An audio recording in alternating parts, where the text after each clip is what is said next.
Ugh.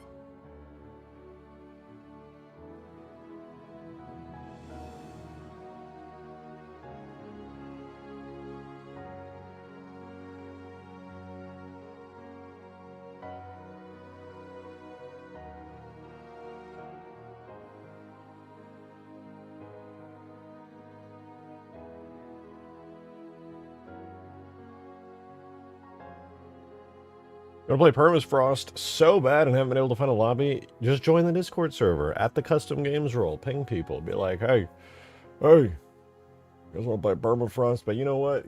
People are really going to want to play Permafrost when these Scarabs are better implemented in the game. Alongside all of the other stuff we're doing today.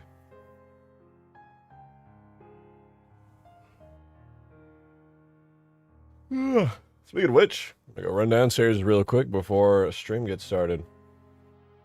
Give me just a minute and we'll begin.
God. Scarab jitter fix? I wouldn't describe it as a fix, but a slight improvement for sure. Maybe even a medium improvement, though we'll only be able to tell once we're in game. Anyway, let's begin, because I'm bored, and honestly, Unforgotten is a great song, but unless we're listening to the Halo 2 main menu theme, it's just not quite as good as the Halo 3. Go fix one per animation? Well, thankfully it's only the turning animations. Well, I say that, but I think I'm going to do the translation walking animations as well. Thank you for the tunes, David Jones! Frost. It's P. So true. Hey, do you want to show everyone the Strata Sentinel reel? It's doing numbers on Ick. Oh, Thanks yeah. for sharing on, formerly Twitter, by the way, love you long time. Mute Yeah. audio if you watch BTW. Copyright will nab ya. Well, I gotta repost it on Insta too. I did it on Twitter really quickly, but I realized I'm only logged into Insta on my phone, so I couldn't do it on my PC. And I was high-key grinding Palworld so long last night that I completely got distracted and forgot to log back into Insta on my PC to repost there. My bad. But yes, I would love to. Let me get started first, and I'm happy to do it. Locust vehicle's meant to be in groups by itself. The damage is bad. I don't know. I haven't balanced the Locust in a long time, to be honest. It's one of the vehicles that Green and Skaboodle worked on. Damage stress, bro. You're a cutie pie nonetheless. I'll run it back at you, Davy Jones. Right back at you. Let's Speaking of which, I played Power World so late last night that my sleep schedule is destroyed, and I'm dying right now. But that's no excuse not to stream. So let's do it. Barrel. Ooh, see right there, the base drop. That's crazy. Hello! What's going on, guys? Welcome back, welcome back. Power World stream? Absolutely not. No, we're playing Halo today. Power World is for my enjoyment, not yours. That's right. I'm a streamer who doesn't want to share his video games with you guys. Actually just bad at my job. Anyway, we're going to do Halo modding today. So, mainly, what I want to do today is we're going to fix up the Scarabs. But the good news is, that's not going to take very long. That part should only be like 30 minutes to an hour max. We're basically just going to take the Scarabs animations, mess them up a little bit with some graph editing, and then put them back in the game. And we're pretty much done. We're going to spend some time making an even better beam. We're going to take the campaign beam. So you figured it out? No. Don't misunderstand. The Scarabs are still a little jittery. But what I noticed is that the jittering is actually not too bad, as long as they're not moving super fast. And the AI Scarab, and while you rarely see this in campaign, it can do this. The AI Scarab can turn like this, right? I made some modifications to the Scarab in Huge Grass that players drive. Its animations are like... wow, wow. The campaign Scarab is like, wow, it like turns super fast, and when it's jittering, a turn like this looks like it's going like, and then it looks terrible. So all I'm gonna do is I'm gonna give it slower turning speeds by editing its animations, a little bit slower walking speed, so it's not zooming around at like fucking Mach 15, and I think that'll massively improve the jittering situation. Other than that, we're going to edit its beam, make a brand new type of Scarab beam for it that's basically going to be like the campaign Scarab beam, but faster, and a little flashier too. And then, what else? I also wanted to do, oh, its head turret. Yeah, that turret on top was totally not working at all. But the good news is we already know that that should work, because we have the Phantom's chin gun, which just has one guy driving it, and the Phantom turret in there, which like shoots around with its own AI. For whatever reason, it didn't work on the Scarab, but it should work as long as we're careful. In Forge, in Ultimate Forge 2.0, you can make the Scarab not walk through buildings. No, I wish. That's not something I can fix. If I could, I would have already fixed it. The Scarabs only care about the map. They don't care about Forge objects. They can't interact with Forge objects. It's very sad. Very, very sad. It's just how they work.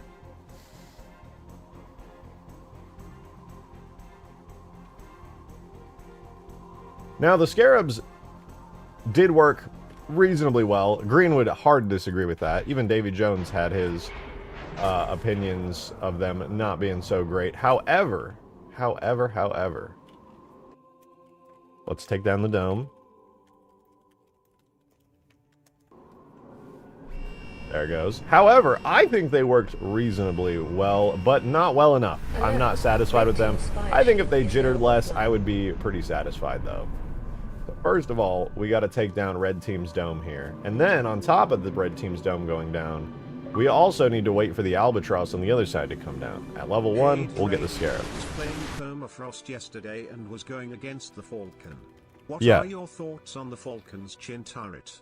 It seems to can outrun rogue kits and is fast, unless you have an A Wraith, but even A won't lock onto it, right? You said going against the Falcon, its chin turret seems too OP. Can outrun rockets and is fast. I think the Falcon's chin turret is only like very slightly stronger than the Hornet's turret. That's it. The Falcon's turret is like 10 to 15% stronger than the Hornet's turret. So OP, I'm not so sure, to be honest. You're basically saying the Hornet's OP in the same sentence, because the damage value and speed I matched perfectly, and then gave it a very slight improvement. So, I don't know. I don't think it's OP.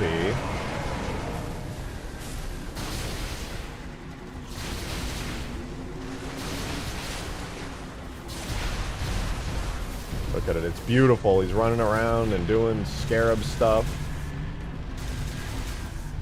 I love it.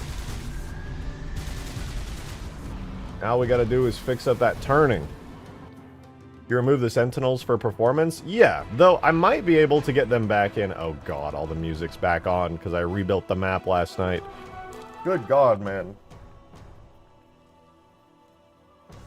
Oh boy, another new update. My favorite. Alright. Hold on. Boo! It's me, human being. Thank you for the super chat, Andy. Check stream chat. I've added stuff to my Forge mod. Give me just a minute here, and I'll be happy to check you and Davy Jones. Right. I'm getting a little distracted today. My mind is a little all over the place. Blah, blah, blah. That's the Scarab spawn info. We're going to turn the music off. So that way we can edit today without triggering the in-game music over and over and over. Gotta do this every day. Every time we come back in here after building the map. That's AI allegiance. Music should be all the way up here. Right after game mode detect. Right after strato timers.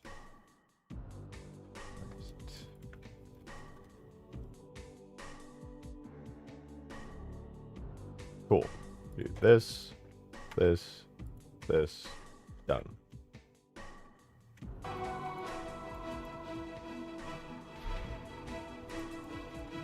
Awesome. Whoa, still bald. That's a crazy thing to say with this much hair. I don't understand. It stopped being funny a year ago. Now you guys are just malicious.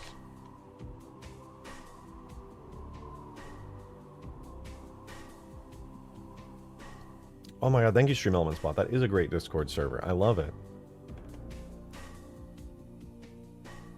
Let's see, we got the HUD system here. I do love how that HUD system works. It's so solid. It makes me so happy. All right, let's go to our Scarab stuff here. So for testing today, in order to get the Scarab in, we're going to do a couple of things. I'm not going to worry too much about it right now, but I do need to make sure that it works surprisingly quickly here in the editor so we can test the Scarab over and over. I guess we could just wake it up, actually. I can manually wake it up each time. Scarab spawn blue, Scarab spawn red. Yeah, never mind. We will tweak it, though, so that the Scarab can spawn more consistently. I noticed the first game we were able to get it to spawn in, but the fact of the matter is every other game after that we didn't see any more Scarabs, and I think once they're working well enough, I'll definitely want them to spawn in more often. So, let's start by improving the Scarab's jitter. Actually, before we even do that, because that's going to become a relatively quick grind, let's turn on scripts again. We're going to MP wake script, Scarab spawn red. And the main thing here is the turret. Alright, one thing I noticed is that in-game, this Scarab's turret was not functioning. It didn't have any AI and wasn't doing anything correctly, which is kind of a problem, because it definitely should have. Thank you for the 3 Master Oof! But it should be an easy fix. We just gotta take a look. We're gonna finish up Scarab today, just to clean it up, make it work well, which shouldn't take more than like 45 to an hour. And then after that, we're gonna actually work on the map. The map. We're gonna buff some vehicles, fix some bugs, work on some cool systems like the teleporter system, give it some new fancy sounds and effects, maybe even some voice lines. It'll be clean. But first, I want to clean up the Scarab, make it as good as I can, and then, once it's fully implemented, I'm going to tell everyone, hey, is it good enough? Should I keep it? But the jank, what, with the Scarab? That's what we're trying to improve. I don't understand. That's like making yourself a bowl of, like, really terrible food and then being like, should I just throw it out right now, or should I try adding some seasoning to it to see if it gets better? And then if I still, like, maybe add the seasoning before you throw out the fucking soup.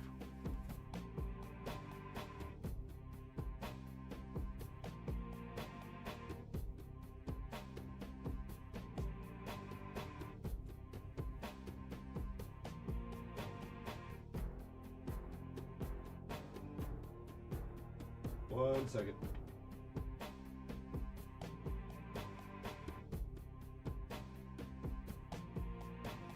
My phone. I thought you said cereal. I was like, add seasoning and cereal soup. But then you waste the seasoning? It's alright, we have infinite seasoning here. So what I wanted to look at really quickly was the Phantom. So obviously the AI Phantoms work just fine in-game. And they use a chin gun turret that is also just fine. So if we look at the Phantoms that spawn in, all I ever do for the Phantoms in Permafrost is I spawn a single Phantom with a driver in it. And yet the turret is able to be controlled separately by a completely different AI, and it syncs perfectly. The problem with the Scarab right now is its turret does not do that. So let's take a look here. We get our Phantom in, all right? The Phantom is doing its thing. And notice the turret is looking in a different direction. A secondary other AI is in that turret. And I tested yesterday to make sure. Double checked it. It works perfectly. The second AI that auto spawns into that turret there is functional. So if we take a look at the Phantom itself, it doesn't have a turret that it uses. It doesn't even have a gunner seat, actually. But if we go to the red chin gun here under its vehicle tag, Phantoms feel kind of weak. I'll double check them to make sure that they have the new weapons and turrets and effects and stuff, but they shouldn't be too weak. But anyway, searchlight effects. So this Phantom turret should be pretty easy to set up in the same way the Scarab turret is. In fact, I'm hoping it's not set up correctly on the Scarab because I'm pretty sure that it is. Anyway, all we do is we put a AI generic turret character into that vehicle. And this chin gun is literally just attached to the model. So when it spawns in, it already has a turret AI. You can see right here, it's just attached on the red Phantom here. Let's see, default variant, chin gun red. Pretty straightforward, pretty easy. I'm a little worried though, because technically I think it's already set up correctly and it wasn't working. We'll see though. I don't think under the vehicle tag here it has any. I think there was a second AI character input here. Causes collision damage, blah, blah, blah, blah. Okay, it's definitely set up correctly. Let's double check the Scarab here. So our Scarab uses Scarab red weapon. Should be under turrets, main turret red. We'll just look at the vehicle here. Thought the Scarab used the same thing. It should, which is why I would like to hopefully get this working by finding out that it's not set up correctly. So anyway, we have the regular stuff here. Everything seems pretty good. Circular aiming, blah, blah, blah. And yeah, it has the spawned turret character set up correctly. Ooh, that's not good. Means it might be kind of troublesome. Let's see, what else do we have here? Chin gun red. Does it have anything? So it's got the same flags set up. We've got this weapon tag that also should be set up correctly. What if you attach it then with a separate script? I'm not sure if it'll work, because I believe these things do get informed via the AI they're attached to. Or like what team they're on and stuff like that. But it's not impossible. It could work. Yeah, I'm not seeing another spawn turret character entry input here, which is trouble because that means this should be working correctly already. But in game, we noticed the top turret just did not synchronize at all for whatever reason. Kind of a problem.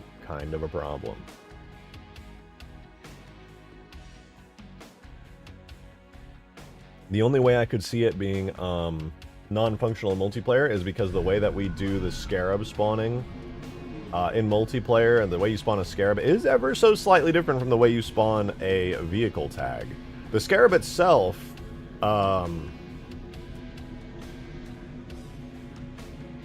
it does not... Actually, hold on. Maybe I should try out... No, I think I tried that. It didn't work because it didn't sync. AI doesn't have brain for it.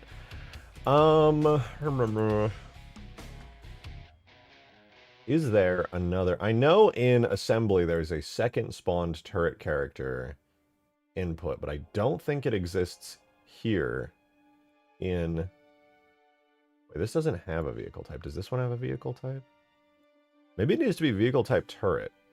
That said, the vehicle for the Phantom chin gun here also doesn't have that. Huh.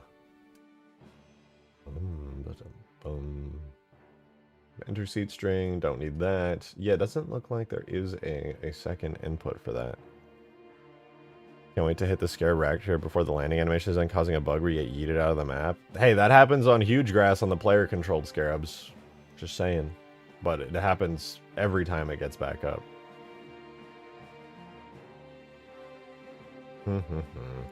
Okay, we'll come back to this then. We'll come back to the first-person camera slave gun. Is that a new flag? How have I never seen that before? Well, whatever. We'll come back to this. I'm not going to worry too much about it right now. We'll come back to it and make it fully functional.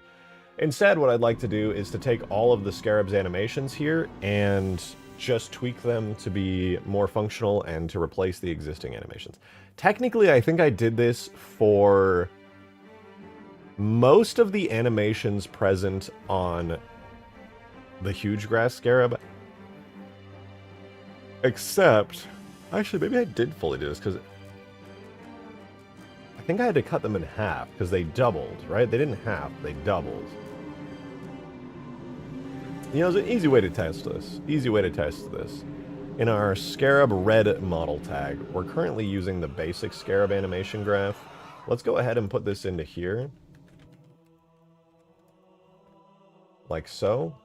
And we're going to attach the multiplayer Scarab animations to it, which is the one that I made ages and ages ago. It should be... Theoretically, it should be this one, Scarab Multiplayer. Now, the animations I added in here should only be aim, move up, aim still, yeah, move back, all the turning, move front, the turning left, the turning right, the turning, turn left, 45, turn right, 45. Technically, all of these should work. Okay. What we're going to do then is put these in here. I don't think this is right away going to change anything, but at the very least we could test it out to see if it turns a little slower. I think I might have to null out a lot of these animations by default in order to make these function, but the inherited animations could theoretically overwrite the base ones. I'm just unsure.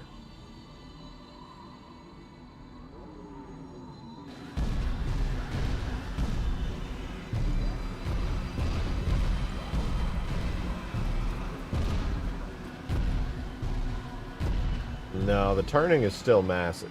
What that's telling me is that these base animations are the priority. Is the H2 Scarab saying it's got smoother leg movements? Oh yeah, the Halo 2 Scarab would be the exact same. It doesn't matter which Scarab it is. Scarab types themselves will just synchronize correctly. Which is so nice, by the way. That is so nice.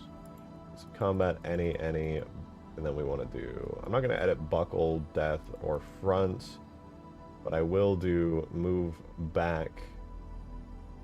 Double check this. Move back. Not overlays. Yeah, this is every single movement animation, allegedly. I don't think this is the right one. Hold on. Giants. Scarab multiplayer.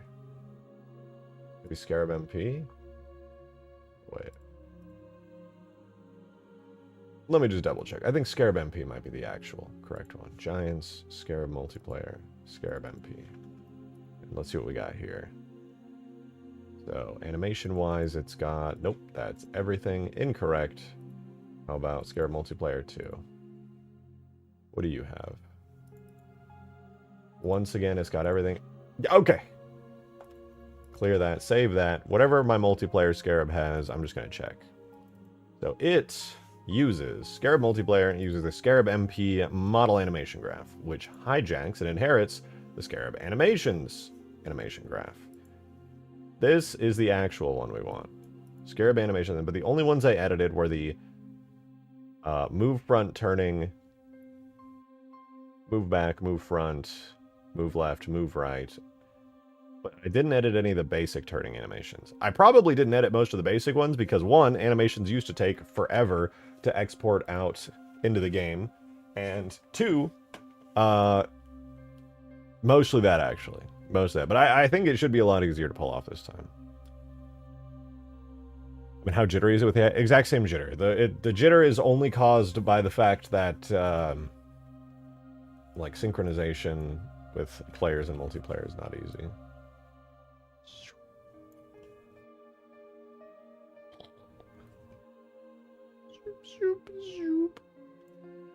Alright, it's a great animation, but I think we need to import all the other Scarab animations here to make sure that it works well. So, let's go ahead and I'm going to do that.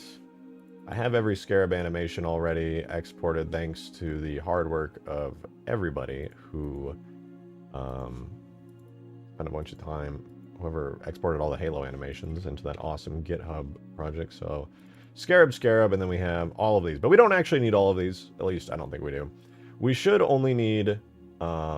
move back and the turning animations, move front and the turning animations, left, right, and then the basic left and right turn when it's standing still. So let's import all those. I see, we have to do them one at a time. So let's turn right 45. What's so funny about this, okay, let's turn right 45, right? That is not how far it turns. In-game, it is definitely moving double that distance. Like, it is absolutely moving double that distance when it turns. Watch this. Scarab spawn red. Okay. I'm almost certain that this is a bug with the Scarab type, but nobody at Bungie fixed it. Or maybe it was a lazy patch because they've already made all the animations. But the Scarab absolutely can move 2 times the animation rate. Okay? Again, watch this. Scarabs, this is when it's standing still and it turns. Look what it does. It turns 45 degrees. Okay? That is a solid, simple 45-degree turn. Watch this. Let's see if it... That was 90 degrees, dude. I don't understand why the game is coded like this. But these Scarabs can move twice the distance, rotation and movement-wise. It's not even just it rotates double for some reason. It also moves double with every single movement it makes. It's so wild. I don't understand. That the animation that bro just ran was supposed to be a quick and easy 45. The problem that this causes is that when it does a full turn, its legs start fucking flying off into the distance because the animation was made for 45-degree rotations. And bro just rotated 90, so its legs are always like stretched out all the time and looking fucking goofy. It's ridiculous.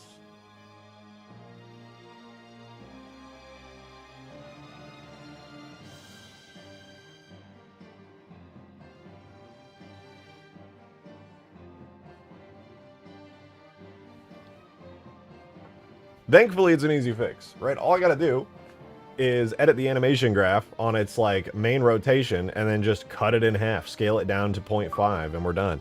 Thank you for the 3, Master Roof! Appreciate it. Are there any COV ground vehicle equivalents to the Scrap? I worry you Locust. put so much work into this to be let down by hard-coded H3. That's Have fine. you considered that people with slightly worse internet will suffer this problem significantly more? Yeah, it's fine. If people don't like it, then they don't like it. I'll consider removing it. You gotta understand, I'm weird. I have a problem. I really like Scarabs. I'm not normal. I'm a real freak. I really, really like Scarabs, and if all I have to do to get the Scarabs to work is to just import a bunch of animations, spend 15 minutes tweaking their graphs real quick, I'm happy to do it. Because at the very least, this will be useful for other mods. I am wasting time, technically. The Scarab is not the most important part of this mod, but I really like it, so I'm going to do it, you know what I mean? I thought of a way to do this really quickly so that I don't have to spend another secondary day on this. What is that, turn right? Shoot, which one am I on? Now we're on turn.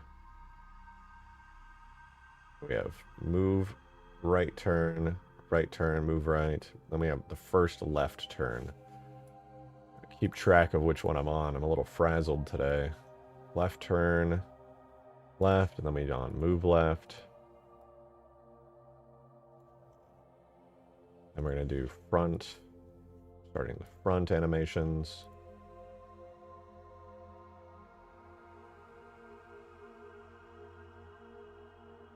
Second front animation. Main move front.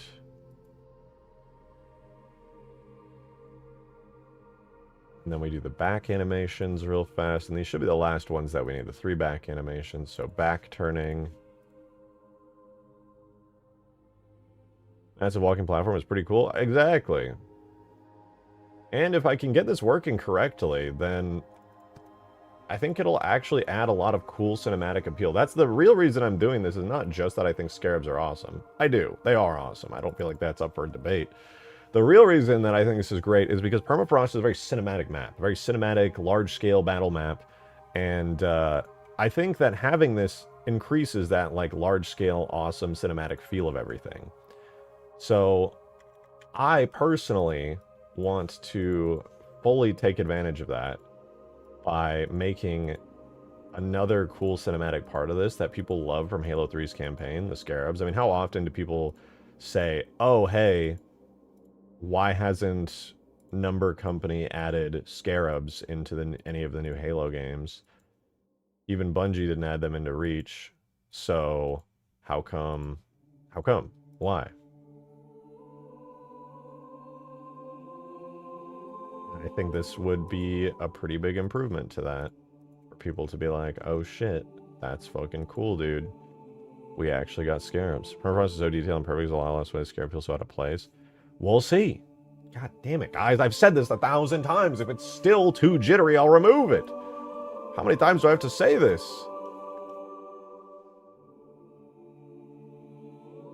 Feels like I'm repeating myself endlessly.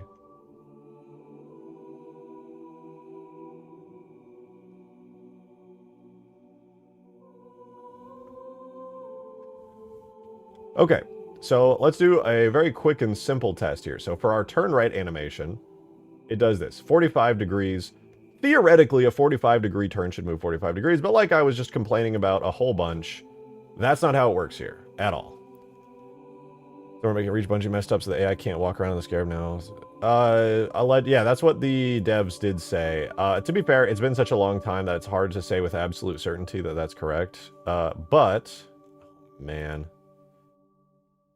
we're doing quaternion rotation on this after I just imported everything already. Can I switch? Is it gonna let me? It's not. How fucking annoying. I hate working with quaternion animation rotations. They're like not easily editable at all. Well, regardless, we only have one bone to edit, so let's just make sure that we can work with that. Why did I have to import the fucking quaternions, dude? Oh, that's so annoying. Anyway, let's see if we can edit the graph. So hopefully we can edit a single axis for this. Basically, what we're going to do is we're going to take the location, not the location, we're going to grab the whole bone here. The whole bone is the only one we're going to edit. It controls the main Scarab movement and rotation. So we're going to grab that. None of the other bones, just this guy. And when we look here in the graph editor, we should, hopefully... No, we don't see any of the bones.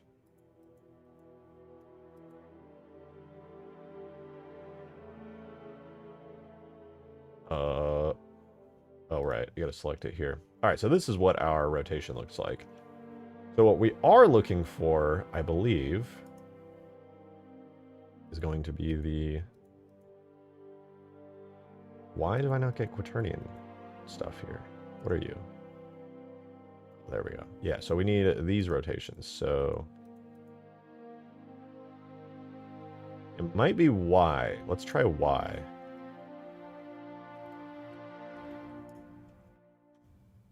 For some reason I can't... Okay, there we go. It looks like our Y quaternion might actually just get everything we need done here. Mostly I'm seeing...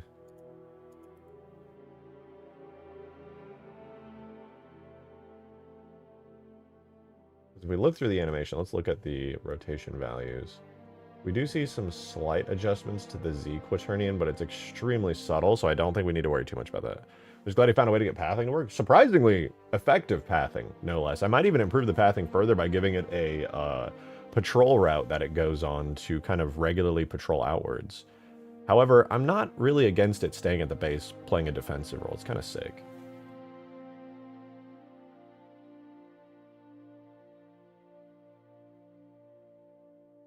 I like that, Vital. Feature creep is a made-up phrase invented by cowards to avoid scope. So true. It'd be cool to see an invasion game mode on this map. I agree. I might do some kind of crazy invasion stuff on in Reach, because we're probably going to work on Reach pretty soon. Now that Permafrost is so close to being complete. All right, so literally all I'm going to do here is we're going to select this. There we go. We're going to select this rotation. We're going to do scale Y 0.5. And we just need to make sure that our rotation value goes back up to 0. So we're going to go scale Y 0.5, which is going to reduce the rotation substantially on this. Then we're going to bring it back up to 0 here. I want to say... Well, let me see. Can I turn on snapping for this? We scale Y 0.5. And then we, because this is on a relatively random offset, I'm probably just going to have to manually reposition this, but I don't think that's too bad. As long as I do a relatively clean job of it, it should be good. So all I did there was edit the sideways rotation. So now it looks silly, but in-game it's actually going to match correctly. So that's good. Now that I experimented with that first animation, we should be good. So that was combat turn right. Let's do combat turn left. Again, we have the whole bone selected. We just come down here. We open up this and we go again to the Y value of rotation, which is right here. And we just do the exact same thing. We grab this. We go down to here to make sure its rotation is correctly at 0. We scale it by 0.5, which is going to half the rotation on that axis, which is literally the exact correct thing we want to do here. Just line it back up and we're good. It's that easy. So now this one's done too. So now if you look here, it looks a little silly in the editor. It only moves half the distance it's supposed to. But again, because the Scarab is weird and it moves double the distance, it should just work. So we're just going to keep switching between these animations. So the next thing we're going to try out right before we move on to all the animations is the move front animations, because we have these. There's a special animation for the Scarab where not only does it move forward, it also rotates at the same time. So the Scarab is able to do a hybrid animation of moving forward and rotating, which does allow its movements to look a lot more dynamic. I've noticed there's a lack of mythos in this map. Listen, one day I would love to make a mythos. High quality, modern iteration of it, just because I love custom editions so much. But here's the other thing we're going to do. Move front is way too far. This already looks like the Scarab is moving quite fast. That's a good speed for the Scarab to be moving. Except in-game, if you guys recall the other day when we were testing the Scarab's pathfinding, there were times when the Scarab was moving at a horrifically fast forward speed. It was like a horror movie. And that was because, again, the Scarab can, at maximum velocity, move twice as fast as its animations allow.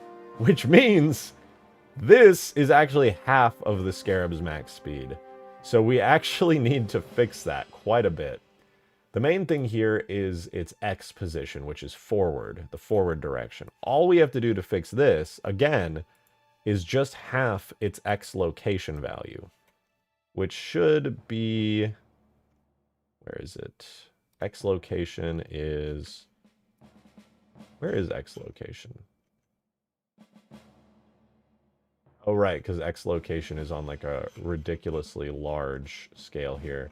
I wish I could like fix the scaling on this, man.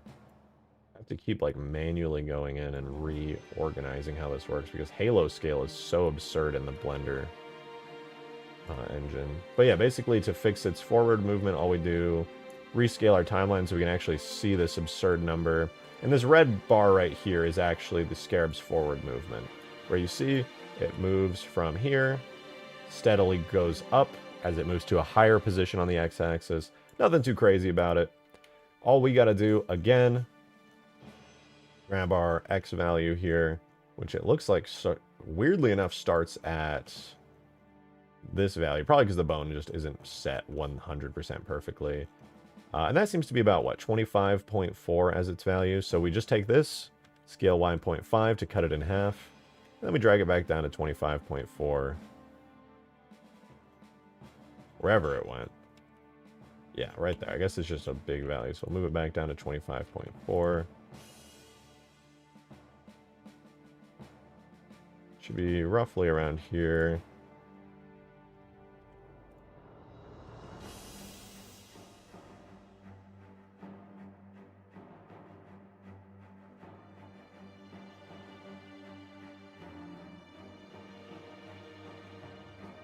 And now we have halved the Scarab's forward moving speed, which is the technically correct moving speed. The Scarab is for Permafrost? Yeah. I'm just going through and I'm tweaking every animation so that the jitter is less excessive and the Scarab's legs are less broken and everything when you actually see it in game. The Scarab, by default, is very goofy looking. So we're going to do the main forward animations really quickly. Check stream chat? Okay, let me check stream chat real fast. I did say I wanted to see that, and Davy Jones did show me a thing. Whoa. Well, this is pretty sick. Is this on Reach Forge World? Damn, is this a mod that lets you add in more foliage and stuff to Forge World? This looks really clean. And it has spires and stuff? And it has the H2A terrain. This looks amazing. What the hell? What Forge mod? Did you make this Forge mod, or is this one you just downloaded? This looks so cool. Destroyed longsword debris. You can add trees and plants. It's literally just reach ultimate forge. This is fucking hype, dude. Hello? Oh, you're doing it in Sapien. For some reason, I just assumed this was in Forge. No, this is pretty cool, dude. I like this. Nice job. Nice job. Even texturing the, like, ultimate Forge pieces, that was always a huge pain in the ass for me personally. I think you did a really good job with this. I'm a big fan of how this came out. Being able to, like, place these objects around and enhance everything, that's sick, dude. I especially love this shot. Something about this is, like, it's giving me that open world Halo Infinite vibe, you know what I mean? That's really cool. Fix the beam for the Locust in Ultimate Forge.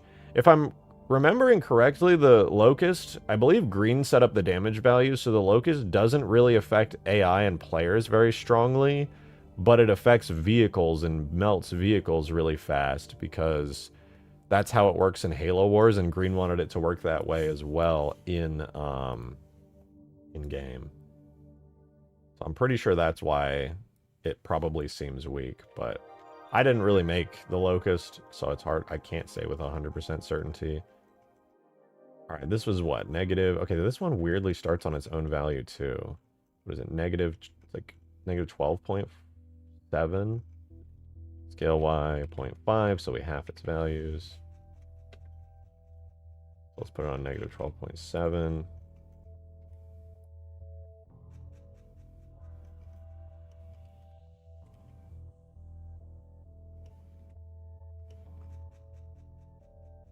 That's pretty good.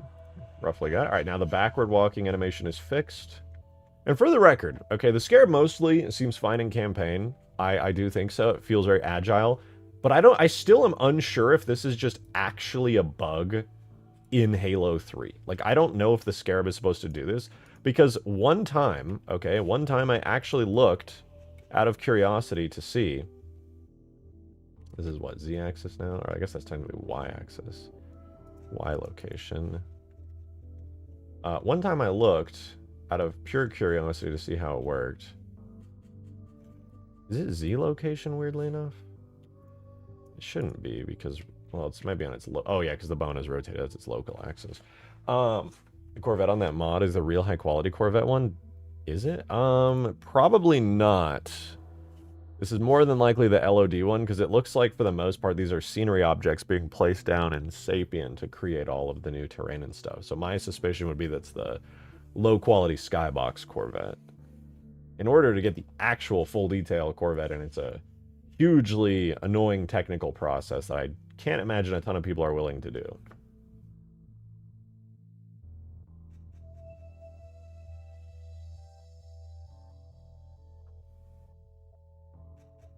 There's some bugs when the Locust dies in Ultimate Forge. Yeah, in Ultimate Forge, when the Locust dies, it will... Oh, wait, let me check the values here. It will somewhat incorrectly... Wait, is this it? Okay, this is it. It will somewhat incorrectly...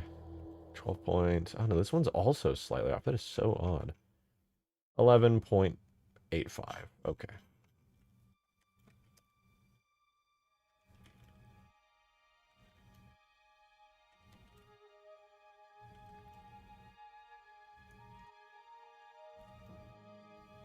Move it back, 11.85.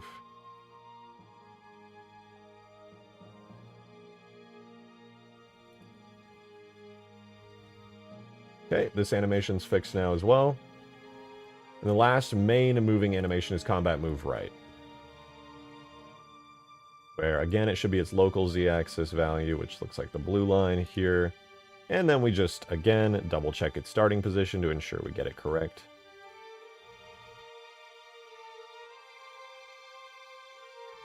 Which is about 14.6, 13.8, excuse me. Okay, 13.8. Scale Y, 0.5, so we can half that directional movement. Move it back to 13.8.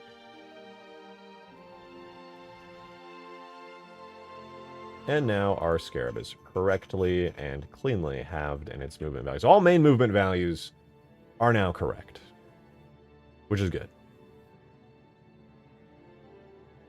So the next thing, the last things actually we need to do, we did the main turning.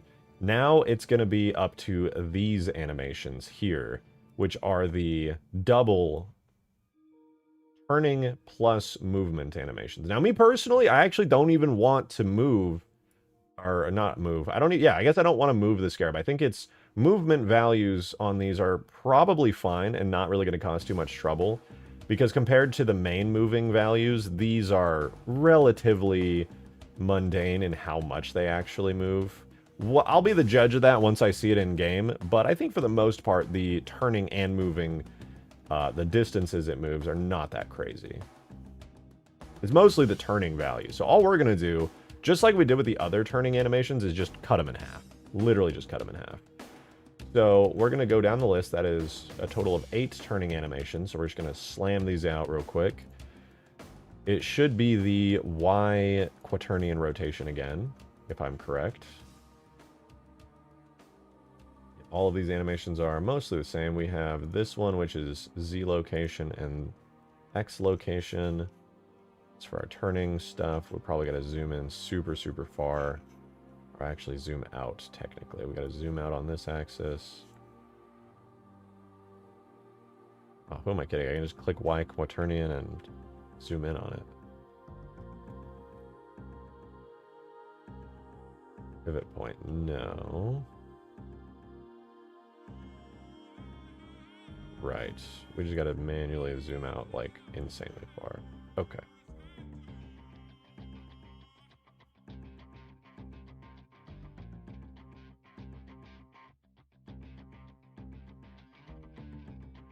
Yeah, that way we can exaggerate the ever-loving fuck out of this. This will take a second.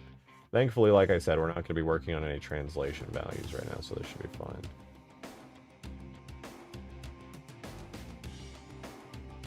We should start to see, yeah, the rotation values becoming more apparent. Because they run on a, rotation values run on a 0 to 1 scale, whereas the movement values run on like this insane 0 to 1,000 scale. Thank you so much, Orgalord! Really appreciate the 6-month membership. Love seeing the red badge. Thank you so much. So it's still slowing down rates to fix jitter? Yeah. I didn't really go through at any point recently to, okay, Y quaternion is the correct one. I didn't go through anything yesterday. I literally just played Pal World all day yesterday. I was like, fuck it. I stress and stream and work on Halo shit every single day. And instead I decided, I was like, fuck it, dude. Fuck it. I'm going to actually just play video games and have fun for a day for a change. Alright, this is perfectly on 0 here, so actually editing these values is going to be insanely easy. We're just going to go ahead and scale Y 0.5, drag this back down, like so. Looks pretty good, and then we just spam that on all of these. Go in, Y quaternion rotation value.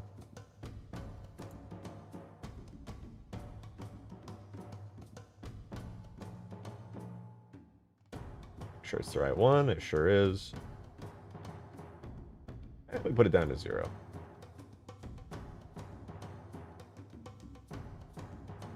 Yeah, I just had to set it up to make sure that was the correct one. Yeah, looks good though. We'll go ahead and scale to half. Drag this bad boy back down. Make sure it's lined up right. And move on to the next one. We're just going to do this a couple of times until we're done. That's just 6 more of these we got to do. So again, Y quaternion rotations.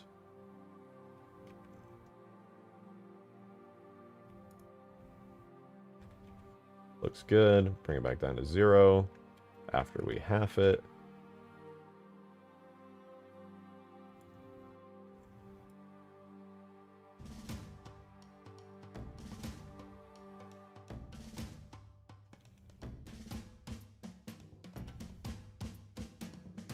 Cool. We'll half this one.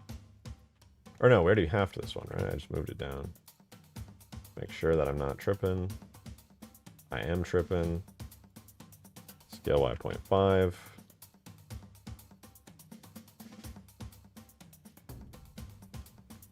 What?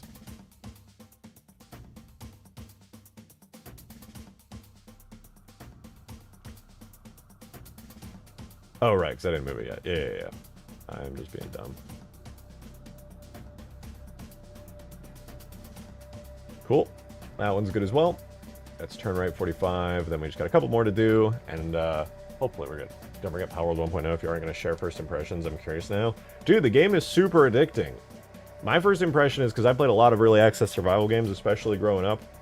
As a teenager, I would just endlessly play early access survival game slop with all my friends. It was absolutely phenomenal. Some aspects of that are present in Power World, but the game is actually very polished and feature complete. And my main impression is that the developers clearly know how to make the experience fun, and I have been very much enjoying it. Because they did... I'm of the opinion they did an excellent job at just generally making a really fun game. Played at launch, but I'm trying 1.0. I'm scared to get addicted again. You will get addicted. I have been playing it, and I will tell you with absolute confidence that they did an excellent job making a super addictive, super fun game. I have been really enjoying it, and honestly, after stream today, I might just hop immediately back on Power World and just keep grinding. I'm already level, 40. They just did a good job.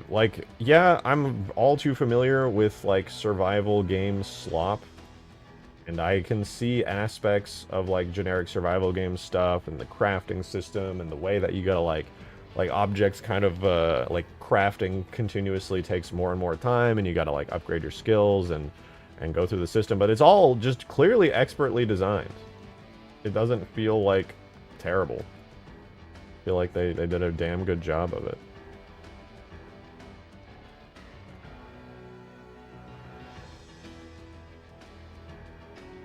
Okay, we're good here. Again, scale Y to half.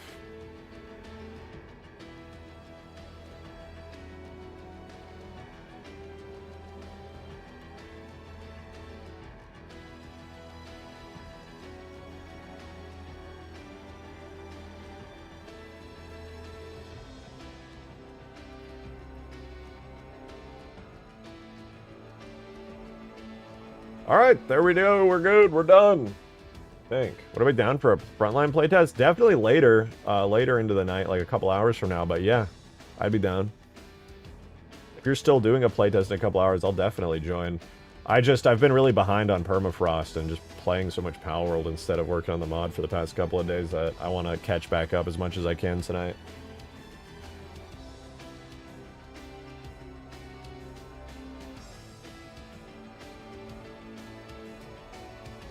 Already so into Warframe and ZZZ, I don't think I could handle another game to throw in the mix. Weirdly enough, I was only able to get into Warframe when I had friends to play with. Ever since, because I played Warframe back at launch. I have, the Grandmaster and the Excalibur Prime and all that shit from, 2013 or whatever it was. And I just can't get addicted to the game anymore. And I still have more to do. I've only ever been able to play Warframe for, a couple days at a time, and then I'm just meh, and drop it. But every time I get back into it, I'm super addicted for a couple days, just finding tasks to do. I just think the main problem Warframe has is it doesn't give you enough information about the game in the game. It kind of leaves you hanging and confused a lot. The game doesn't explain things well enough, in my opinion. I feel like Warframe is a wiki game. You have to go and search stuff up out of the game. Whereas when I've been playing Power World, the game is very explanation friendly. It doesn't over-explain, it explains just enough. Warframe doesn't explain enough. Leaves me confused as fuck on what I'm supposed to be doing next, constantly. Okay, I think that's all of the Scarab animations in here. The only thing I didn't change was how far the forward walk rotation animations move the Scarab, which might still be too much. So I can fix that easily. But for now, I'm going to export all of these out. Nice mug. Thank you. I'm washing my thermos right now, so I'm using the big dad mug. It says dad right there. Well, backwards anyway. Well, this years ago. I love it. I used to go to host parties and then just drink fucking mixed drinks out of this thing. One mug and I would be fucking cooked for the night. I literally just saw it randomly at I think it was a farmer's market or something. I was like, dad mug? I ain't no dad, but I want a dad mug. Then they added some quests go over stuff modding Warframes a bit recently. Yeah, to be fair, I played so early in the game's lifespan that it was just so much early access. Is this face cam inverted? Confirmed. I do. Mostly, though, because I wanted to be able to, like, have my view synchronized, right? Like, I'm looking over here at my monitor where I'm actually modding, which, like, looks over here on the screen. Just makes it feel more correct. That means if you guys see me in real life at, like, Halo Fest or something, you're gonna be like, oh my god, he looks weird. It's gonna be like those images where you reverse Abraham Lincoln's face and he looks like a different person.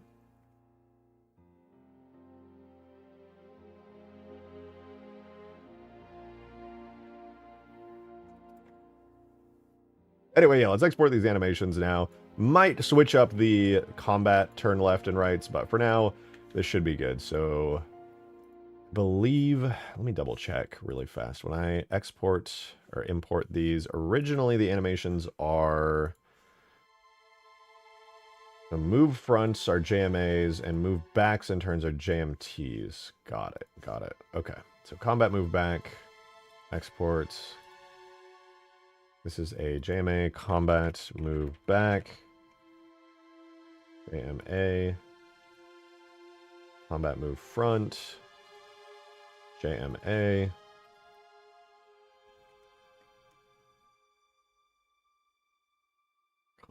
Combat move left.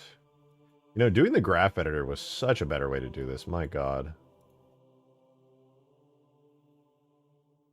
Before, I would have, like, manually redone all the animations. So now I can maintain the nice baked-in animation values for this and then not have to...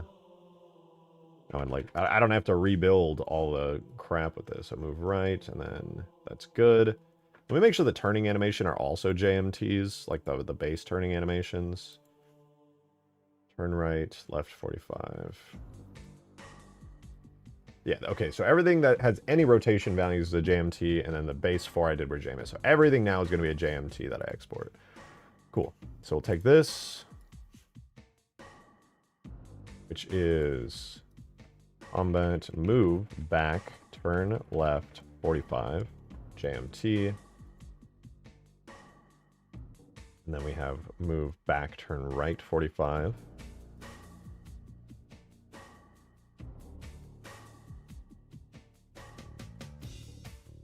You know, I'll make this even easier. I'll keep the other 3 left, and this will be move front, turn right 45.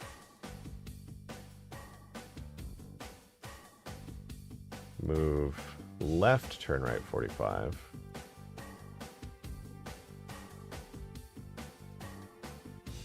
Then we have move right 20 or 45.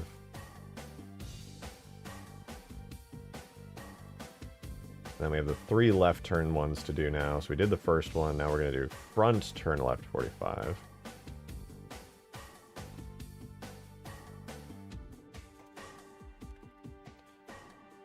And then we'll do left turn left 45. And then we'll have our last animation to export.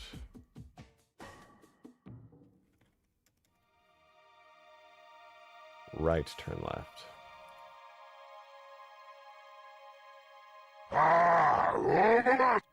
Thank you for the 5, Demon. Good to see you, man. You missed a secret Skaboodly Platest. NGL, it was weird playing Halo without you and Green in the corner. Listen, man. I'm always happy to be there, but Skaboodly's got some cool-ass shit going on. He ain't gotta fully rely on us being there for anything. His playtests are peak, man. But I get you. We're always around doing what we do. Okay, now that we rebuilt all of the Scarabs animations, except for like a handful of them. Look at that, dude. You can see the Scarab just hanging out through the dome shield. That's pretty cool. We're going to go ahead and make a new folder here. This one is not going to be Scarab animations. We're going to do Scarab. Let's do Scarab, and then we'll make a new folder because we have custom anim, which is for the drop, cinematic drop. We're going to do a new folder called... I guess we could do fixed animations. And then we're going to drop all of the animations we just did into here, which is all of the turning and moving, plus the regular moving. Thank you for the 2, Skullworks! I'm a gift 50 next time I get paid just because. You don't have to do all that. Don't get me wrong, I would be grateful as always, but you don't have to do all that. Oh, you know, I don't think I exported the regular turn animations, did I? Turn left 45. Combat turn... Yeah, I don't think I exported these. JMA. They're also JMA. Combat turn... Is it? This one was left, right? Left 45.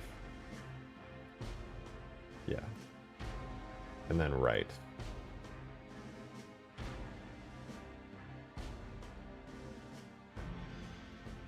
Cool. We should be good now. Combat. Holy fuck! Demon just gives it 50 memberships, bro! Holy shits, man! Look at all those green names coming in! That is insane, bro! Thank you so much to any of you guys who are randomly now just getting these memberships from Demon. If you're in chat and receiving them, please give your thanks to him. That is insane, dude. Are you for real? Good God, man! Thank you! Thank you very much. Holy shit, dude. That's insane, bro. Thank you for the huge 50, man.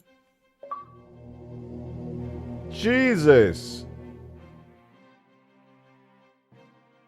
I don't even know what to say to that. Good God. Probably to be one of the most generous chats of all time. I'm not going to argue with that even a little bit. That's insane. Thank you, dude. What the fuck, man?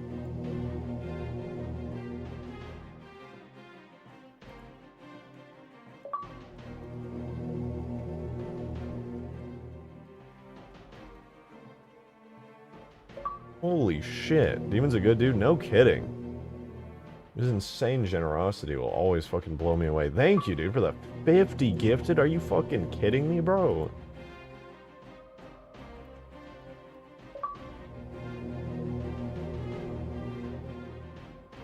What the hell? Word so... Dude! Oh, we're gonna be hearing this sound for so long now.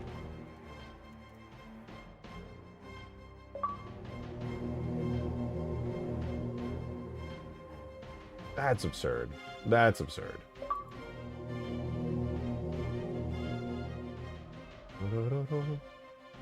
Oh. Oh. Dum, dum, dum, dum, dum, dum, dum, dum. Oh. Do I have to manually fix it? I should not have had to manually fix these. We're gonna hear the sound for the next 20 minutes. Thank you for that too. Yeah, we want to actually see your super chat up for another like 20 minutes because of all of these. Thank you, Demon. Holy fuck, dude, you literally just dropped that out of nowhere. I made one comment after what Skullworks said, and then you were like, nah, I'm gonna do my own thing. And then you fucking did it. That's insane.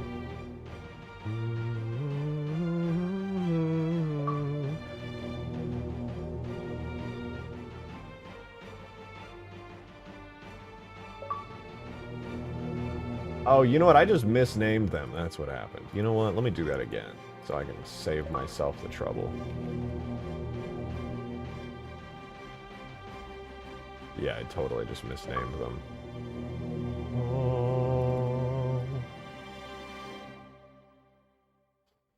The gifted subbed arrived on my lap. I wonder if I make this stud of a YouTuber. You're so right. Oh my god. Guys, look at that. The way they complimented me. Listen, I never get compliments. I'm a fucking nerd, okay, who sits in my room all day.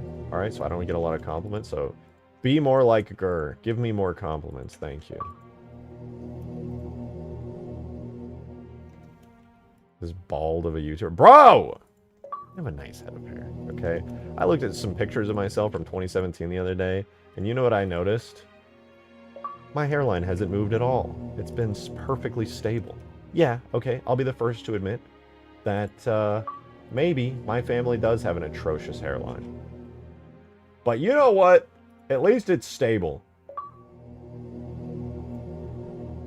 Oh. Did we get it right? Did my fixed animations work and maintain all the other animation graph data? Wait, these are in. No! God damn it, man.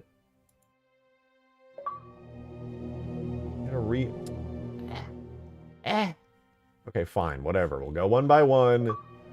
copy the sounds and everything into all these little animations here. It's fine and it's fine. No, it's not. Why did that not work? That is not fine, brother. What the fuck? Why are there? I don't even want to know.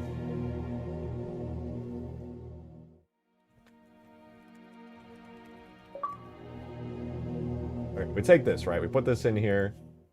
Here's our default Scarab animation graph, okay? We got combat move back right here, which has got a bunch of stuff in it. Re-import. Oh my god. Oh my god. It's all good. Okay, I saved it. Saved, bro. Saved. We're good. I think we're good. I just need to disable all of the other animations on the main animation graph, and we're fine. Alright, it's so easy. We'll just go into expert mode, go to every animation that we just brought in, which is what, like move back, none. All the move back turnings, none. Easy, dude. Thank you! Again, for the insane 50, Demon. We're literally just going to be hearing this now forever because of you. We're graced by the Gregorian choir. Oh.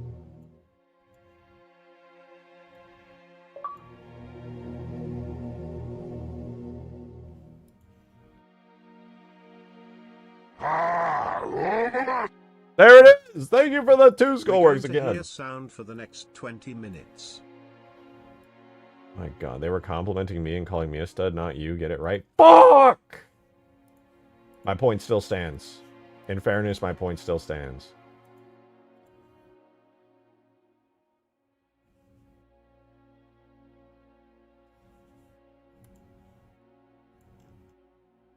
Okay, it's time. Did the fixed animations make the Scarab less inclined to freak the fuck out? Let's find out. Come, Red Scarab, join us.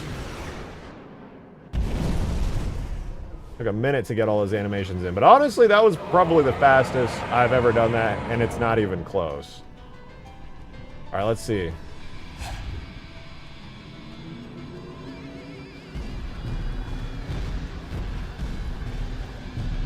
He had to do a double turn, and the speed was barely slower. But it's slow enough that it was not terrible. It would sync way better.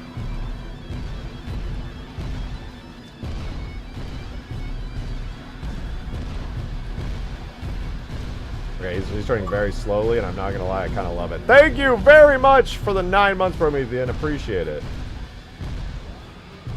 Look at that beautiful badge. So wait, are we gonna get on and in the Scarabs? You absolutely can, yeah.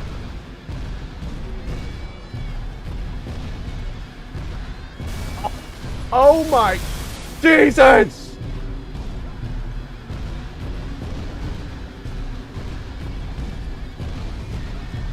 Yeah, the Scarab is a lot. It turns so much slower.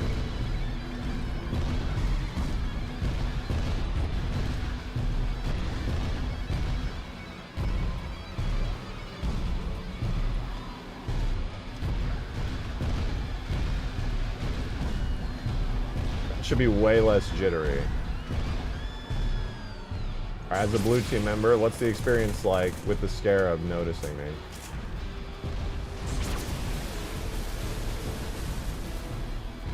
What's it like when he tries to chase me down now?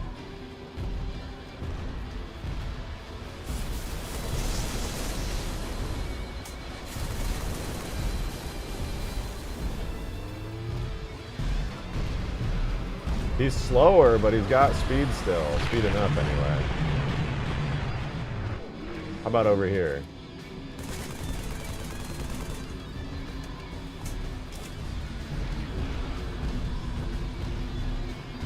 You know what I'm noticing, actually, is his walking and turning animations may not even have needed any editing.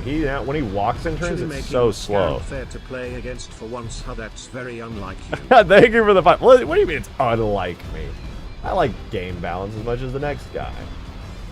Yeah, I think I may not have even needed to remove the move turning animations. Those were always cut in half, I think. Maybe I should reset those back to their default values and just keep the stationary turning, because that was the real problem, was the stationary turning.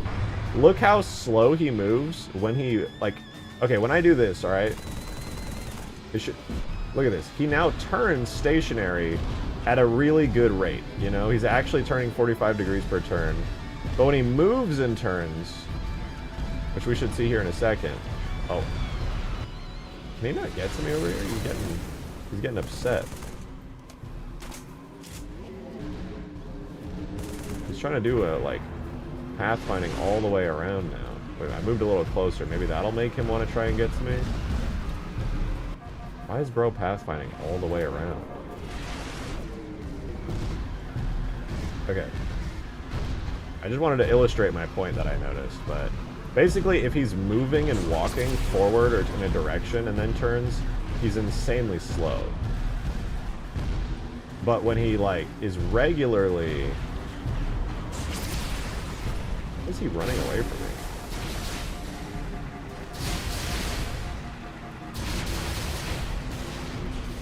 Maybe his giant zone hint actually needs to be modified.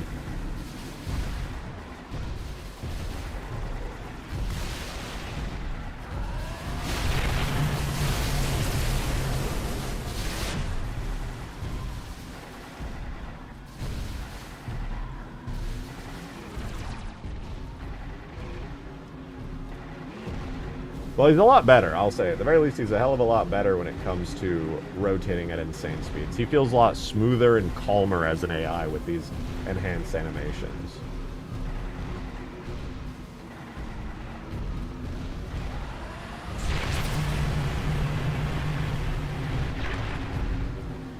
He aims better, rotates better, moves slower. It's a lot nicer.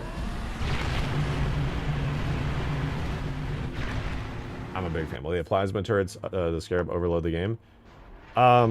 It's not that they overload the game, it's just that they, in multiplayer, you can only have, this is an engine restriction in all of the Halo games, you can only have 3 objects attached to another object in multiplayer, and the Scarab already has 2, which is the top head turret, which is a separate vehicle, and then the plasma shield core that you destroy is also another object. So I can only add a 3rd singular plasma turret, which I've always historically made the one in its lower bay looking out the back.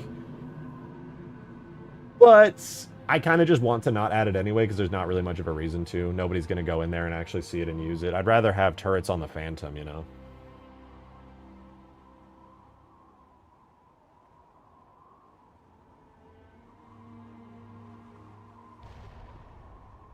In a big team battle, is the slow speed really that bad if it notices someone player on that team also will, thus increasing the difficulty? Oh, the reason I slowed down at speed is because it's really laggy. In the editor here, the Scarab is like super smooth and perfect. In actual game, it's jittery and laggy, and its super high-speed rotations were kind of a problem. And honestly, I don't think I think only the forward-moving animation needed to be slowed down, to be real. The left, right, and back sideways moving animations were never really a problem. It was mainly just its rotation and its movement forward that was a little bit too fast. Caused issues when turning that caused its legs to like invert and flop around and look super awkward. And since it was jittery, it was kind of a problem. Low key, I actually might not even need to do its move back side stuff. I might actually restore those really quickly. It was mainly the other animations that were a problem. Although I will say the Scarab seems to be a little bit speedier, which isn't too much of a problem. Or it seems to be relatively speedy still, so that's good. He gets around, you know, he moves around still reasonably nicely.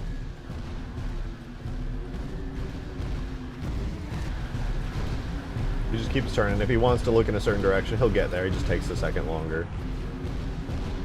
It takes twice the speed for the Scarab to rotate, but I really don't think that's a bad thing. He looks, like, correct now. I think this is how the animations were intended to look. The animations were actually designed for the Scarab to rotate this way. There's just been a bug forever in the game's code. And I don't know if it was a bug or if it was on purpose, but one of the developers made it so the Scarab is able to move and turn twice the amount that is in the animations. I don't get it. I don't know why it's like that, but this is me cutting all of the animation rotation values and movement values in half to be quote-unquote correct to what the animations should show. If you've ever noticed, the Scarab kind of is a little wonky. Its legs like flop around and bend and stretch a little too far. That's actually not supposed to happen, based purely on the animation files. Through testing, it's always been double for some reason. This is the correct amount, where the animations in the files look weird and are set to half, but in-game he renders at the correct 1.0 speed. So not only will his legs and stuff look better, but he should jitter a lot less too. No more hyper-speed, hyper-rotation, bugged-out Scarabs. Should be good. So now that that's fixed, the only other thing I want to work on for the Scarab, I do want to see if I can force its head turret here to sync, because it doesn't for whatever reason. But also, I want to see if we can get, I want to see if we can get a better beam. Right now, its beam technically works, but desyncs a little bit. The best way for me to fix that is to swap out its projectile that it shoots from a pure Sentinel beam type beam, like the one I have on Huge Grass, to a new one that's more like the default Scarab beam, but it will fire actual like campaign style Scarab beam projectiles. But instead of doing the regular campaign Scarab beam, it's gonna have like a much faster one that's a lot harder to dodge. Maybe even with a little bit of tracking so that air vehicles can get absolutely cooked by it. So let's give that a try. We'll do... For that, we'll go to our Scarab Red here. And the weapon it uses is Scarab Red's version of the weapon, so that's fine.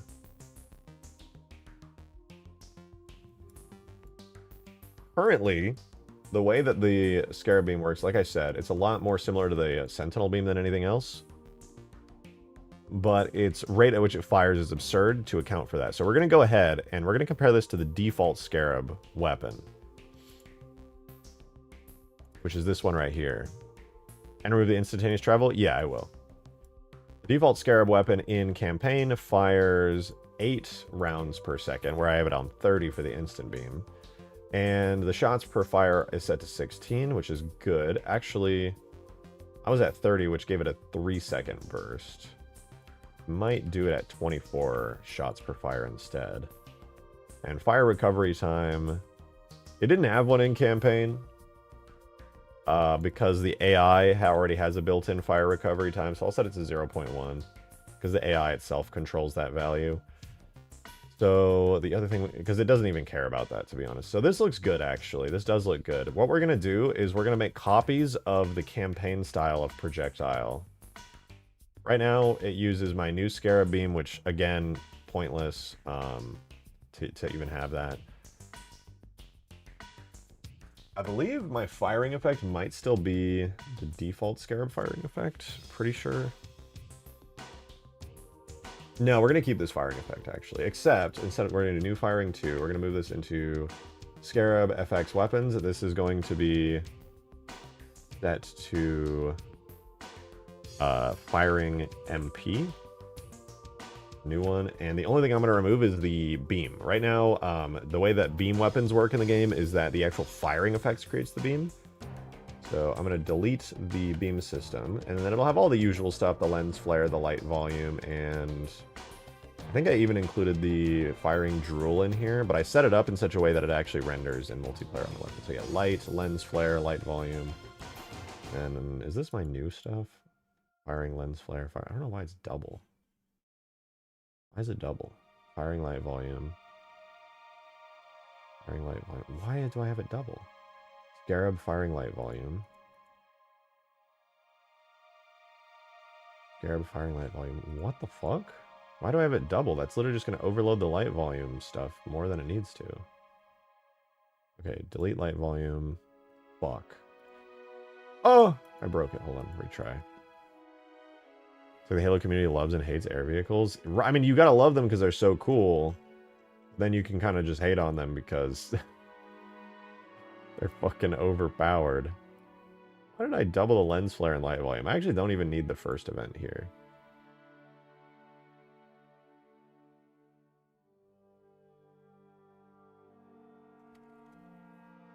Yeah, so now we have the light, the lens flare, and the light volume, plus all the particles related to it, which I'll fire off here. Cool. So that should be good. And then the last thing we just got to do is we're going to swap it out to have the... I'm not going to give it just the straight up Scarab projectiles that it always uses. Instead, head turret primary. We're going to do Scarab turrets. I'll put head turret primary multiplayer. And then we'll do head turret secondary multiplayer as well. And the reason I'm making a copy is so that we can keep the default Scarab campaign values. But we get to speed them up without editing any campaign related stuff. Now, I don't know if it's actually going to look very good by default. Or if it's even going to do enough damage by default. But we're going to start here by doubling the velocity. It's a little bit annoying that I have to double both of them, but you know, whatever. We'll just hope it works. Makes it pretty good. So double Scarab beam velocity. Refresh. Let's give this guy a try. Right now we're only doing this on the red Scarab, but in order to make it work in the blue Scarab, all I'm going to have to do is just copy the new weapon over to him. I just realized he's not going to be able to use this weapon. Hold on.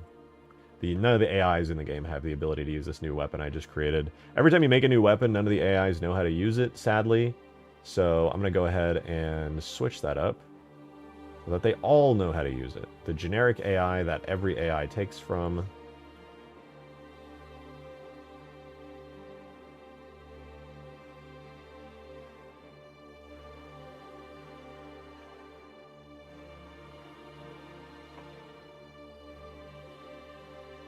He should already have the ability to use the Scarab weapon in here.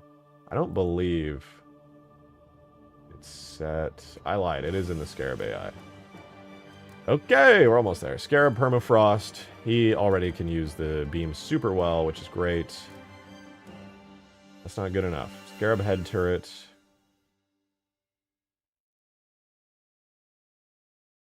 Duplicate it. Fuck, I deleted it. Oh, why am I so frazzled today? I argue a lot of the aircraft we added in Halo so far are somewhere powerful. They're fragile as fuck. It's just super hard to balance a flying vehicle. They're so good against players and so weak against vehicles. Thank you for the two! Bot gun. Do you want to hear Antidote voice? What do you mean? I already have Antidote voice. What do you mean? Scarab beam plasma with tracking sounds so wonderfully terrifying, lol. Yeah, the tracking would be really weak if I was going to add it. I don't want it to, like, fully chase stuff. Maybe just, like, move in the general direction. If I can, even. Otherwise, I'd just like it to maybe be really good at figuring out where you're going to go and fire the beam ahead of time. That way you're not getting absolutely nuked by it. I have one that live changes your voice. Oh, the RVC thing? I was debating using that. I've used it in the past, but I uninstalled it ages ago because it's so many gigabytes, and I didn't have the file size or the drive space for it. Where is this? Scarab red weapons. Giant Scarab. Scarab red weapons. Scarab head turret. Okay, the AI now has the ability to use it. Let's drop him in. If it's really good, I would be down, I suppose.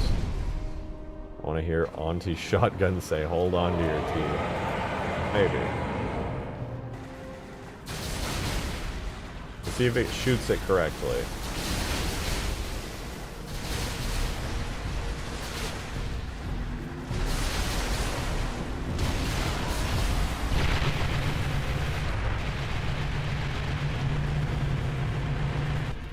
I broke the weapon. Hang on. Hang on. Default Scarab head turret does use one firing effect per burst. Needed that enabled on there. Okay, now we gotta refresh him. We should be good.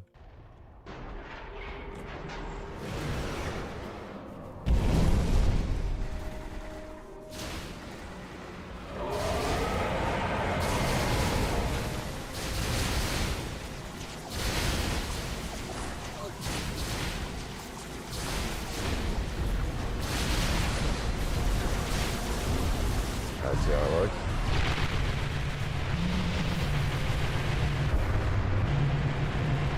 What was that? Oh, is it because I'm using a continuous for it? Hang on. I gotta tweak it a little bit. Switching it off of the fire sound is set to primary trigger, and on the default one, it's set to primary rate of fire. There we go.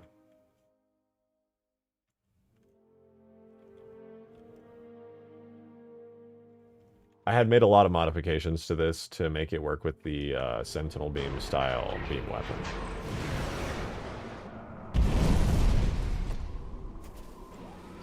Does weapon have a weird overheat function, or did I remove it? I removed it. Right now I'm using the multiplayer type one that Huge Grass uses, but I'm just modifying it to shoot slower, and each projectile is no longer instant travel.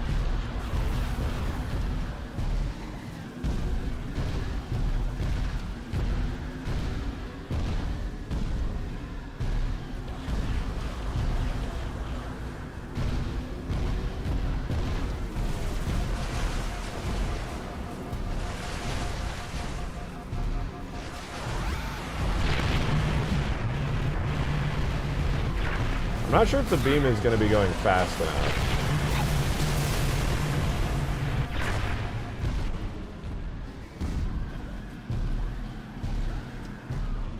Might need to speed up the beam even further. Also, the initial light volume isn't rendering weirdly enough.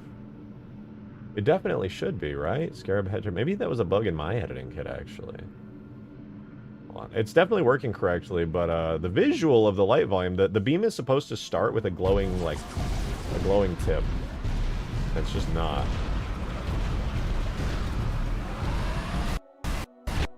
Yeah, the first beam is just like this little trickle outwards.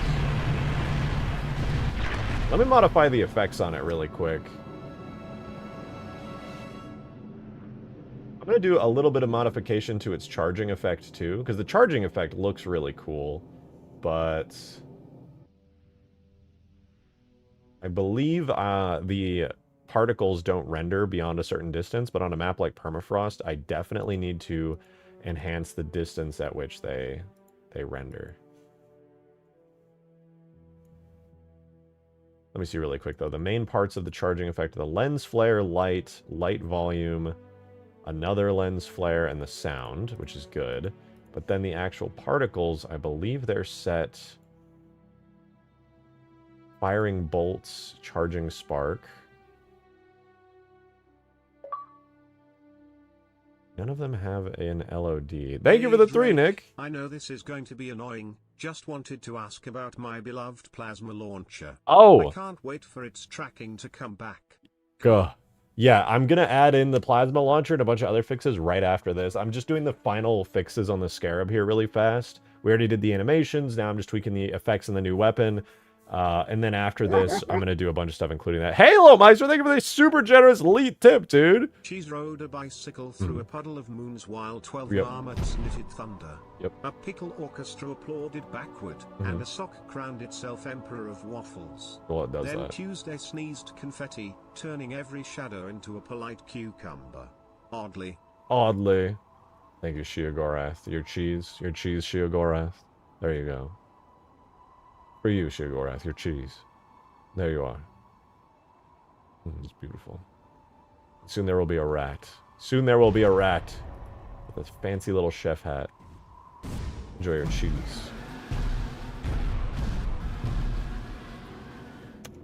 Okay. Cheese must be overlaying the map. Remove it. Sad.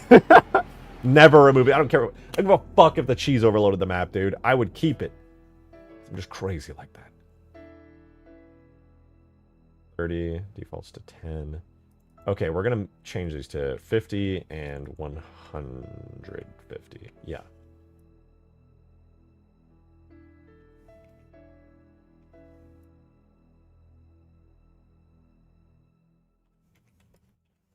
And this should mean that you can see the Scarab charging effect from much further away.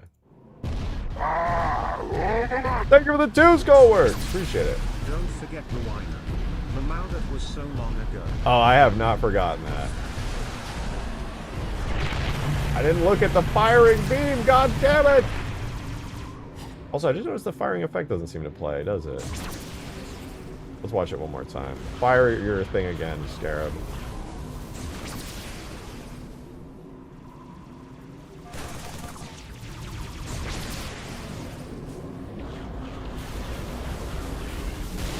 Did I break it on accident? I did just change a bunch of tags. It should be able to fire still.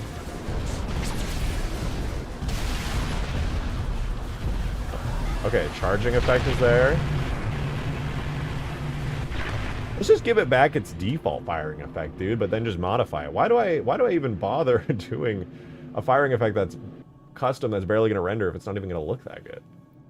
I'm being silly, dude. I'm being so silly for that. For real. Firing multiplayer, I think... Oh, right. All I had to do was, I think, change it to use the primary trigger marker, right? I don't know how long ago I did this. Firing multiplayer, it uses a light volume, and a lens flare. All of them set to the primary trigger, which is good, exactly as it should be. And then it's got an explosive flash. And fuck this. I'm gonna go get the default one and then just modify it to work how I want it to.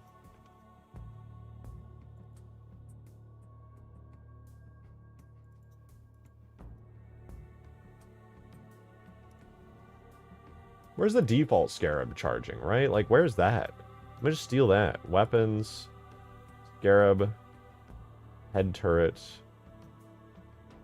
Not Scarab, wait, turret, Scarab, head turret. Yeah, let me just yoink it, dude. It seems to be a thing. Yeah, maybe the Scarab just sometimes is like, you know what? This is fine. So we have the charging effect. Yeah, and then objects, Scarab, FX, weapons, head turret, firing. Okay, so we'll put this here. And we'll go Scarab, Scarab red, weapons, FX, firing. And then we just got to modify it real quick, because one of the quirks about my multiplayer Scarab to make it work is it doesn't actually fire directly out of the Scarab's head. For whatever reason, that does not work. So, what we do is we move the position that things are attached. So, firing light, unfortunately we don't have that, so we put it on primary trigger. For our lens flare, also goes on primary trigger. And our light volume, just like that, primary trigger. Then we have the explosive flash, which is correct, plus firing bolts, which, if I'm not mistaken, this is not the stretchy one. The stretchy one we don't get to use. Okay, it is. So for this one, we're actually just going to remove this one for now. We're going to do disabled for debugging. Electric arcs goes on charging arcs, but I believe this one I can just also put on the primary trigger. Yeah, I know what electric arcs are. Yeah, so these can just go into primary trigger. Plus plasma ring, primary trigger. That should all be fine now. We just gotta make sure that they render out. So LOD out 150 to 50, because these are not set to LOD always 1. Electric arcs, for whatever reason, is LOD always 1. Electric bolts we don't use, and the explosive flash, LOD always 1. Lastly, the firing drool, because it's a really cool effect that I definitely do want. We're going to have it go on the primary trigger too. Smoke fiery large, primary trigger, and wispy smoke small, primary trigger. They need to be viewed from further away.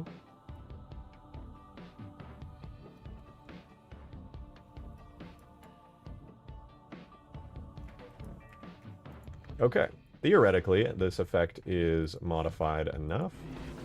I do have to refresh it though, because I did edit the weapon tag.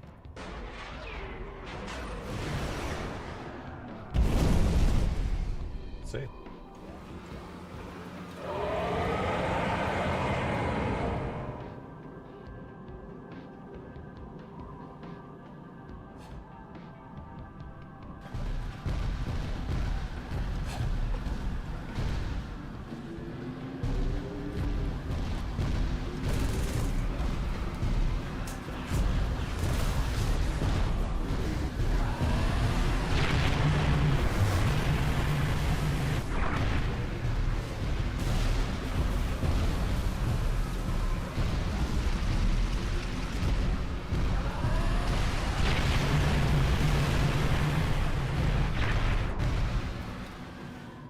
Okay, since the Scarab only fires what, like 2-second burst.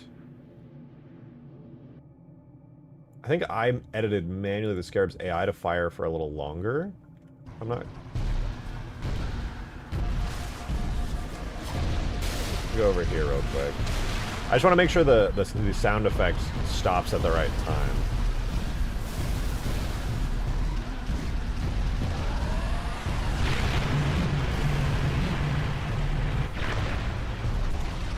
It seems like it's firing for longer than the actual weapon emits for.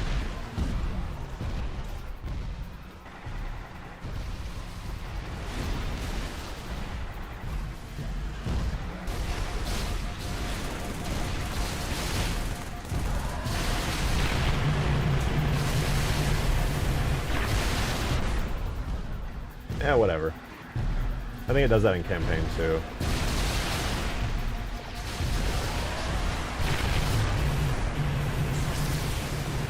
Now, the only other thing I've noticed is that the main beam doesn't fire its cool glowy bit at the start, which I just want to fix that. Other than that, I think it's good. I think we've, like, pretty heavily polished this up.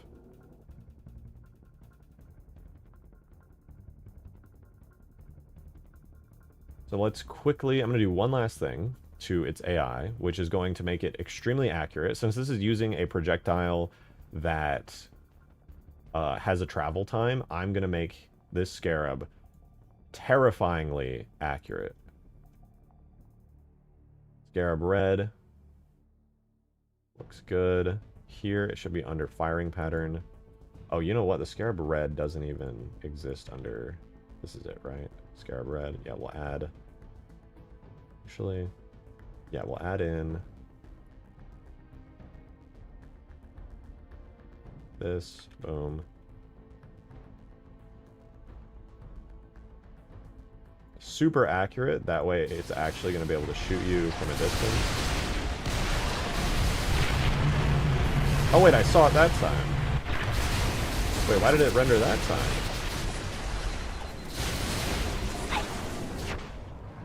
Is it firing like the wrong weapon?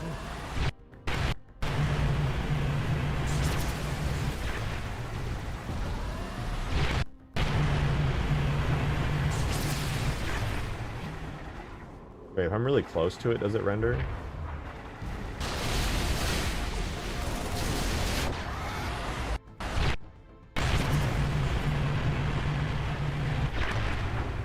Is it possible the light volume itself, perhaps, doesn't want to render because it's set to a low priority?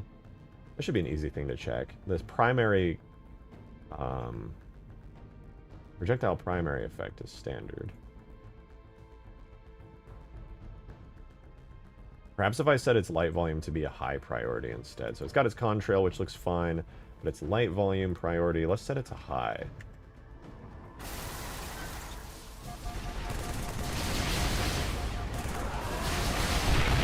There we go. Now the tip of the beam seems like it wants to be rendered a little bit better.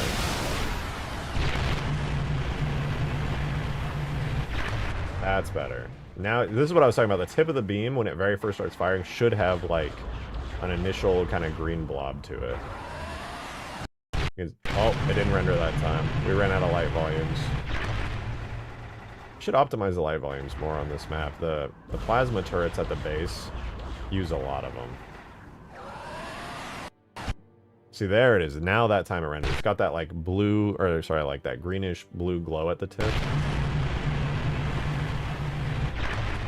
That's good. I think the only other thing I want to change on the Scarab's beam is to double the rate at which the particles on the beam spawn. The reason I want to do that is because we doubled the speed that it moves, which means the Scarab's beam itself is now more spread out and stretched, which means all the particles that spawn along the beam are now at about half their previous density by just being at a higher speed. Because the particles don't spawn in at this, like, it doesn't know how fast the particle's moving. It was just set at that emission rate to look good at its default speed. So now I've doubled it. So next time it spawns, the beam should look a lot more dense.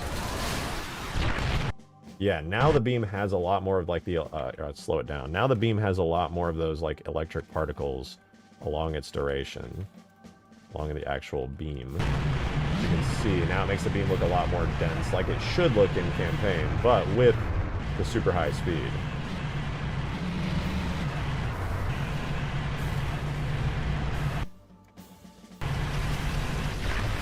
So now we've doubled the speed and kept its visuals intact. That's good.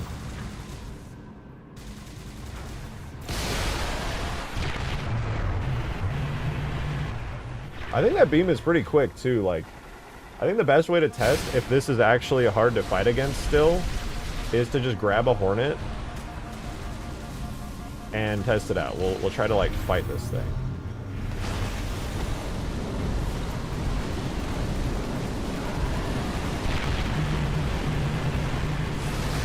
Nah, bro's just straight missing now. He sucks.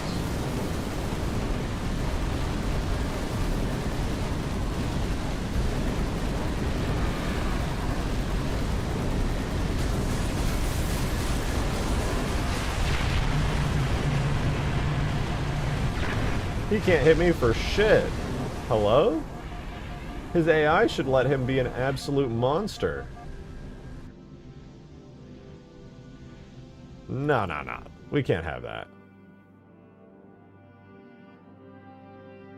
He's using his usual weapon. Wait, he's using it, right? No, he's definitely using it because I've been modifying it the whole time. Scarab Head Turret MP is the Scarab red one, which is this one. For his AI...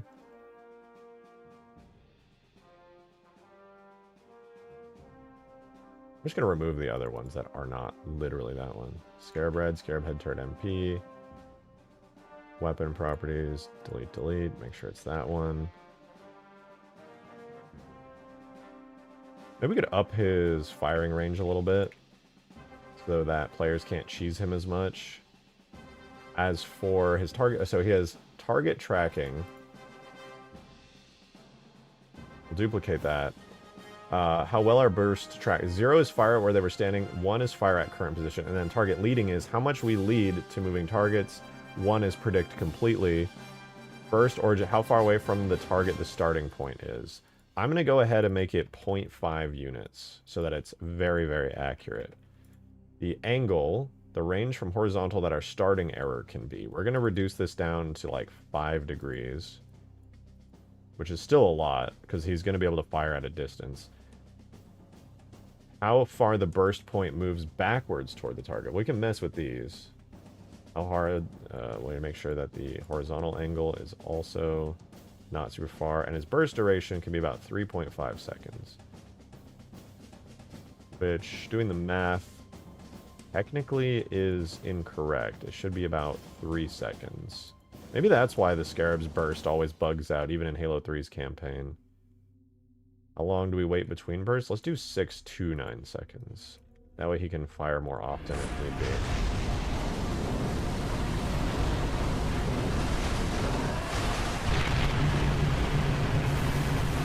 Okay, it felt more accurate that time. It definitely felt more accurate. How about we do burst origin radius 0.01 so that the origin point is extremely like right where it's meaning to fire. And then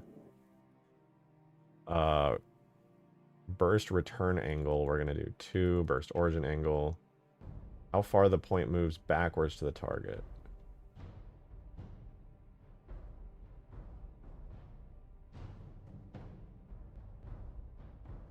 Don't know, but we'll keep it like that. We'll switch it to 2 degrees, 2 degrees. Might be way too strong now, but we'll find out. Oh, he's nailing me, bro. That's so scary. The head turret sucks at aiming, but that... Oh my god! He's perfectly predicting my movements. I actually have to, like, move away.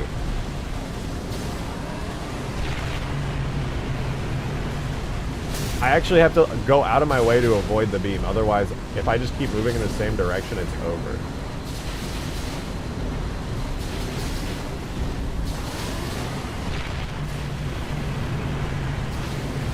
Holy shit. Did you change difficulty values to the weapon? I remember a normally easy, really accurate might not be used. Well, I used both just to be safe. Inaccurate and really accurate are both set here, just to be certain that it still works. Burst duration, burst separation. What is this? Burst angular velocity. The maximum rate at which we can sweep our fire. 0. Okay, that's fine. 0 for maximum error angle. Return angle. The range from the horizontal that return can be. Wait, does that have anything about this? We move our projectiles back in the opposite direction towards the target. Return motion is also controlled by angle. It specifies how close the horizontal is. For example, the burst origin angle and bursting return angle was the same as the burst length. Every burst would start the same amount away from our target and moves back to exactly over the target by the end of the burst. Every burst would start the same amount away from the target and move back to exactly over the target at the end of the burst.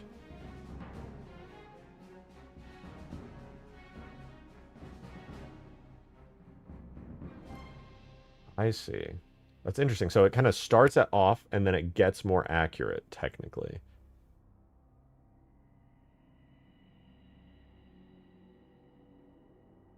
Maybe I should do that. I want you to fight 4 of them. It can only end the stream if you win. Oh, come on. Scarabs aren't that hard, although this one might be. The range from horizontal that our starting error can be. I'm going to put these to 0.1. Range from horizontal, the return direction can be. What if I just, like, basically null out these properties? Doesn't that mean he'll be, like, consistently insanely accurate? Oh, he tried. He has perfect accuracy, but it's not enough to... Oh, wait. Didn't edit it on this one. I don't know if this makes a difference, but...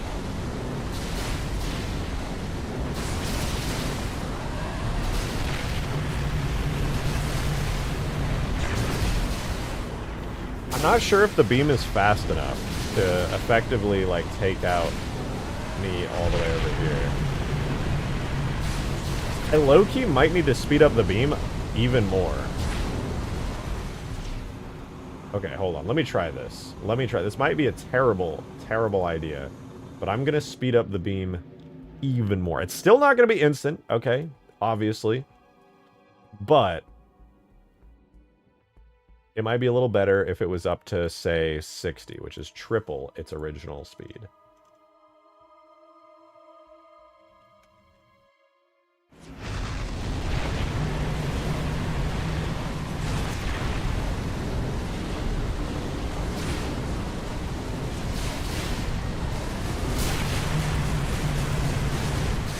Wait, the initial one didn't update it. Oh, didn't save it.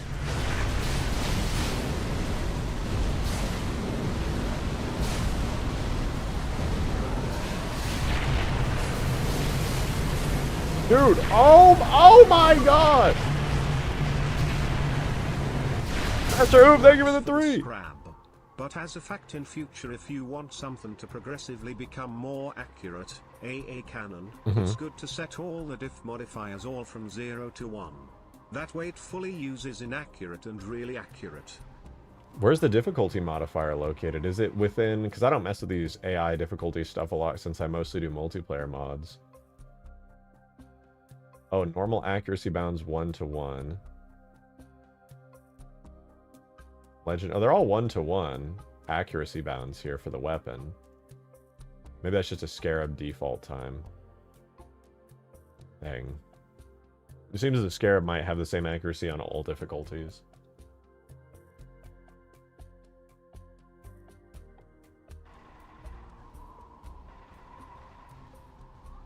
One just means he uses really. That makes sense. I mean, by default, the Scarab's accuracy is completely consistent at all times.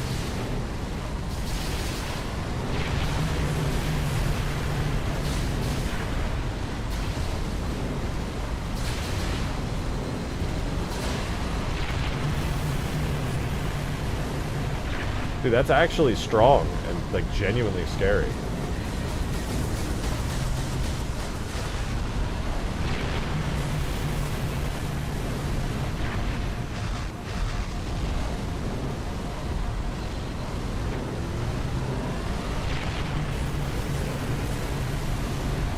I really like that, actually. That's good, dude. That's good. It feels like it's not like a genuine obstacle that you have to be careful of now. To be fair, its firing radius is only about 60, so even if it's at the base over there, I think if I'm like deep in the base, he won't... Oh no, he's still trying to get me.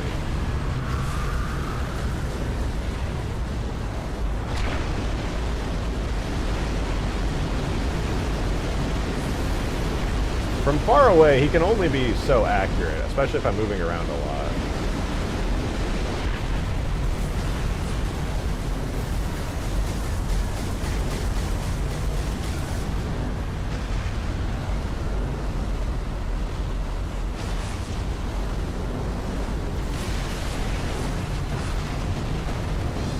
How is he still able to shoot me accurately, bro?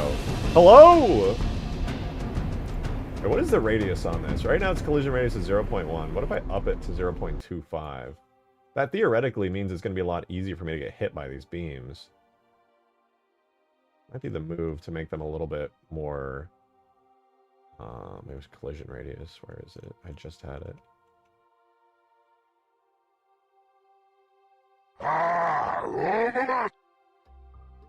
Thank you for the 2! Accurate Scrab. Yeah, no kidding. This shit is scary.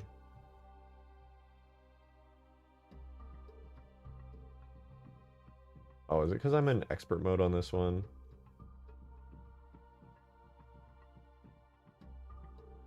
Oh, that's the weapon. I was like, no wonder. Okay, yeah. 0.25 projectile radius means that these will hit me more often, basically.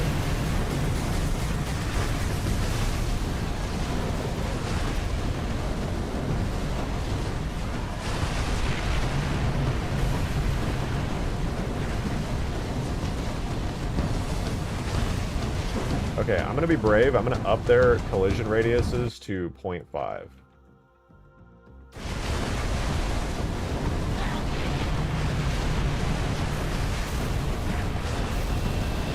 They didn't change all that much. You're tuning in for the agility of an air vehicle? I know, but air vehicles are a big part of this map. You're right, though. I probably should be more careful. Like, a warthog is going to get absolutely cooked if you come anywhere close to this thing.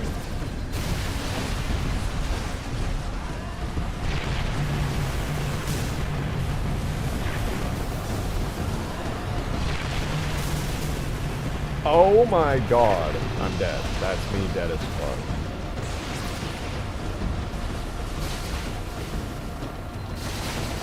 Yeah, A cannon should be tuned to this point. It is. It still just misses.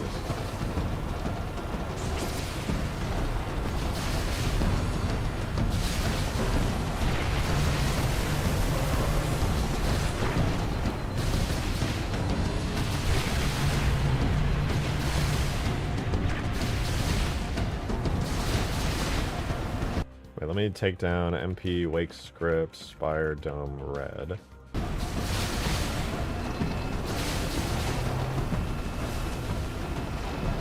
Alert.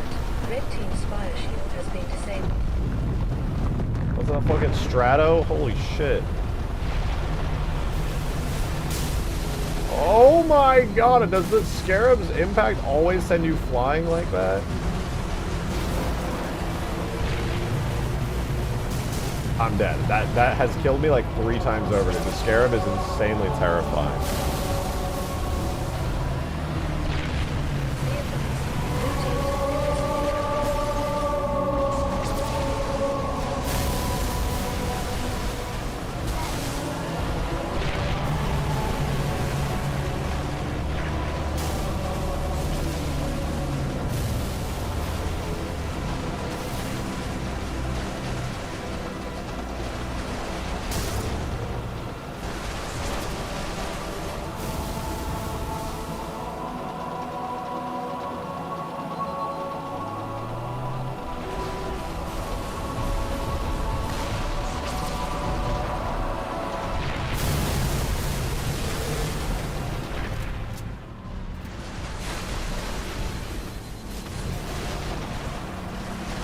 The Scarab keeps like randomly going to sleep. I don't know why.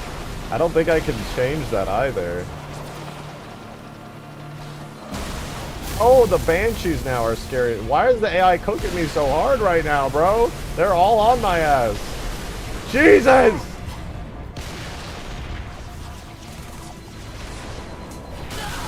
Also, the Scarab is able to fire at me from way too far away.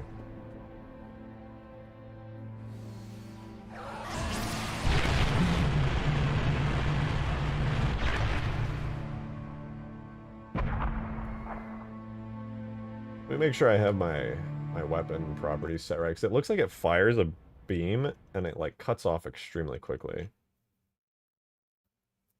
It does 8 rounds per second with 24 shots per fire, which I think is right. It should be 3-second burst time. 1, 2, 3. It only does a 2-second burst here, though. It might actually be because... Maybe I'll just change it back to 16 on the weapon type. I hope that doesn't break the AI's ability to use the weapon, but I think it does.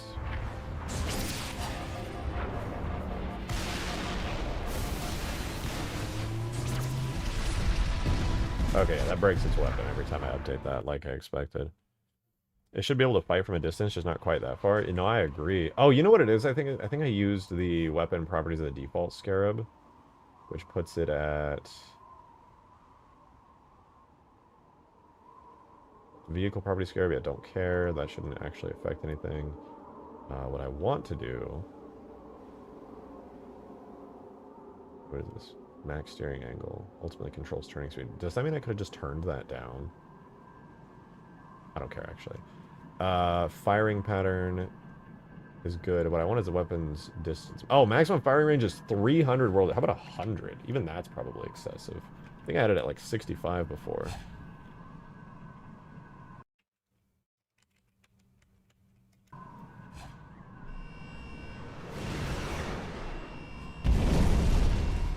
Alert. Red Team's fire shield is now offline.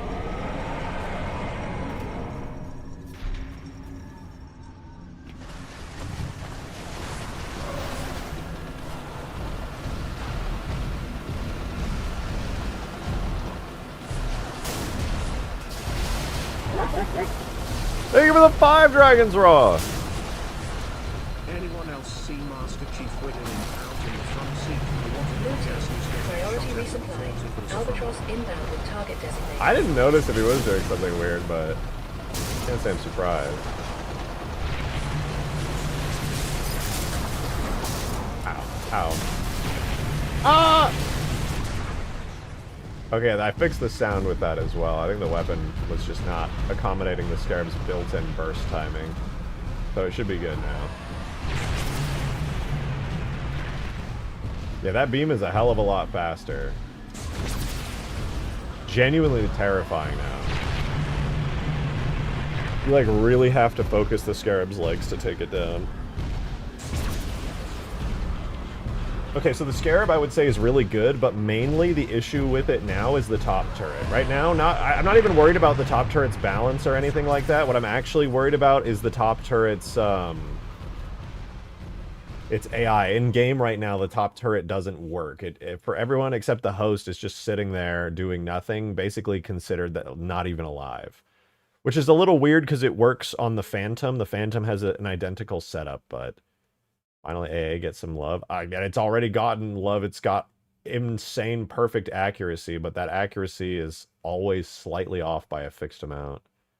Wait.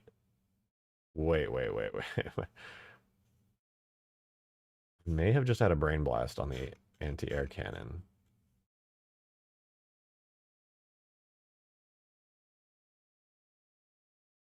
The anti-air cannon is piloted by an elite. My elite red guy, right?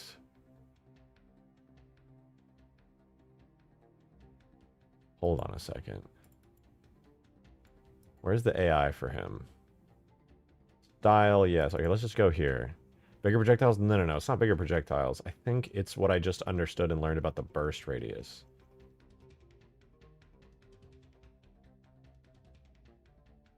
Okay, it's in the general AI. Hold on. Generic character. I should be under weapons. .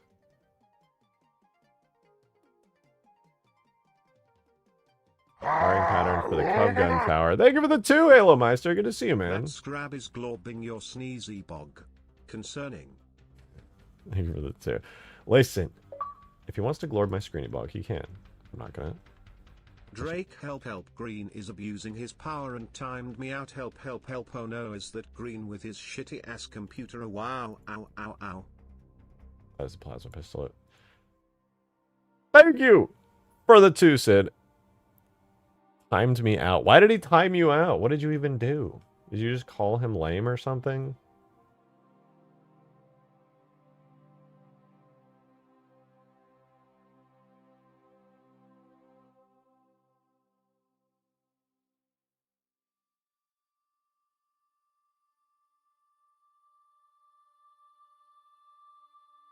Okay, Cub Gun Tower Mortar.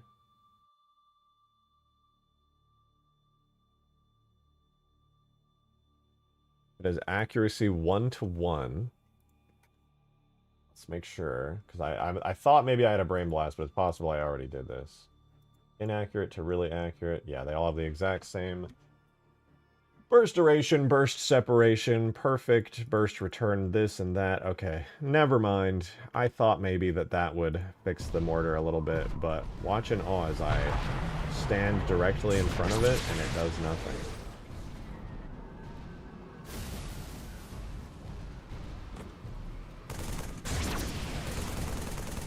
Hey, look at me, haha, look at me.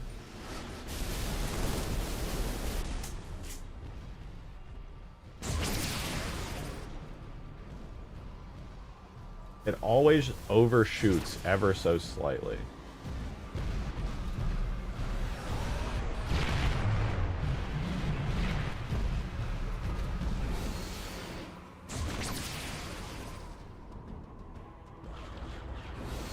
Wait a minute.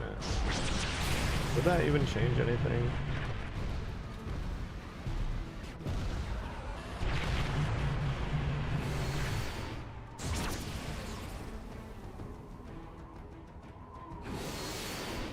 I'm gonna try something really stupid. Hold on. I have an interesting idea I hadn't considered to fix the Covenant Gun Tower, which I'm reminded of.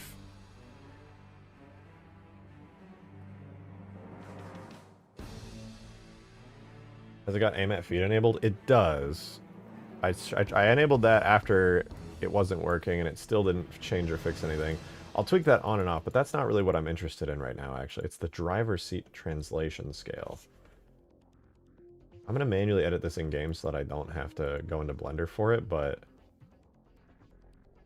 Is it the Y value 0.9? What if I change this to 2?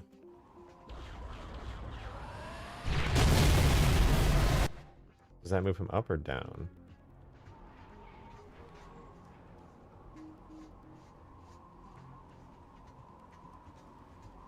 Bro's supposed to get in. Are you telling me the driver enter doesn't work for the AI? Hold on. One second. I think driver enter might not be set up right. It is set to driver enter.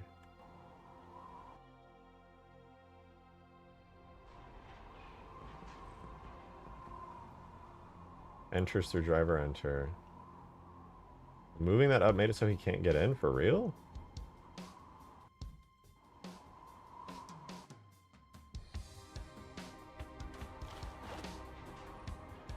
That's annoying.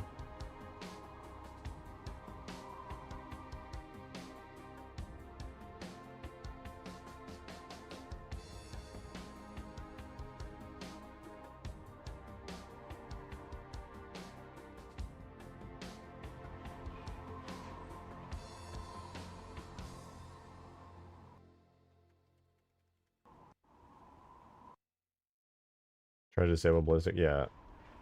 I could try disabling ballistic aiming. I just did it because it literally fires, you know, a thing. Let's turn him invisible so he stops showing up like that. Ideally, I would just set... What I'm trying to do is move where his actual, like, character is positioned up to the top of the tower. So that way he can be more accurate, because there might be a discrepancy between him aiming from here and viewing from down here. Most AIs don't like that. It also messes with the player weapon firing and its accuracy, which I think is where the discrepancy is coming from. The problem is I cannot force him into the vehicle unless he can actually get in it.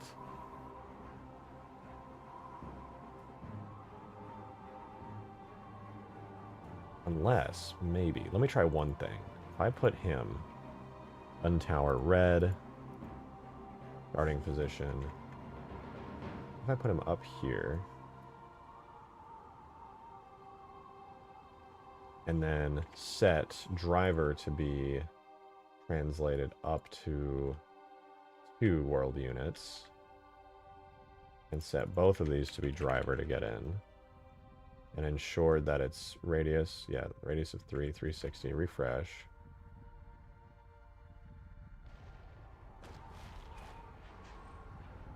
Oh, okay, that wasn't even the right value.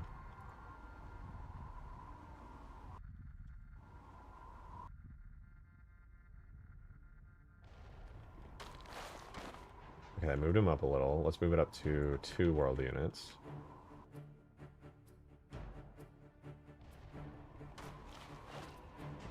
He's a lot higher up now.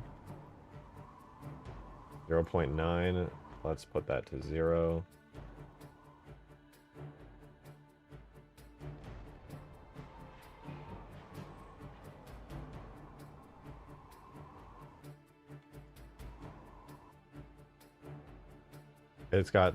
It needs to be set up very specifically. Understood. Okay, I'm going to try this really quickly. This should possibly improve his accuracy. Let me double check that I'm doing this right, though.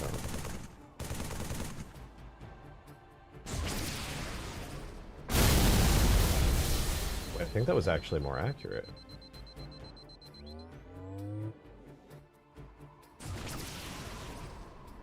Oh my god, wait, he's more accurate. That actually worked! What?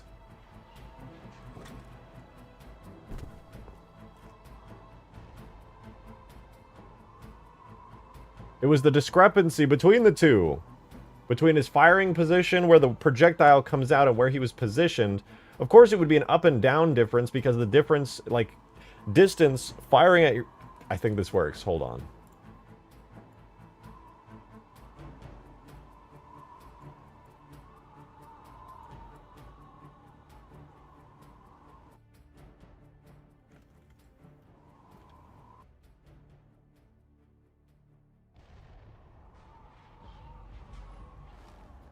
Okay, I think he got in correctly. Let me actually just change this from 0.5 to 0.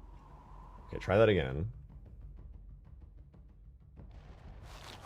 Okay, he's in the seat.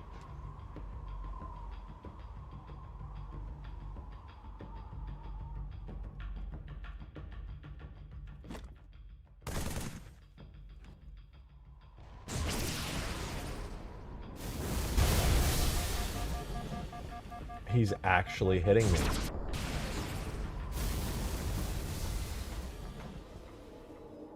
Look at this. I'm right. He's a little off, but it's almost flawless.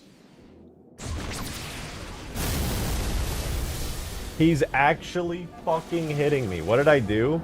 It was a discrepancy. His seat, where the actual AI driving it was positioned, was set really low, and the part that actually fires was set really high. So the AI's eyeballs were not actually lined up with where the projectile comes out at all. That is like a near direct hit, bro.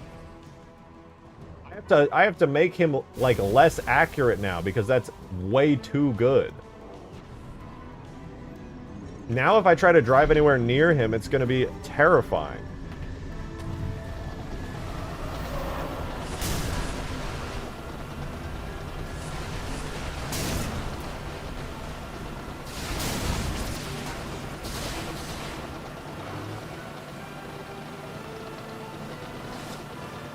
That's gonna suck for the Mantis. It's gonna suck for everything unless I fix this. Direct hit, I'm dead. It has perfect accuracy.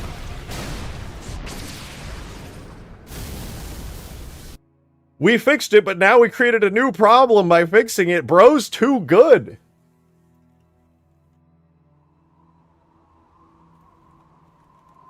It's a little behind. It doesn't even matter because the explosion is so big. The radius is so big, you're in it no matter what you do. He's only off by like 2 feet, which on a scale of this is 0 feet.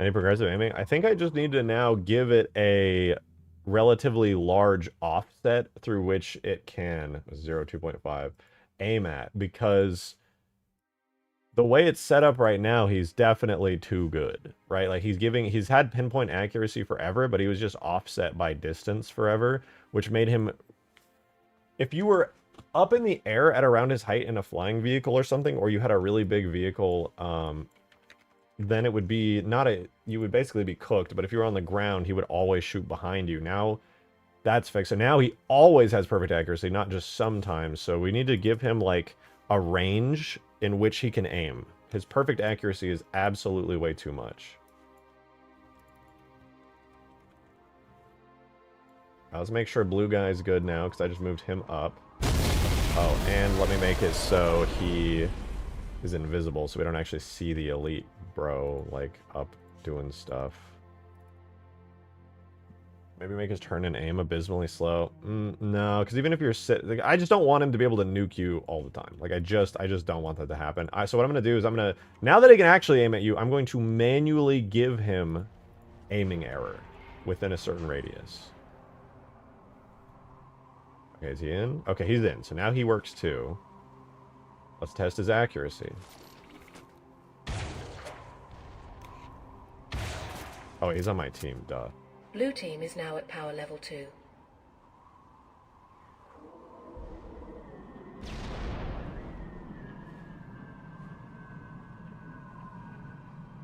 Pelicans, Mantis, and Mega Mantis pilots are trembling in their boots. I know. And the problem that these guys have right now is that they're so, like, small that they're not that noticeable. You don't think they're going to insta-kill you. I think what I might have to do is give him more of a Halo 2 style projectile that maybe could be reasonably accurate, but doesn't just, like, instantly annihilate you. You know what I mean?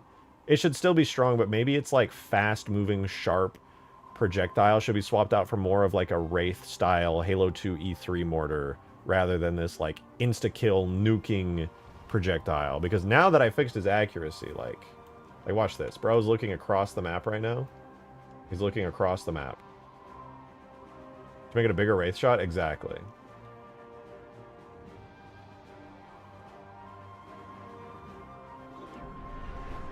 Like, literally look at this. Okay, I can see the red gun tower. He can see me. I'm gonna walk into his range. Check it out.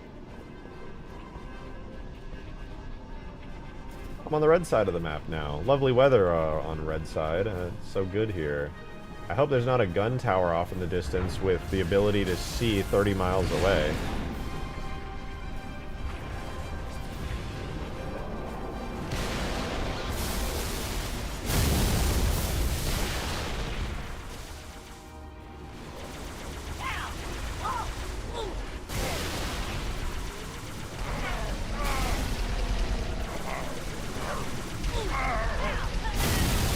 That Wraith just got instantly destroyed. I'm dead. He just perfect accuracy'd me right there. And again.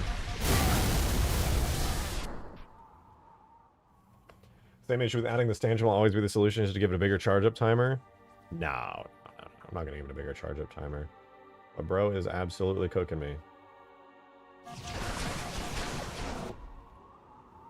Wait for it. He's firing. Oh, I got moved by a ghost that rammed me. Never mind. Okay, he's gonna fire again. Wait for it.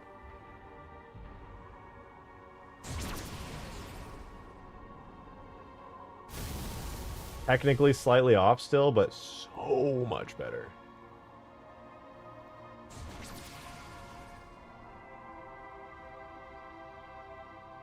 How accurate is the A gun versus aircraft? If you fly in a straight line, perfectly accurate.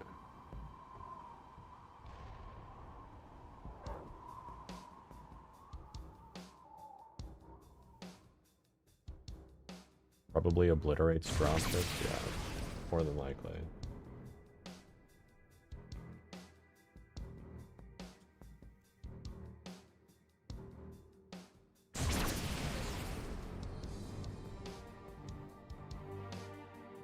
Okay, we gotta give bro an error angle really badly. Really badly. So instead of him having perfect accuracy, now that he more or less has perfect accuracy, we're going to fix that by forcing him to have an accuracy penalty. Because that's absurd.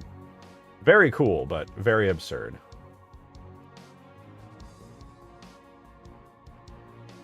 There should be a probability that he can one-shot you, but it should not be... Let's just delete his really accurate firing pattern. So, target leading and target tracking is flawless. However, what we need to do is have projectile error. Error added to every projectile we fire. Considering how far it is... What is this? The maximum rate at which we can sweep our fire? Okay, not worried about that. Maximum angle, we will miss the target. Restriction on burst origin angle. That's a cast. So we're going to try a 2-degree angle. The reason I'm trying 2 degrees is that he's really far away. And 2 degrees might be a shit ton. Okay, that was a little more off. What about this? What's this kind of angle going to be? Okay, he fired over to the left of me. I'm going to try a 5-degree projectile error angle. Because the explosion is so big. Okay, he just, like, missed terribly there. Missed so bad right there. Which is kind of cool. It kind of returns him back to that cinematic type effect. Okay, that did hit me a little bit, but that time it was behind. I think 5 degrees could be balanced. It seems like he's kind of shitty at aiming again. It kind of just returned to the issue, but instead of being distance... Well, yeah, okay, 5 degrees is too much. Let's try moving it down to 3 degrees projectile error.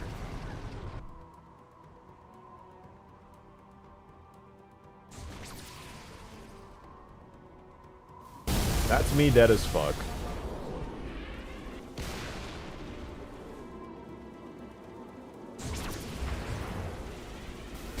That's once again me dead as fuck. Okay, maybe 4 degrees.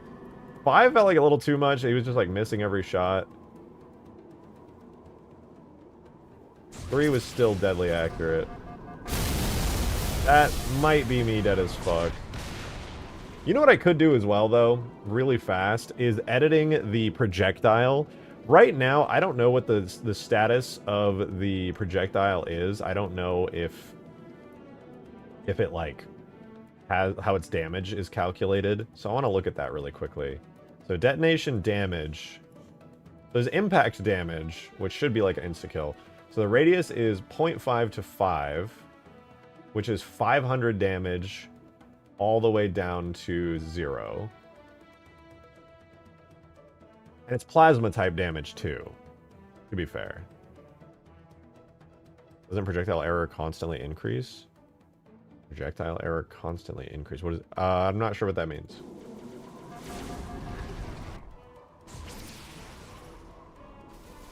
Okay, he completely missed there. Unless he was trying to hit the ghost, I'm not sure. More error the more he shoots. I don't know. He only fires a single one, so it's hard to say. Okay, that time he was definitely aiming at one of the ghosts. There's no way that was him trying to hit me. Because that is, like, absurd. Unless maybe you're right, because his error angle is now, like, excessively far off.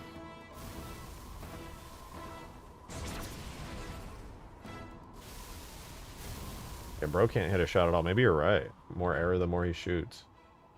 At burst origin. Yeah, I might have to do that instead. Okay, there. He took a break from firing. Which counted it. Yeah, you're definitely right. You're definitely right about that.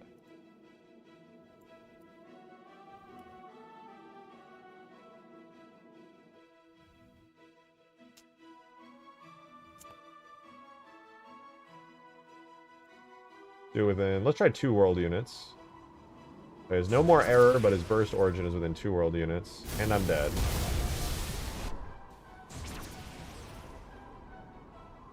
Okay, how about we try like 4 world units, because it's got a pretty big range.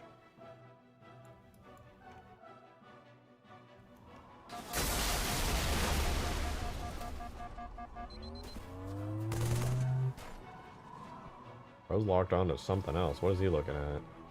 I'm right here, man.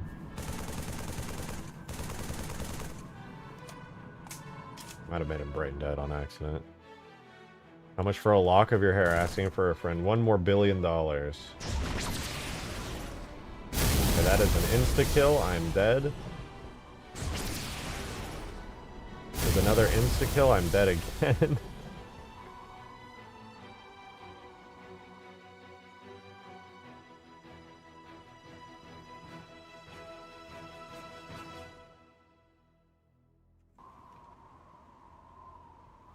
Hey there, bot. Oh, he's greeting Stream Elements. That's so nice of him. Stream Elements can't actually appreciate it. Okay, mine an angle to you. I was gonna say, I don't think that's actually doing anything with the current setup.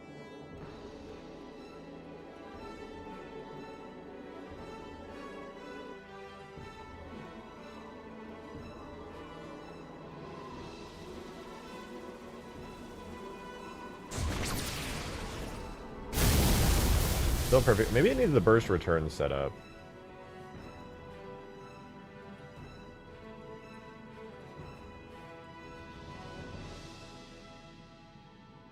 No, burst return is going to increase accuracy, so I don't want that. Maybe lower the tracking from 1? Maybe. But then if I lower the tracking anymore, he's going to just never hit a moving target.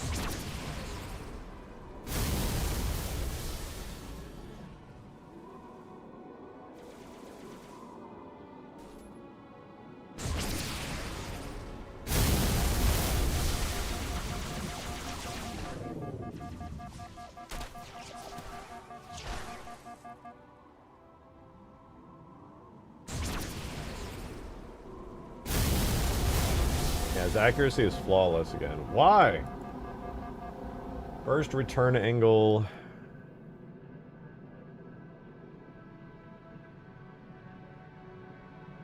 Separation. Error added to every projectile we fire. The maximum rate which we can sweep our fire.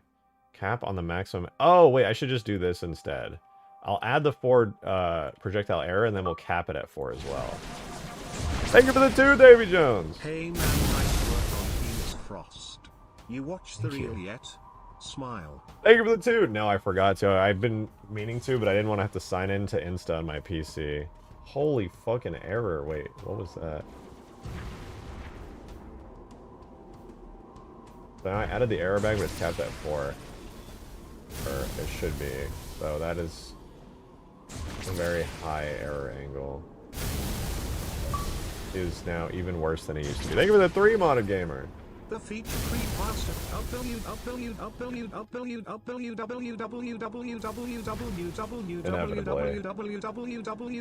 www. Feature creep is good for the mod. It makes it better.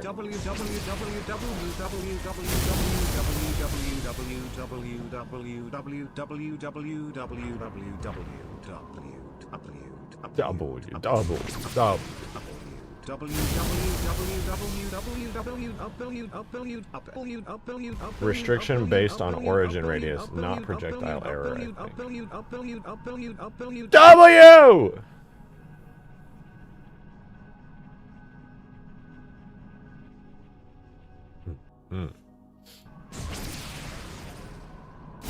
Okay, well, he was taking out the ghost that time, in fairness. All of blue team is here.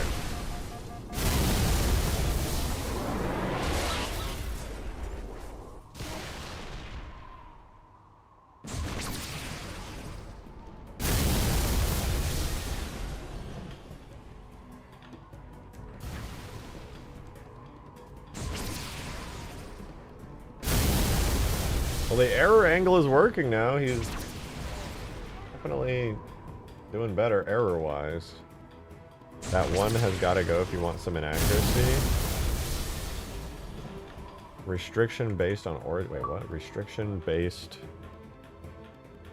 Thank you for the 3 Modded Gamer. Should just mod Halo reach www. I'm not surprised that he said that.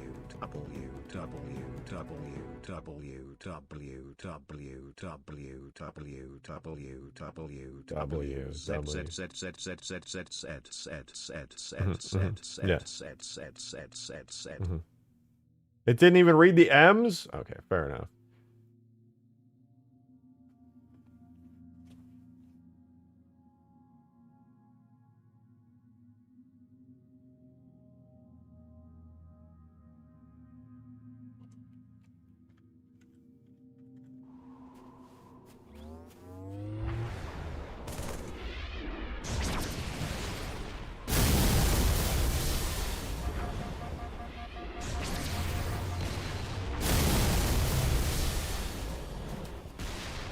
If I see movement laterally left or right.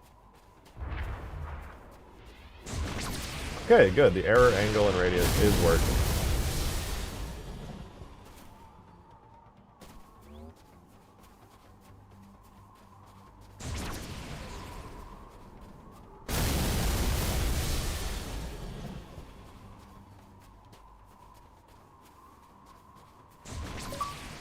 Thank you for the 3 modded gamer.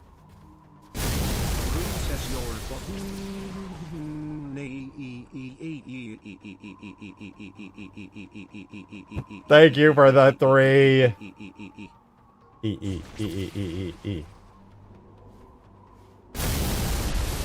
Yeah, that is, see, this is actually pretty good, because now I'm realizing I was testing it really up close at the gun tower.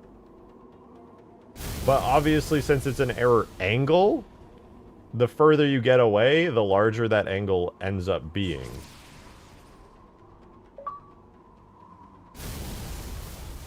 Thank you for the 3, Master. Let me try explain. Okay. Max error angle is only based off origin stuff, not project error. Oh. Reason the origin stuff isn't working cause 1 is perfect accuracy. Try 0.9 or 0.95. The return stuff is if he misses, how well will next shot be? Oh, okay, I'll set both of these to 0.9 then. 9.5 actually, because I'm evil. Thank you for the 3. Sorry that you had to I just didn't quite understand. Okay, it didn't kill me, but hurt a hell of a lot.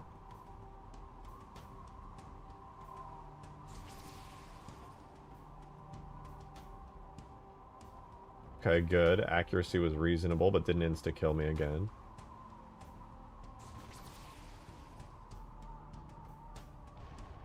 It's terrible, honestly. Just hit the same spot I did before. Terrible job. But that's a good thing. I think he's back to being reasonably bad at aiming. Even worse at aiming. I think I can remove the projectile error now. I think the origin radius might be going. Let's throw projectile error in there at 1 degree, but I don't think that's going to be a big thing. Maybe the 3! I can confirm with 100% certainty that Green Knight is completely right here. Never true. That's never once been true.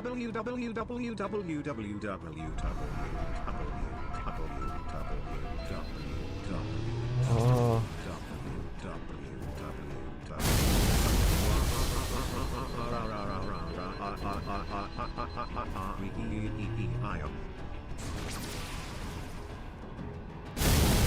Oh. Okay, I'm gonna walk in a straight line. I'm gonna see what happens.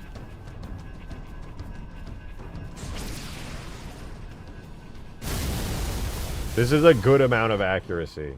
This is good. Alright, we're good. We did it. We're good. Thank you for the 3 modded game. That was very brave of you. Add a bot command for super chat spam? I don't even know what that means. Did that kill me? That would have probably been an insta-kill. There's a really good way to test how accurate bro is. By turning off Deathless Player, getting a Warthog, and just full sending it.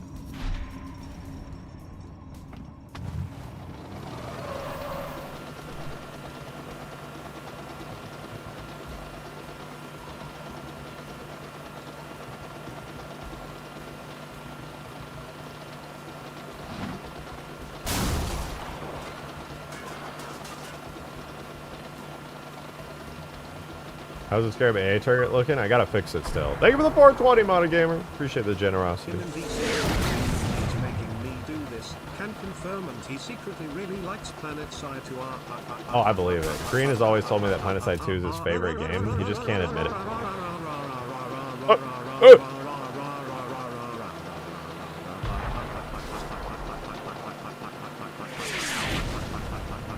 What? That's not even the letter R, bro. Just going.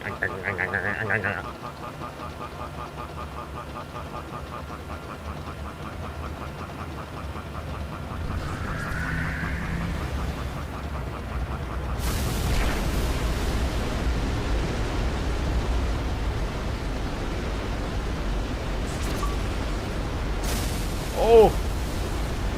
As a final new tip, you can lower the origin or bring tracking closer to the model.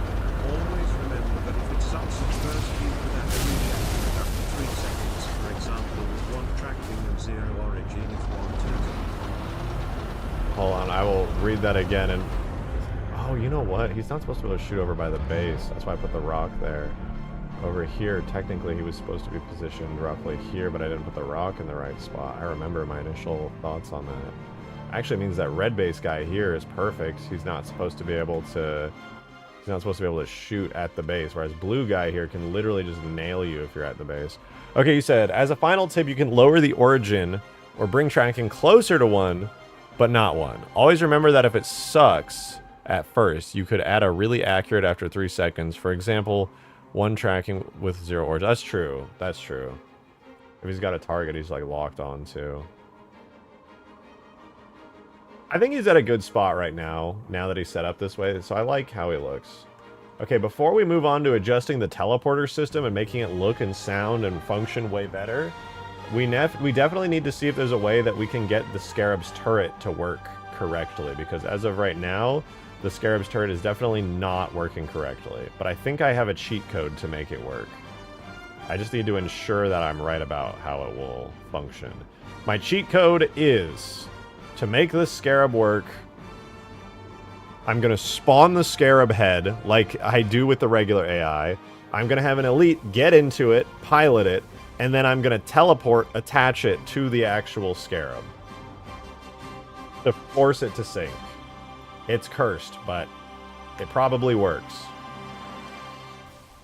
Probably. Okay, before that, though, I'm going to go use the restroom really quickly.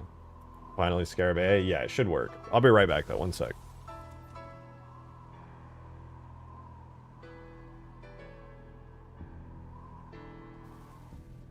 Did I swear I said that earlier? You did, actually.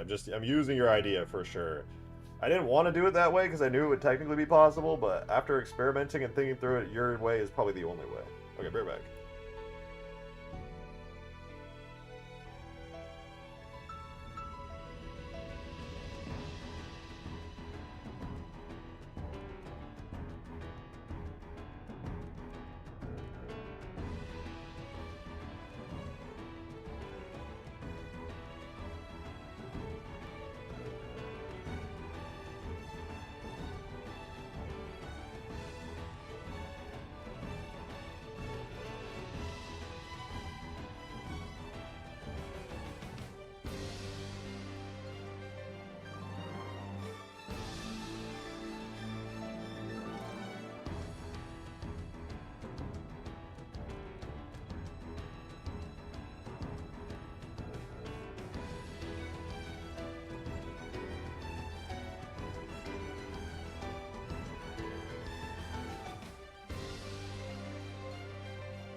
Okay. We are going to get the Scarab turret working now. Going to be a little cursed, but it will work, I think. Here's how we're going to do it. Right now, the red team and blue team Scarabs do not have functioning AI, but if we do it Master Oof's way, it will absolutely work. It's the same way we already do the existing AI, except we're going to attach it to the Scarab instead of just teleporting it into the map on its spawn location. So currently all the AI in the map spawn all the way out here. And what we're going to do is... Let me see, so they have spawn points there. I think we have space in the middle here to spawn them, and I believe the Phantoms... Let me check the Phantoms. Actually, where did the Space Phantom spawn? The odds of them spawning at the same time as the Space Phantom is extraordinarily low, so I'm just going to spawn them to the side. So that's Phantom, Phantom Blue. I'll spawn them over here on the edge here. So wait, Space Phantom, Blue, Space Phantom. I'll just spawn them over here on the edge because I don't think anything spawns over here. So we got space. All right, so here's what we'll do. We're gonna add 2 new vehicles into the map technically, which is going to be the Scarab turrets. So we'll grab the Scarab red. No. Scarab turret. Main turret. Blue. And red. And we're going to take them and place them... Oh, that's where the Phantom spawns. Wait. Oh, do they technically spawn, like, in the ground? Oh, I guess they do. I'll just put them next to the Space Phantom, because the odds of them actually spawning are so stupendously low. Right, anyway, main turret blue.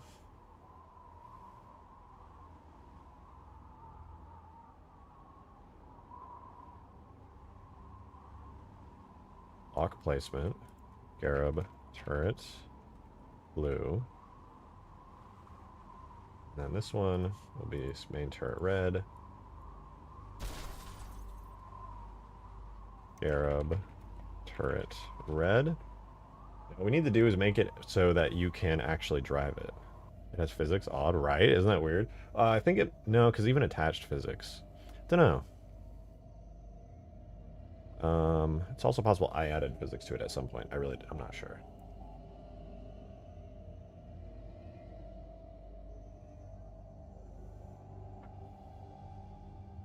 General Heat and Rocket Club totally won't try to find their way up there? Yeah, maybe.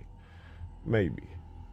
Okay, and then the last thing we gotta do is make some... Or actually, no. I am gonna add the seats onto it and just ensure that they work. So to do that...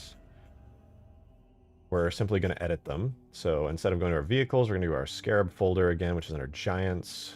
Scarab red. Scarab. Turrets. Main turret. Blue and red. So for blue, we're going to disable the built-in AI by clearing it out wherever it is. Here. So no more spawned turret character. Instead, we're going to add in a... So we have a marker name for it, actually. You already can drive it. Invisible. Instead of being locked, we're simply going to make it invalid for player. And we need to make sure that it actually has an entry seat. In fact, let me pull up the red one, too, so I can do these at the same time.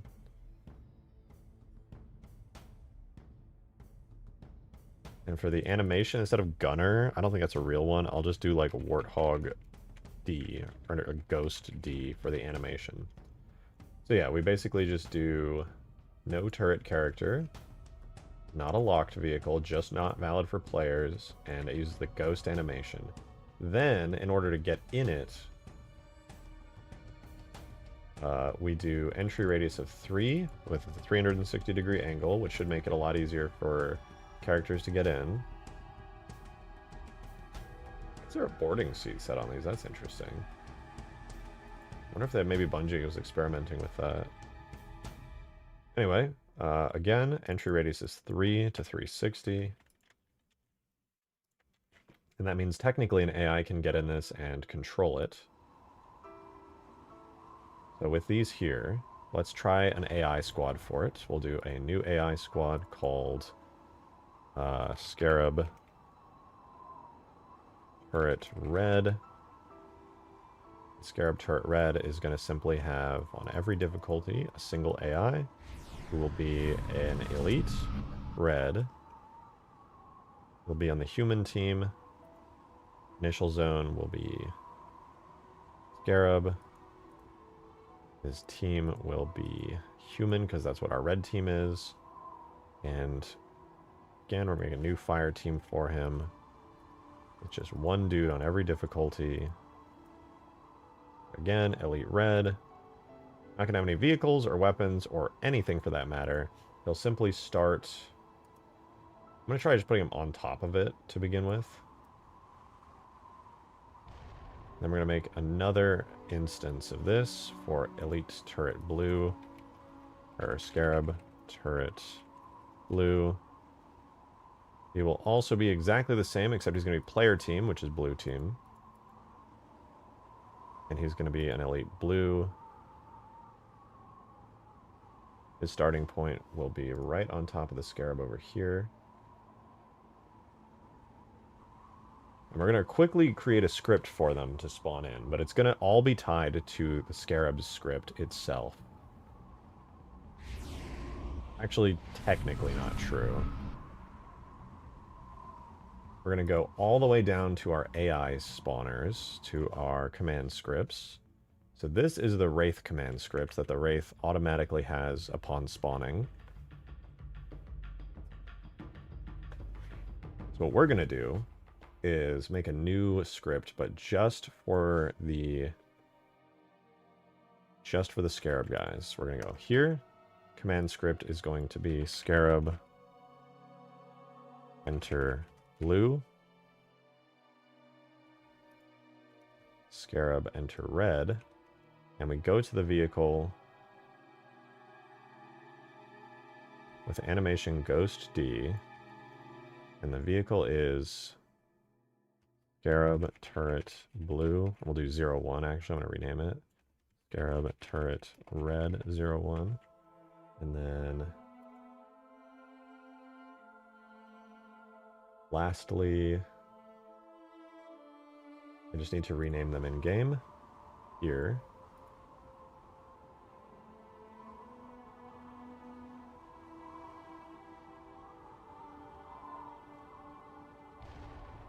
Alright, and then with that set, we just need to get these guys to use those command scripts, which again are Scarab enter red, Scarab enter blue.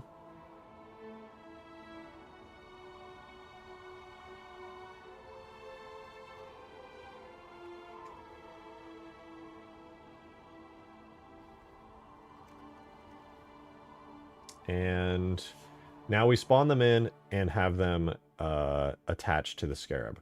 Super fast, before I forget, our red Scarab currently has obviously it already has the turret attached. But since that doesn't work, we're going to manually remove it. If you remove two side plates, it kind of looks like the Weevil. The side plates, really? I guess I could see it a little. I feel like the design's relatively unique, though. Anyway, red has got the rear shield and everything, but its object currently, so it goes to parent marker gun. That's going to be important to remember. So we're going to attach it to the parent marker gun. We're going to remove the other Scarab's top turret as well.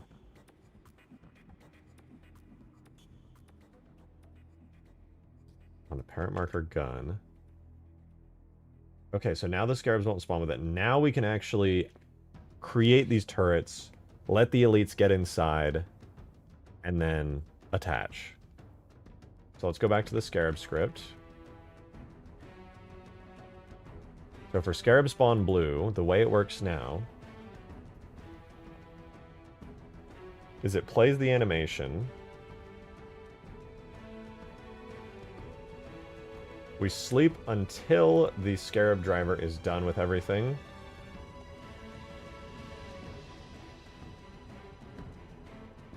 And during that time, we can do our own stuff. So we're going to first object create Scarab turret blue 01.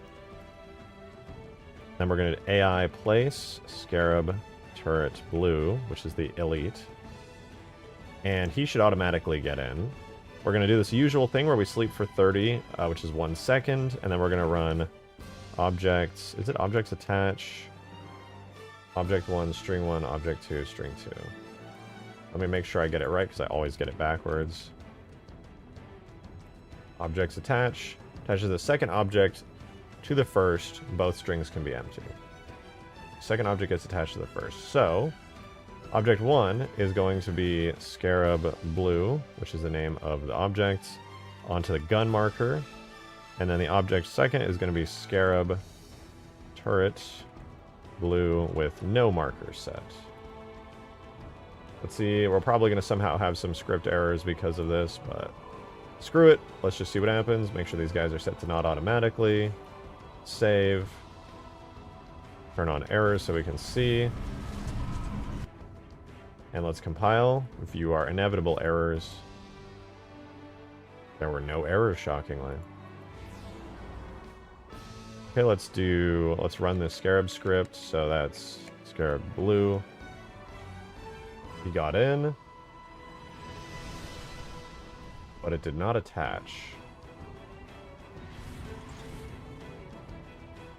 He did get in and spawn successfully. He's looking around. That'll sync in multiplayer. Also, fun fact, Bungie fucked up the UV maps on here. Always looked a little wonky because of that. That is a little weird. Scarab Blue's in, right? Yeah, it's just turretless. Why didn't objects attach work?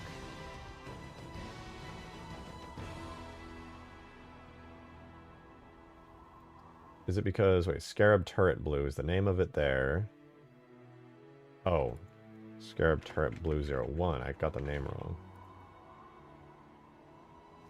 Why was it no center light? Didn't have a texture. It's just super... It's just a little buggy. Okay, so let's do Scarab Blue. Bro gets in, and he gets attached.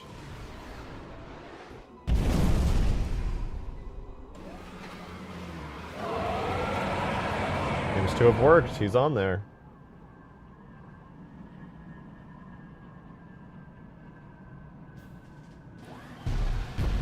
Now my question is actually, now that he's attached through scripts, if I destroy the core here, does he still die?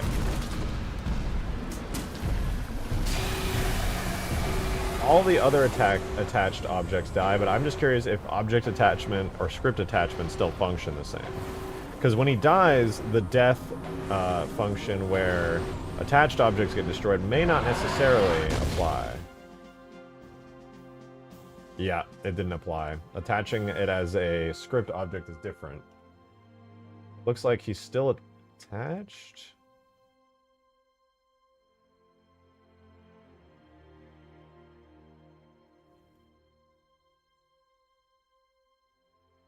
So perhaps what I can do is have this script stay alive, and then we just sleep until Scarab the equals 0. Scarab Blue get body, what does it get? Vitality. Unit get health. Unit get health? I want unit get health.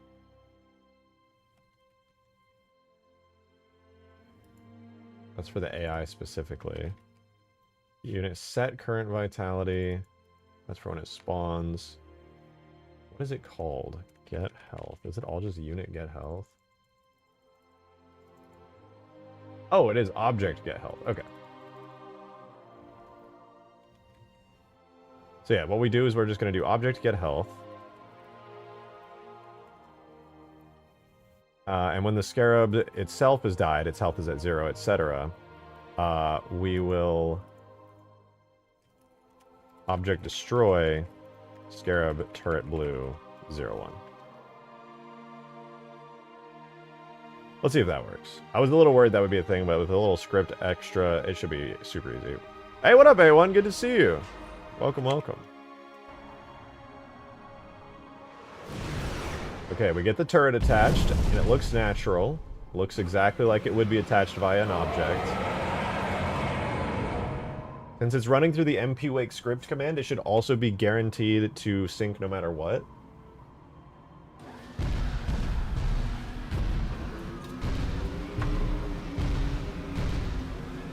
Used to be wheelie? I see you. Welcome, welcome.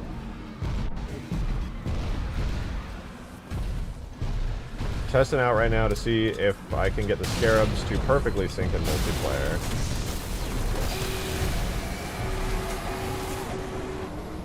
Alright, so now when the Scarab dies, will the turret also disappear?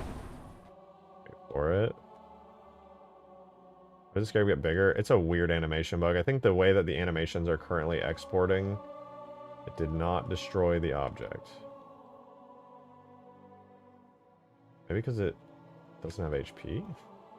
Oh, maybe the Scarab's health isn't at 0. Let's do object, get, health. Scarab blue. No, it is 0.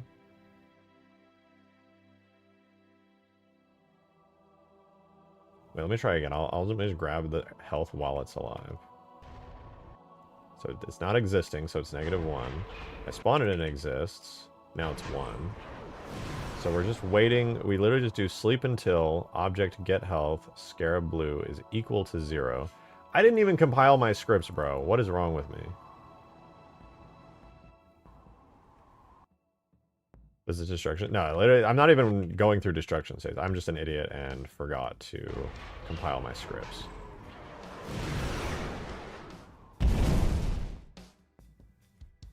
Did that just kill me, or did I despawn? I wasn't even paying attention.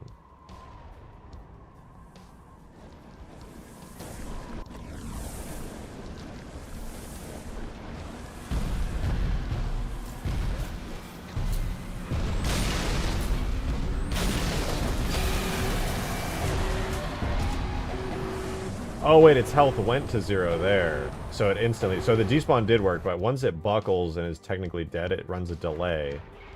I guess I could just run a manual sleep on that. What's the exact duration of the Scarab's death? It's in the model tag. When it dies and it plays the full death animation, it should delay for... Where is it? Butt death? Is it butt death? Response delay 15 seconds. And since we do 30 ticks, 15 times 30 is going to be almost 15 times 3, so it's 450 ticks. And then we destroy the Scarab. Okay, cool. So we're just going to mimic the delay that's already built into the actual Scarab model. Can you label it vanishing? Yeah, exactly. So now what we do is, since the Scarab dies and then delays 15 seconds before it blows up, the script is also waiting till it dies, delaying 15 seconds, and then destroying and deleting the turret. So we're mimicking the same way the damage states work now, but via the scripts.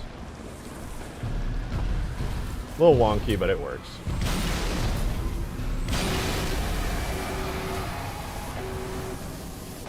Should work all the same. So it's dead right now. Now the 15-second timer has already begun on the scripts.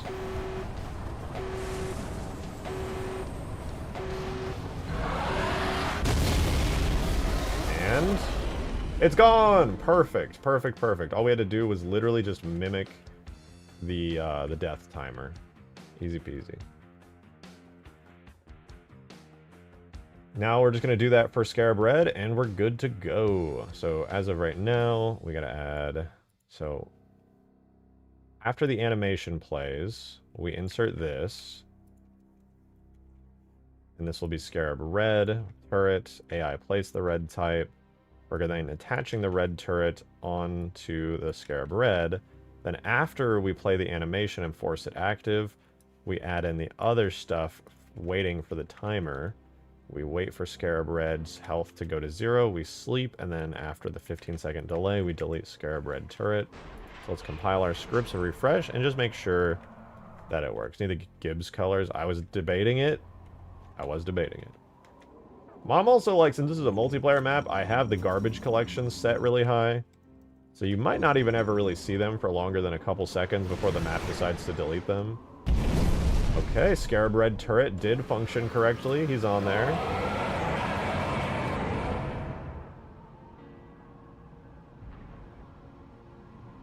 I know it's functioning because I deleted the Red Scarab's default turret. Oh. Okay, let's try taking him out. Really doing his playtest? Oh shit, hell yeah. Okay, Red Scarab is going. I'll probably join him in a little bit. If he's still going by the time I'm done with this.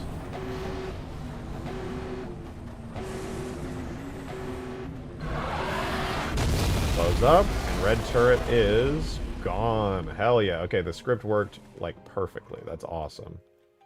That is what I like to see.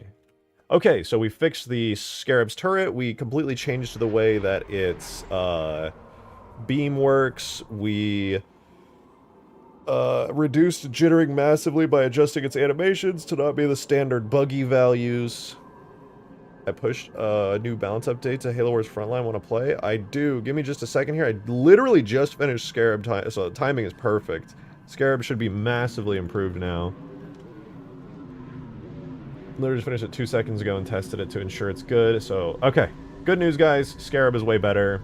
All of the main issues should be addressed. We'll have to test it in-game to really tell how it works. The last thing I want to do for the Scarab is to make it spawn more consistent. Currently, it spawns at a good time, but I don't think it's consistent enough. Right now, the conditions you need to meet to spawn your team Scarab is the enemy has to take down your dome, and you have to wait until their albatross comes down after that, right? Because every time you spawn, you destroy the enemy's dome, your albatross comes down. After the albatross on the enemy side has come down, 2 more things need to be happening. You need to be power level 1, and somebody needs to be invading your base.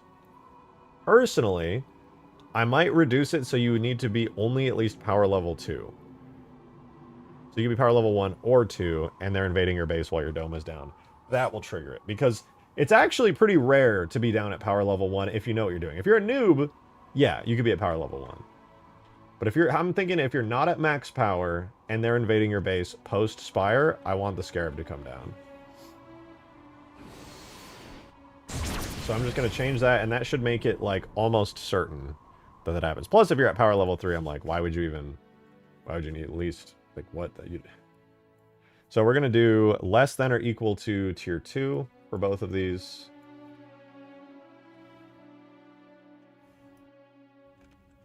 So if you're power level 3, you're not going to get the Scarab. They're just going to keep fucking with you. However, power level 2 or 1, you do get the Scarab. So in order to test that, let's make sure this works. I'll take down red team's Spire here.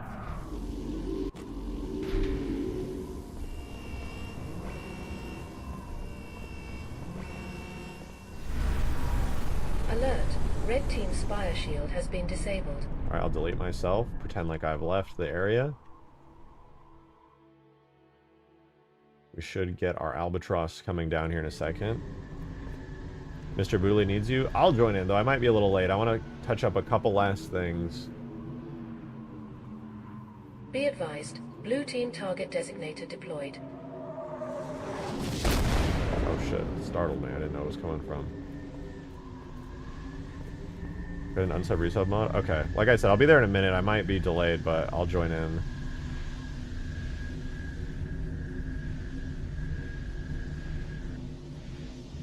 Now that the Scarab is working, I need to touch up a couple bugs real quick. Because if I join you, it's gonna end up being the last thing I do for the stream. I can almost guarantee it, since I'm already at 3 hours. So I want to get a couple more things in. Okay, I am unsubscribed and resubscribed.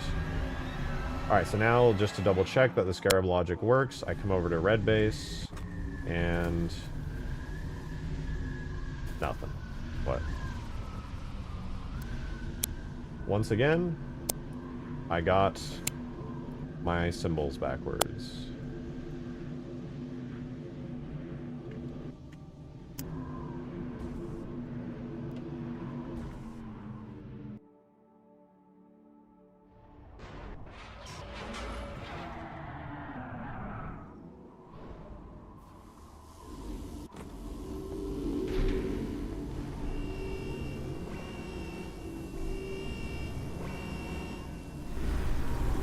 Alert. Red team's Spire shield is now offline.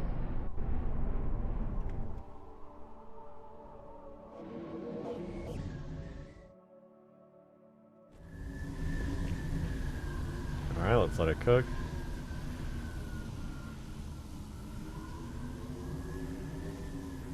Blue team, priority resupply. Albatross inbound with target designator. Nice. You know what, actually, there's one thing I need to do before I test it. We're going to need to create a new global variable for this. Let's go here. This is something I meant to do a while ago, but I just never quite got to it. So we have modes, ambient, we have objectives. So I'm going to create two new booleans, or a new global boolean, spire, dome, spire down red, and we're going to do spire down blue as well. And then in the actual spire script itself, when the player's spire dome goes down, normally what it does is it sets objective 1 to true once the spire dome is down. But I'm also going to set the other variable, that's because this one will change later on to set the active variable. Which is actually funny because I could have done that a way better way. The way I have this set up is so cursed. Anyway, spire down red will be set to true. And we're going to insert that for blue on their dome as well.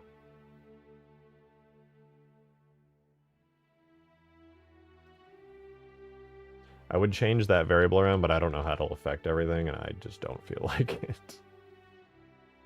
Okay, looks good.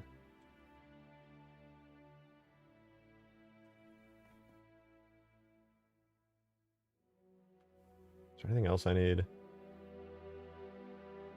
I don't think so.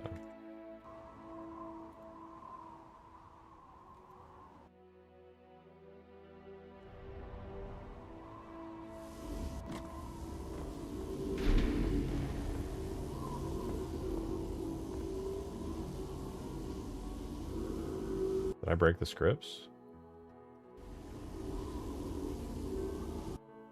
Expected civilian spark. What? Oh, I didn't set it at have a default.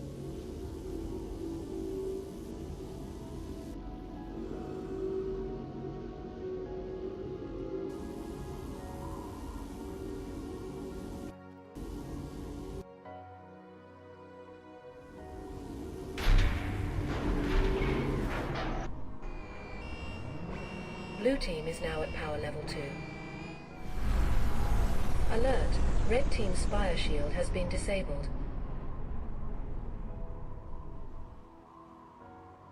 Now we wait.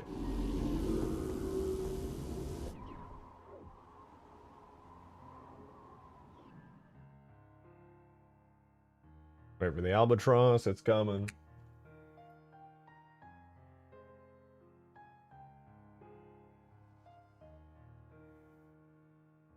Beautiful.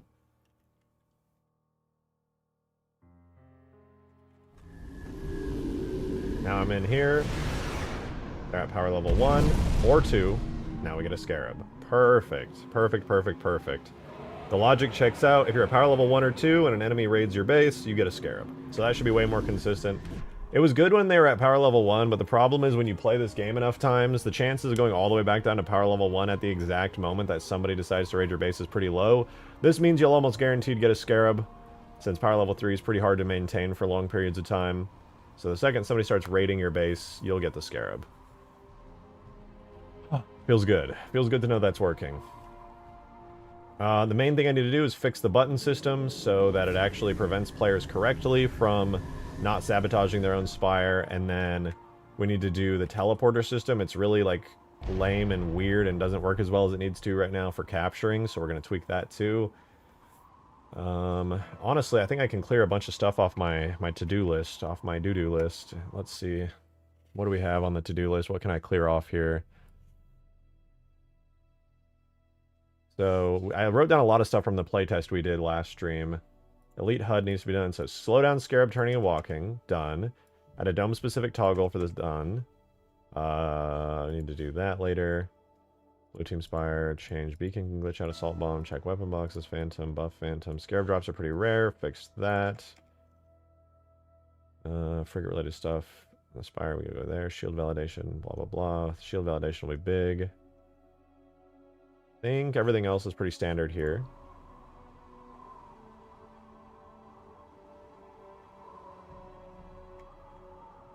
Main thing now is to ensure that when a blue team player comes up here, that it does not work. That should be really easy, but I tried to implement it, and it was not, in fact, really easy, and did not, in fact, work. So I'm going to go down to the vehicle spawners for red team, and I'm going to, once again, copy the logic over perfectly. So for the goose red, if you wanted to spawn a red team mongoose, you cannot. You straight up cannot. I'm going to copy the entire verification script for the mongoose there.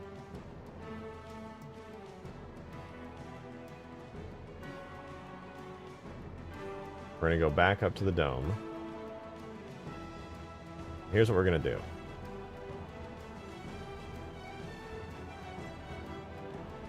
Put all that there, remove that continuous, remove that. So this is what our logic looks like for getting red team fire. So we're going to grab the device group for the button. Let me see here. Sleep until the button is pressed, basically, is what that's checking. So our button here is Spire Switch Blue. Chooses Spire Dome Switch Blue position group.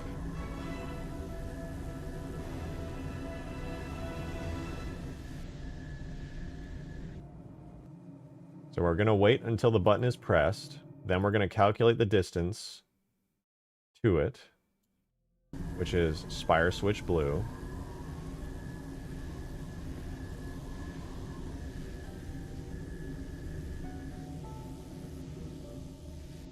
Then we're going to check the distance between the different players, which is going to say Spire Switch Blue.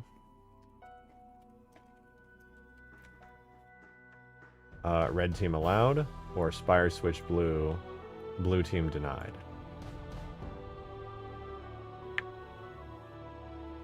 Then we have a variable that will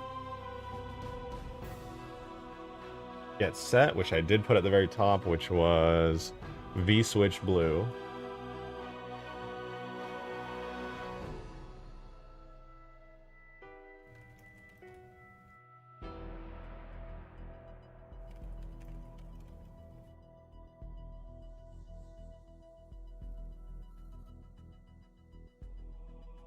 And then what we do is we simply set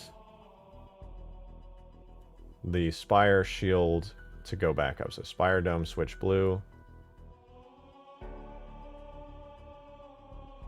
Let me do device group set, device group set. So you do device, then you do the device group. So that's going to be Spire Switch Blue, and Spire Dome Switch Blue.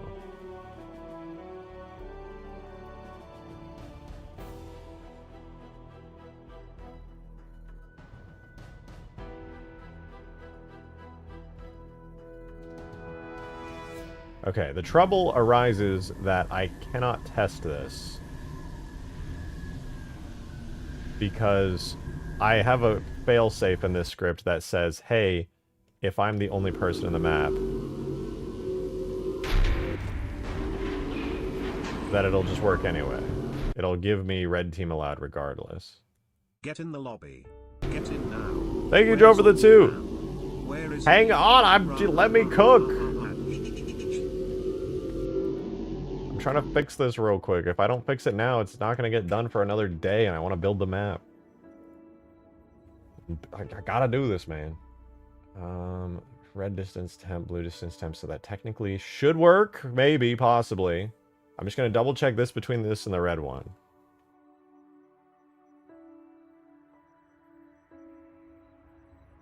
Wait, I did this on... Oh, whatever. This actually works out. So we device group get dome blue. Actually, wait, I have an idea. Let me do from the sleep 5 all the way up to there. Does this even change anything?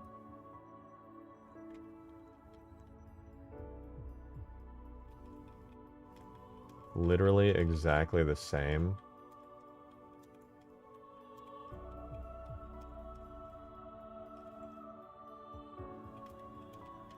If it's exactly the same, then I'm not going to get any different results. It's set up correctly at the very least.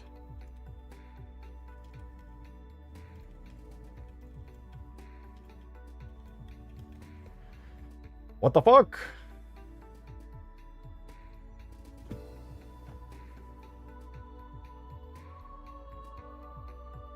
Actually, the failsafe, she's a Destiny DLC anyway.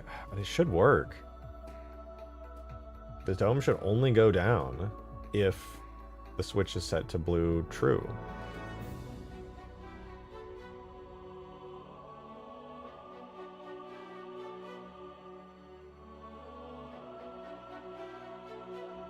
Ay, ay, ay. Alright, well, whatever. Let me just add the failsafe back for a different one.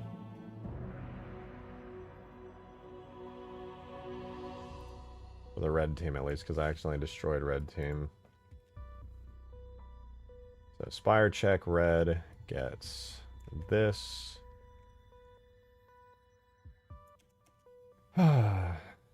We look for the device group, Spire, Dome.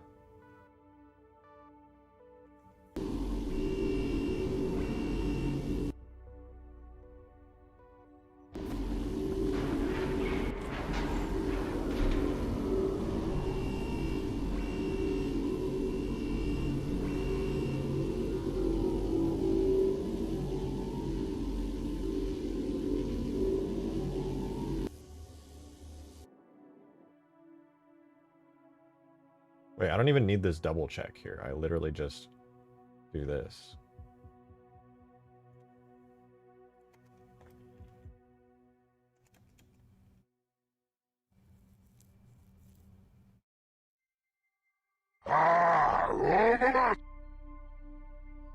Thank you for the 2, John. Joaquin. You didn't even say anything, but thank you very much. I appreciate it. Thank you for the support.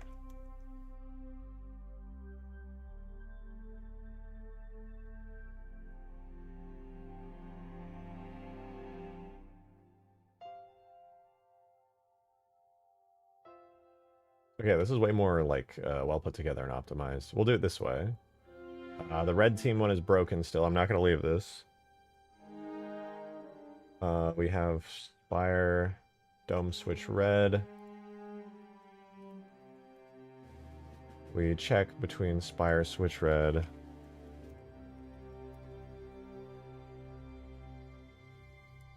Whether or not the player who is there is equal blah blah blah. Print Spire Dome switch red. Oh, actually, you know what? Down here it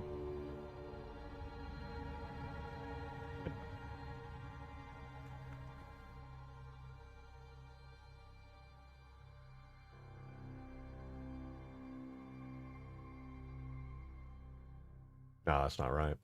That's actually not right.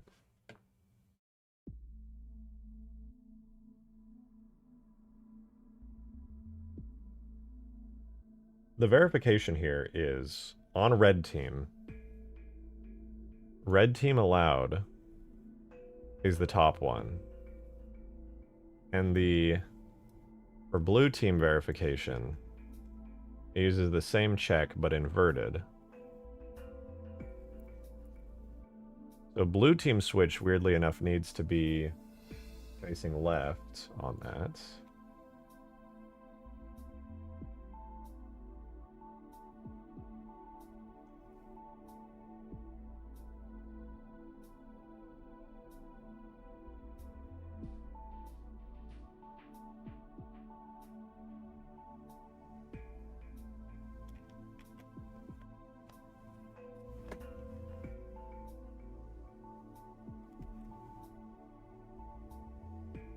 And there's Harry. I will be there, Skaboodle. You don't have to wait for me to join. I definitely want to join in. I just need to get this done, man.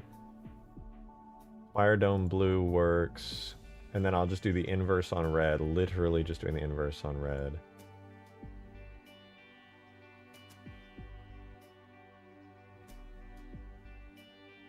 This is not making sense to me! To verify Scorpion blue, it goes left and gives you a go-ahead. It's the exact same on right. Stream Element, you're right. What the fuck? Stream Elements is winning an XP. You gotta beat the bot now. Okay, blue verification is gonna point left, red verification is gonna point right. So red is good. And now blue is good. And that puts them, but the problem is we want the inverse. Boom. So now blue faces right. You face left. Okay. Good. Good, good.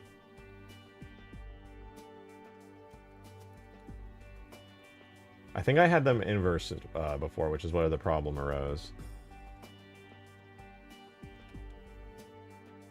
I understand it now.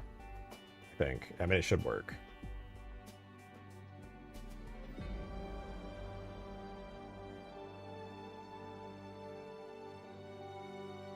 By inverting them, it allows red team. And we're good. We're so good, in fact, that I'm actually going to copy the verification script in its entirety and put it over red team and then just invert the check.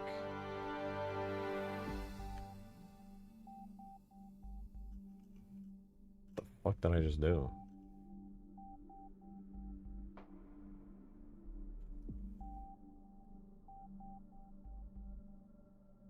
Right, so let's go here. We're going to check for the red switch, and red switch, which is going to now be an inverted check, looking for blue team, which is then going to say blue team is allowed to press this, invert this one to blue, wake the script for the red script, or for the red dome going down. We're going to set the blue team objective there and set spire down red to true. Not that we even need that anymore, but I'll keep it there. And we're going to set... Why set red count to true?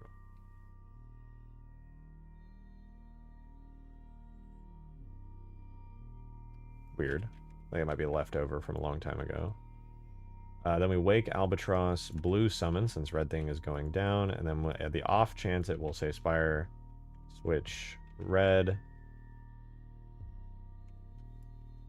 Red team denied. And then we'll set switch red to false to be safe. And then we device group set the red team switch back. Now this should work. We're going to verify it works and doesn't spam. So we're going to compile our scripts. Reset.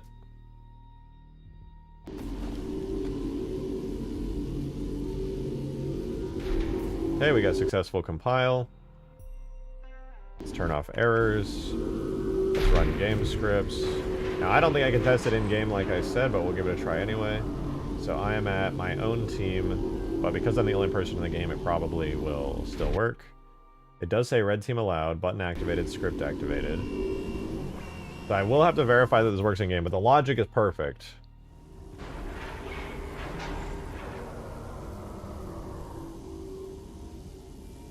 Okay, the last thing I need to do is, if it doesn't work... Actually, can I simulate this not working?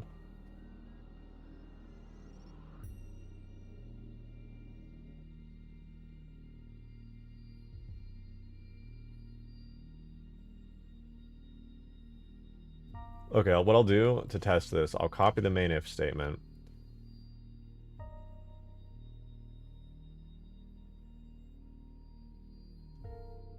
So if red distance is greater than blue distance,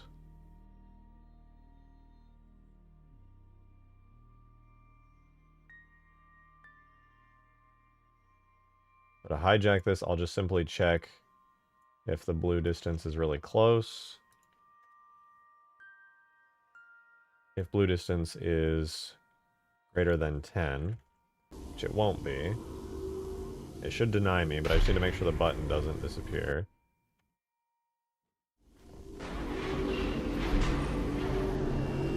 It said red team allowed still. What the fuck? Am I on the right one? I'm on the wrong one.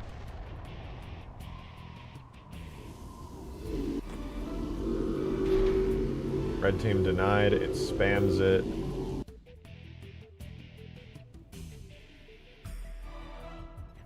Okay.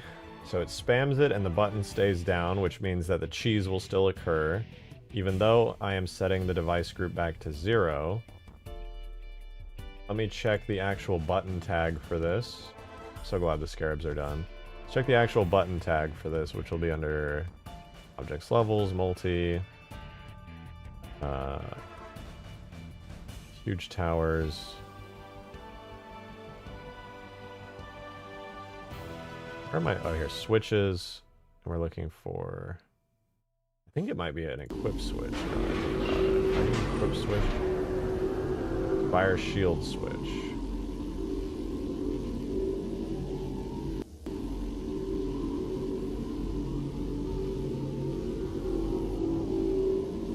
In a way, I put it in Ultimate Forge.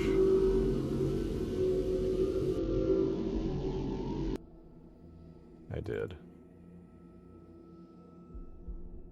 You forgot the N in front of one? What? Where? What are you talking about?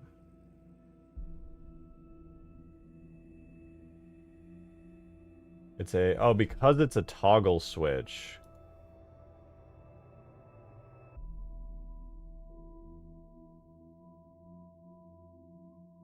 Maybe if I set it to an on switch. Or even a call button.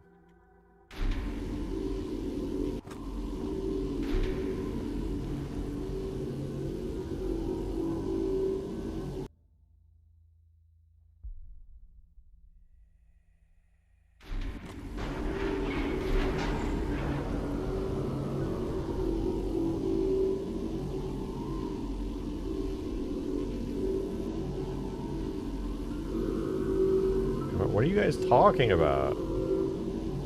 Forgot letter where? My scripts? My scripts compiled. There's no errors there. It probably wouldn't have compiled.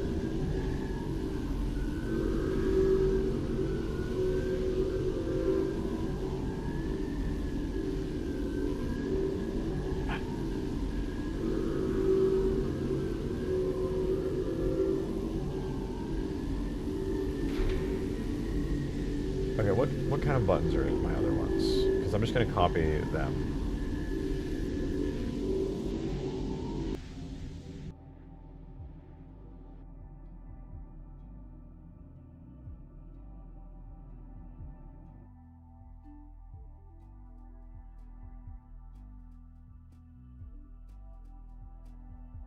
Power transition time, 5 seconds. All value 1, on button when touched by player.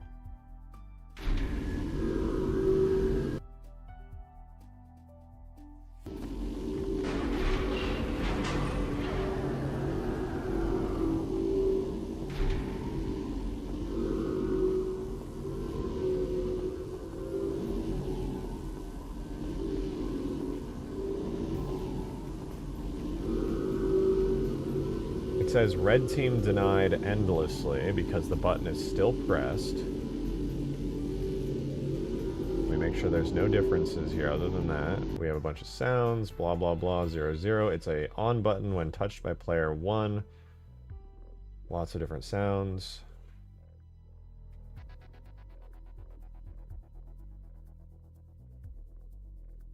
Those sounds will never play. Okay, so everything here is correct. So now we just need to make sure that I look at the logic for the button going on and then off.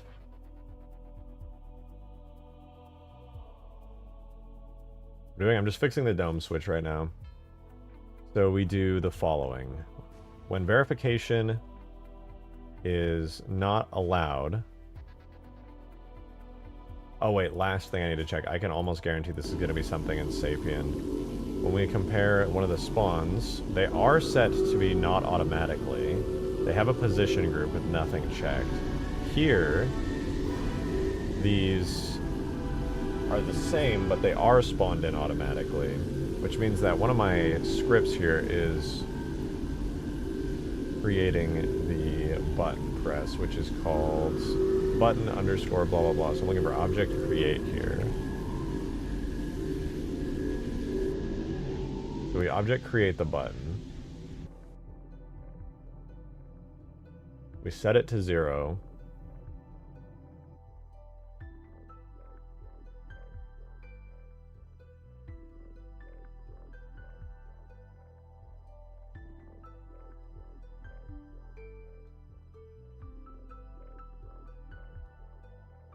and it interacts with the other script.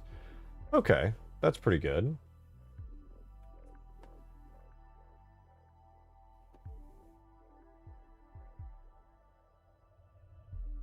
So then maybe we'll just recreate it. Because I don't think... Do we have any object destroys in here? There's a goose red.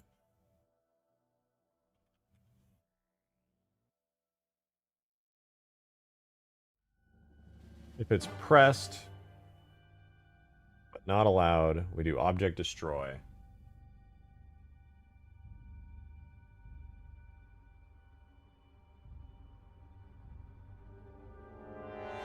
Okay, I think I got it. Should be fixable.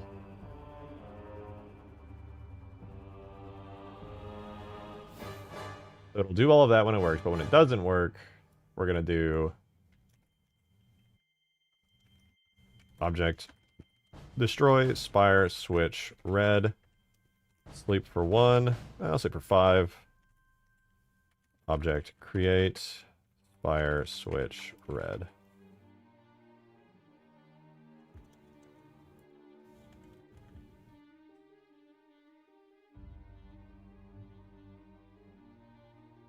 That should respawn it and hopefully not spam it anymore, I think.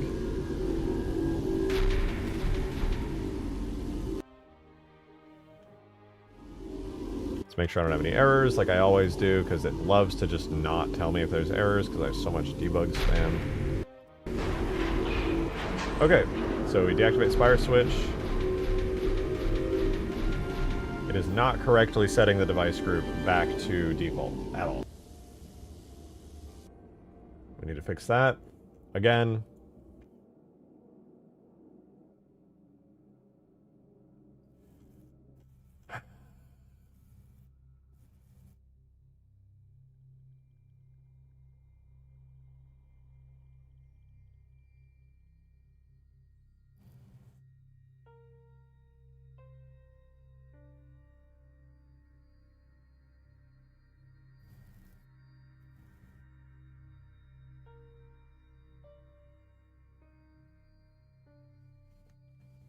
So if it's invalid, we run the else statement.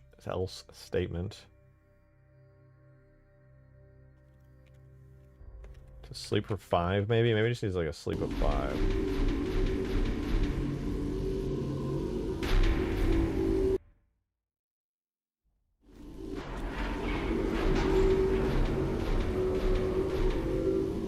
It's funny because this is supposed to set the device group.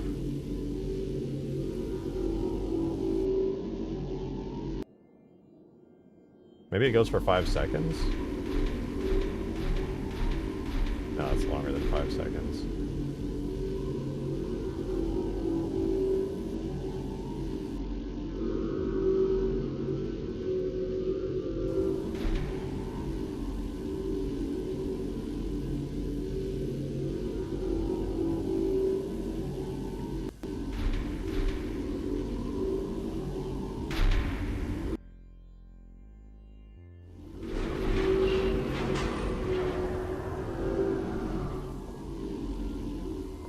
It reset it, but it didn't respawn in the switch.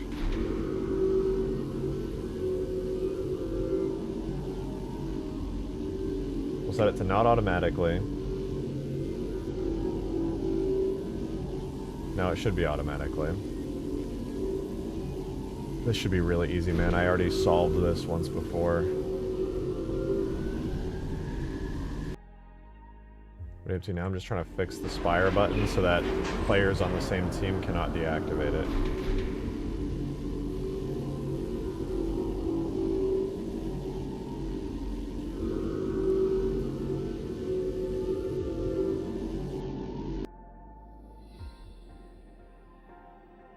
So if you press it,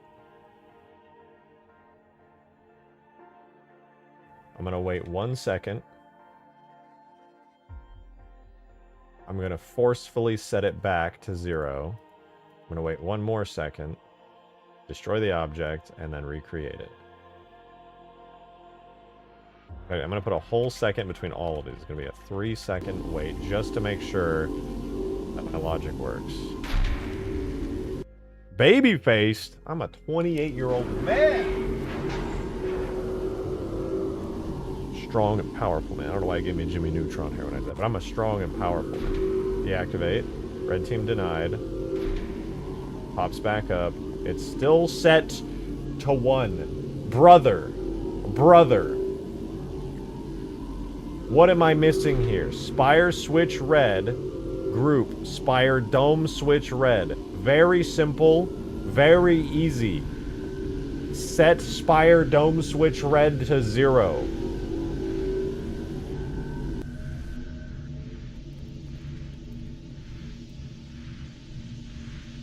This is not hard, man. This is actually extremely simple.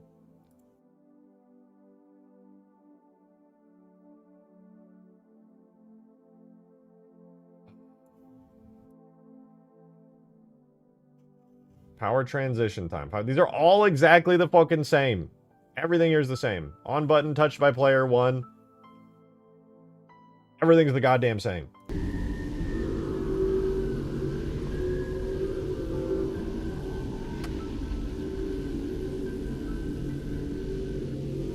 You asked me to buy a beer. Ask if your mother knows where you are. God damn. Guess I'll take it. Youth is smiled upon.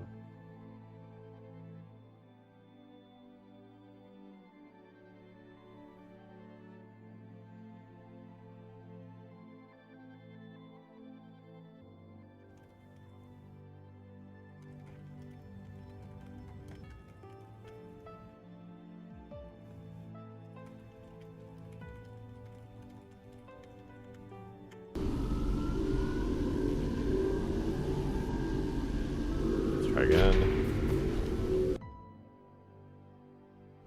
If you're not bald, I'll take it. Okay, press it. Nothing happened. Script error somewhere. Even though all I did was add some prints. Turn game scripts off. Compile scripts. Script compilers. Yeah, I'm aware.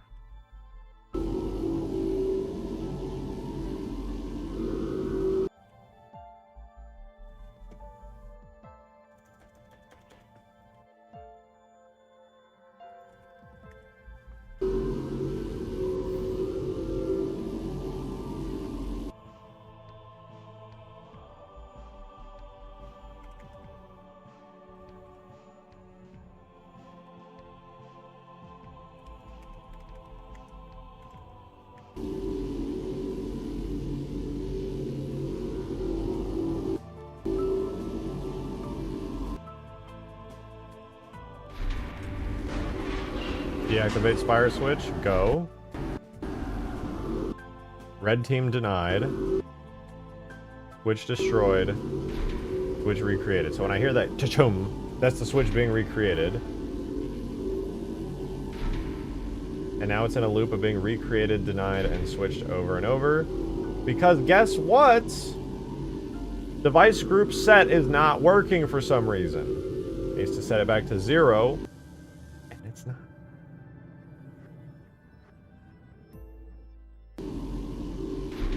This is so fun. I'm having so much fun right now. Position group is the one that sets this. Same here. Oh, wait, I know what's going on. Dude, this has been working the whole time. I have them set to only change once. Don't I? Yep. There we go. Spire Dome switch. Spire Dome switch. I was only allowing them to change one time in their device group setting. Refresh.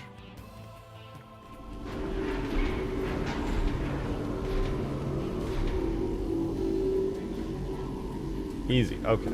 I checked the buttons, I checked everything, I just never checked the group itself and the one toggle that it has.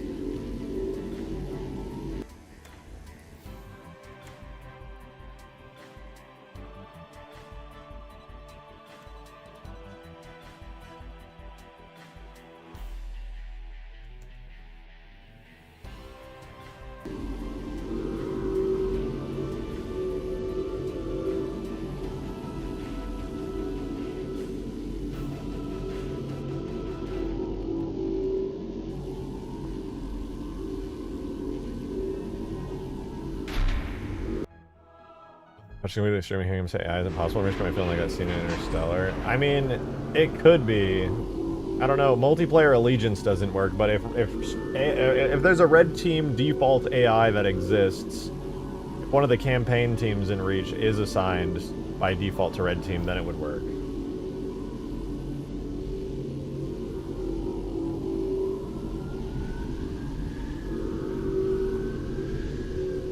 I just don't know if red team AI is friendly to any.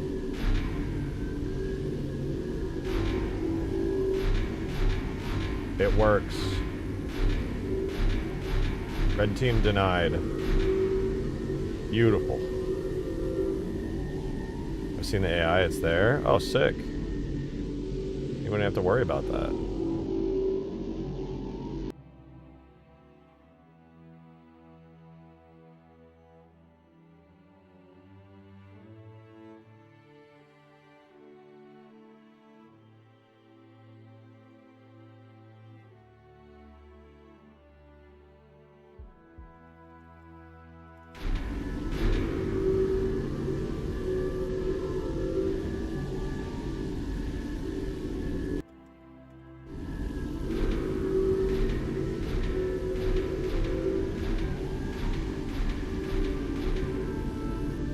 Sick. Okay, it works, and also, it works. I'm gonna bring back the inverted if statement for this one.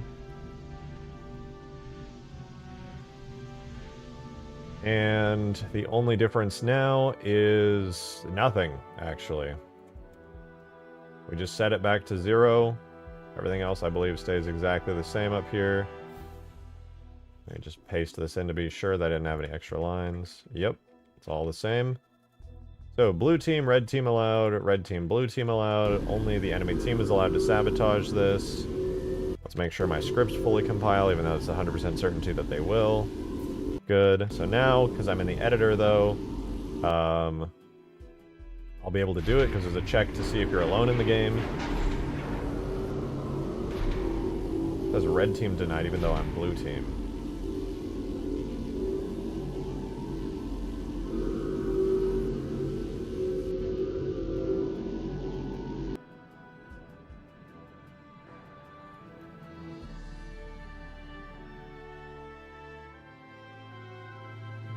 Check.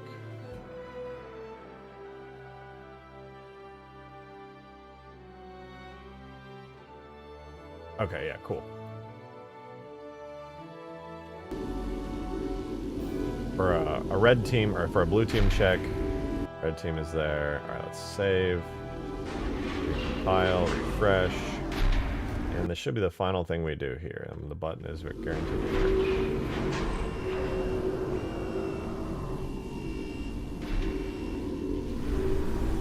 Alert! Red Team Spire Shield is now offline.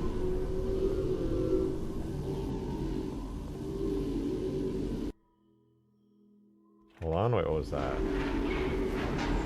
Wait for all the debug spam to go away. It says Spire switch red, blue team allowed, correct. Button activated, script activated.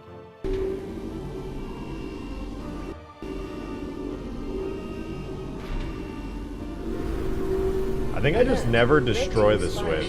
Let me make it so when the switch goes through, it gets destroyed.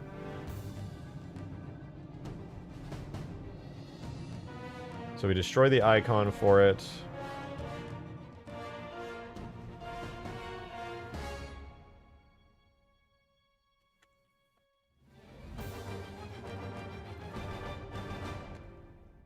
Nah, you know what, we'll keep that. We'll just destroy it up here. When we destroy Spire icon blue, we're also going to destroy Spire switch red.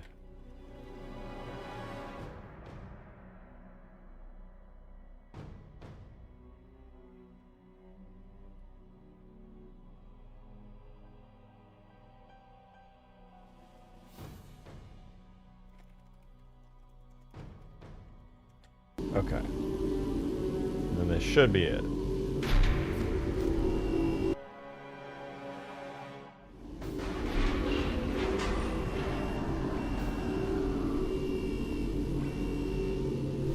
Hell yeah, okay. Alert.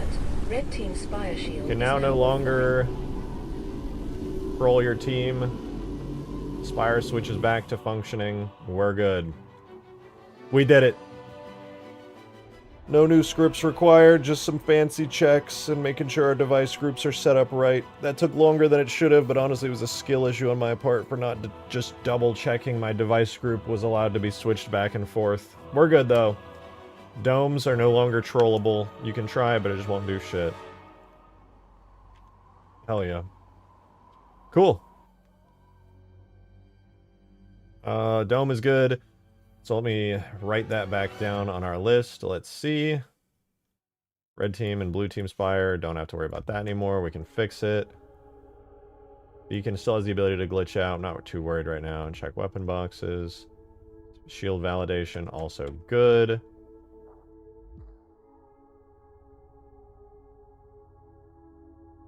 Fantastic. That one, like I said, definitely took longer. AI. All right, let me replace this one with red. Banshee leaves dome. Add Banshee. Invis weapon for projectile sync.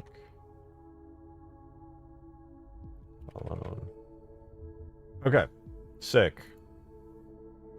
What I like to see. Let's go hang out with Skaboodly and play a match of Halo Wars Frontline. Let's see. You know, I'm not sure Skaboodly's mod is all that good. Let's see if it's really any good.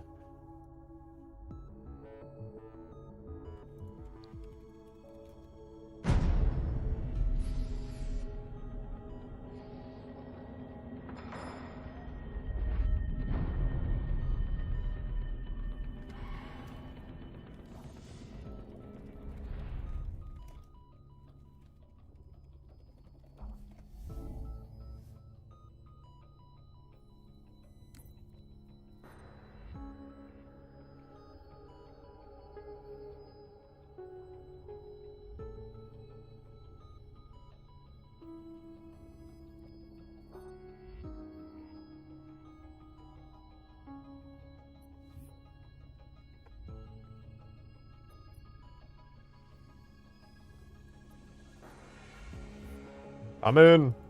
Halo Wars Frontline, let's get it.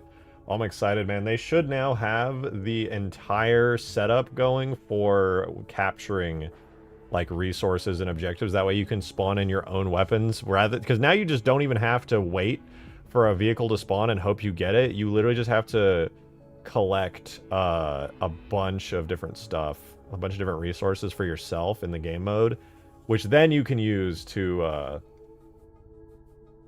Cool. Pick up your own stuff. How many resources do I have? I don't think I have any resources. Tied the leader. Oh, this is just Team Slayer. Never mind. I thought this was in Green's game mode. Lost the lead. Game over. We did it! See if there's a voice chat that they're in. Oh, he called me. Yo, what's up, dude? Hey, dude. Wait.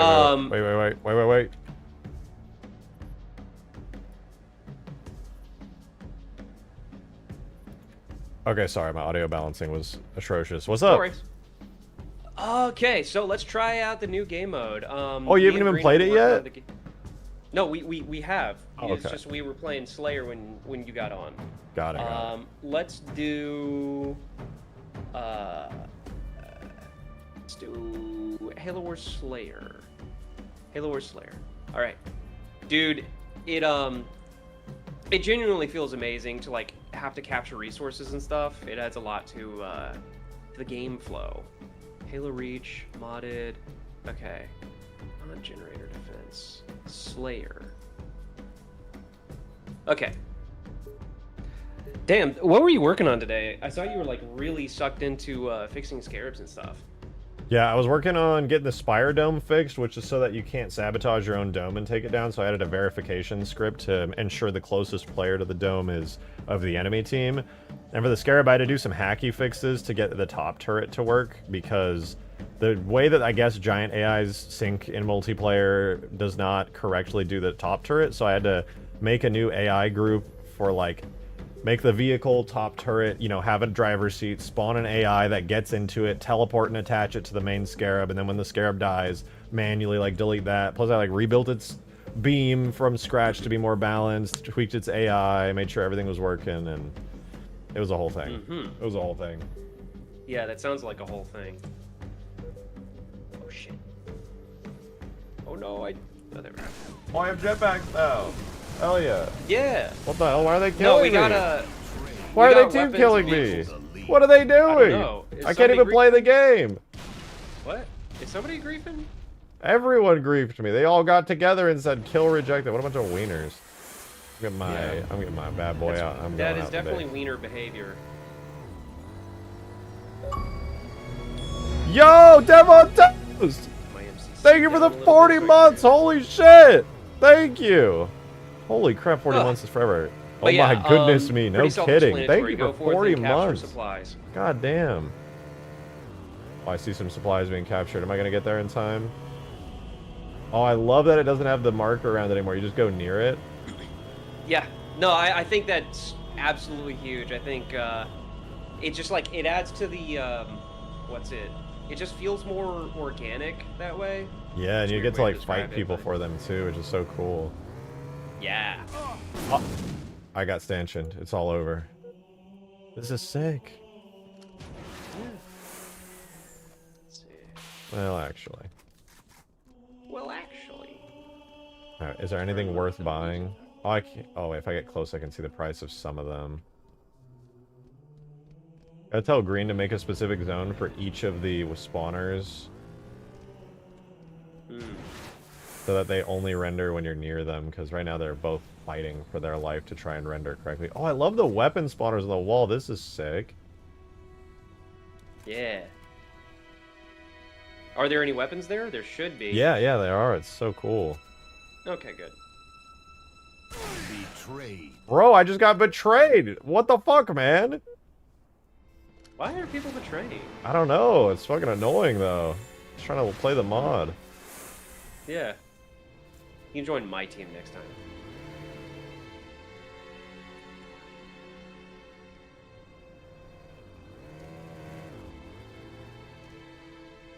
By the way, so the Gadoosh, I really kind of made it a super rocket launcher, and it's really helping with balance. I made the lock-on distance like way longer, and it basically one-shots everything and locks onto everything. Oh, that's sick. Yeah. Whoa, wait. The fucking Cobra's recoil animations are clean. Are you talking about the Wolverine or What about the the Cobra? Wolverine? Yeah. Yeah, dude. Oh, you slowed it down, too. Yeah. Yeah, the physics on it feel really good. Oh, wait. Green did find a way to delete the supplies when they get collected. That's nice. Yeah, the supplies do disappear, which is a Sick. nice touch. Like the little boop. Yeah. Why do I only stream in 30 FPS? Am I? I thought I streamed at 60. I don't know. I could up it. I don't think it would be too much more hassle.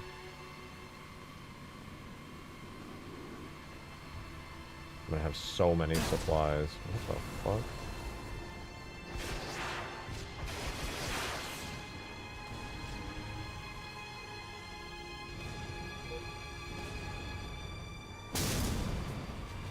Okay, why are the short sword bombs not working? They should have killed this guy like Ow! There we go. I Sorry. just got fucking bombed from orbit by you. Yo.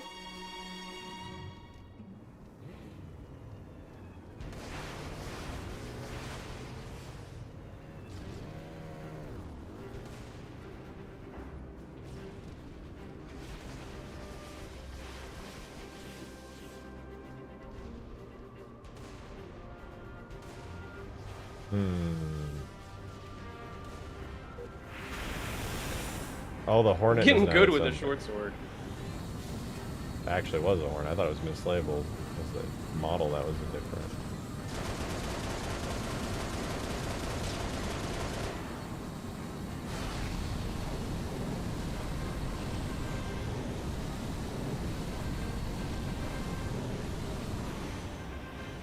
Yeah, I like the supplies. This is really nice. I actually feel like I'm in control of like my own vehicles and stuff. I'm just not at the whim of the game deciding.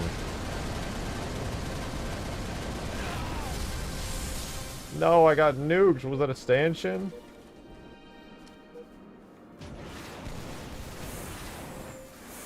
I actually don't think the jetpack is as good as I thought it was going to be. Yeah. It really slows you down, and on a map like this, you really kind of got to be a little faster. Yeah, I'm going to have to swap that.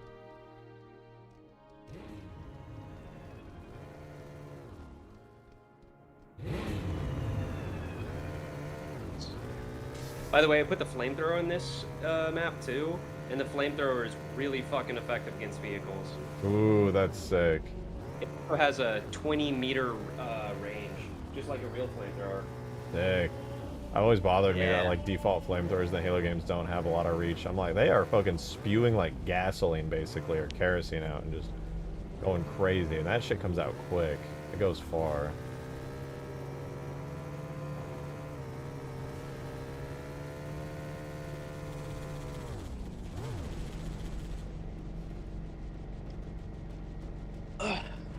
But yeah, I'm really proud of the animations on the Wolverine. Oh, they came out great. Yeah. I also added the same kind of recoil animation to the Jackrabbit, but it's like way more subtle. You can barely notice it.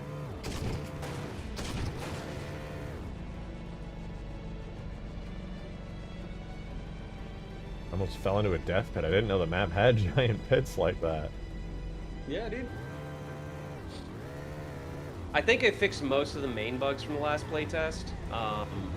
Now it's mostly going to be balancing. I was gonna say, everything feels really smooth here right now. Yeah. Also, the Falcata got a lot of updates as well. I added. Oh my So I think. douche. Yeah, I think you were able to. I think you were able to like spin around in it, like if you held shift or control or something. But I sped that up, so my YouTube chat can see. Oh, the HUD stuff is nice too. I don't know if this is always here, but on the laser Falcata, it's got like the heat bars and stuff. Damn it, you bitch! I figured this thing might be broken, so I had to give it a little test, you know, make sure it's strong. Yeah. For testing purposes. That was for testing. Cross cannons are notoriously busted. Yeah. And this is after I toned it down a little, because it was so broken you could snipe people from across the map. I guess it needs another nerf. Well, all I did was kill you once. You could have been at low health already, for all we know. Yeah. You know what I might do? What? And I want to know what you think about this. I might add a rocket launcher Jackrabbit, just so you can take out, like, aircraft with it. That's not a bad idea. The Jackrabbit's got pretty low range as is. I would definitely just make sure that that's something that is in place balance-wise. Uh-oh. Actually, come to think of it, I just noticed, like, I don't think there's any chain gun Jackrabbits on the map. Which Yeah, there all should I've be. seen are And nade chain gun ones. Jackrabbits could absolutely take down aircraft. Oh, fuck. Okay, I think the laser hawk might be a bit much. Yeah. Never mind, I got double teamed, and I take it back, it's actually perfectly balanced. Well, the laser itself is pretty broken, but it's like, it's all about how you fly in the Sparrowhawk. If you're smart, you can grief people like crazy. But yeah. But the laser itself, I do think needs to be toned down, because I keep getting sniped with it.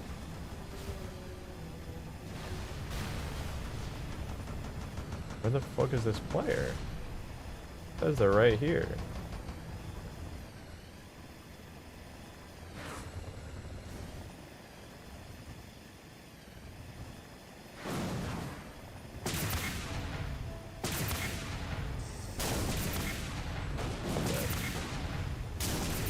This thing's travel time is crazy.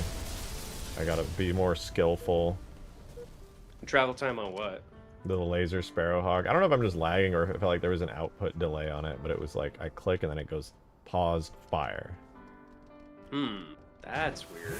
Might just be on my end though. Also, for some reason, I'm not able to hijack. That might be a networking bug.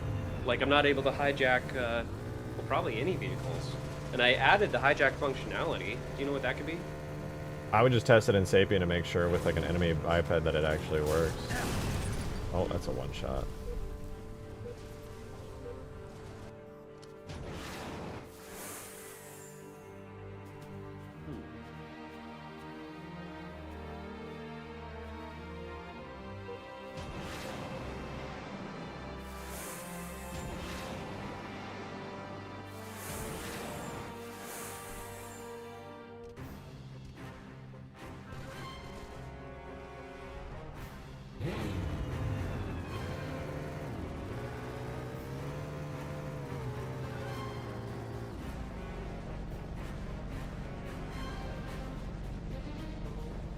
This map is absolutely gorgeous. It is. This map looks amazing.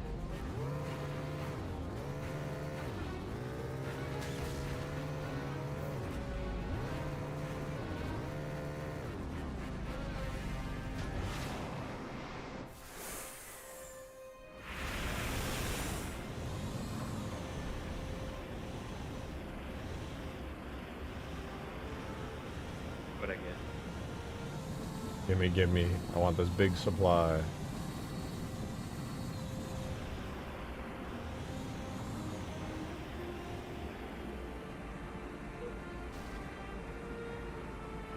Somebody made a good point. There should be some kind of sound for capturing these things.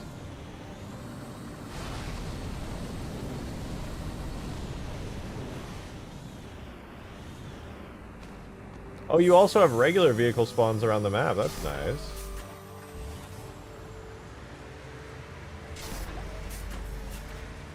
Oh, wait, was I muted? Did you hear me? No. You have regular What'd you vehicle say? spawns around the map.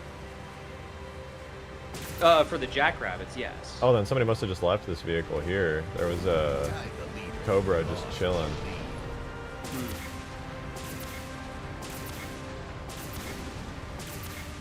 Goss battle, goss battle. Tag the leader. Yeah. It's too far away. Gain the lead. Oh my god. How did I get... Was that a stanchion? Damn. Oh, I wanted to jack him. That's Gain fucked the up. lead. Damn it.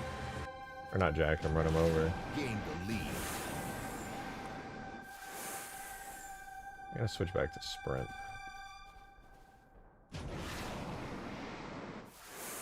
Is this mod installable? I don't know if it's public. I think it still might be a private mod. It's called Halo Wars Frontline.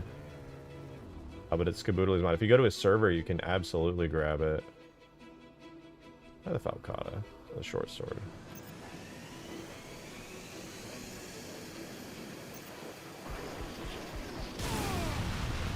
I got one shot out of the short sword with a fucking stanchion. God, I spent so much money on that thing. I know, I keep trying to buff the health of the Gain short the sword, lead. but, like, it keeps getting sniped. Lost the lead. Probably could. It could definitely be whatever material it's made of.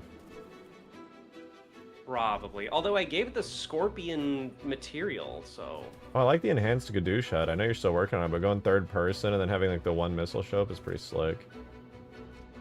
Yeah, dude. Oh, it's like a support type weapon now. It doesn't take up a slot. That's awesome. Gain the lead. Yeah.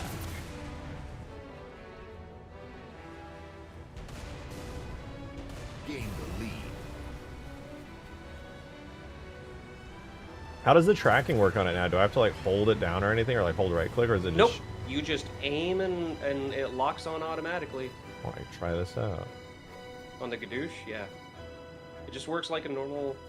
It also has a much quicker acquire time than the rocket launcher does. Lick. Yeah, dude. Gain the lead.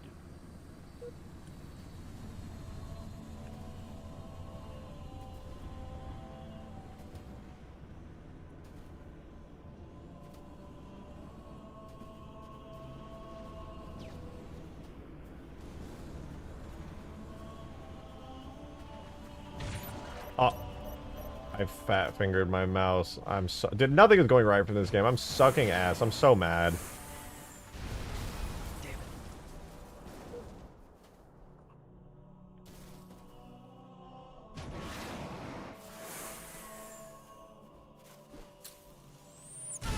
Suicide.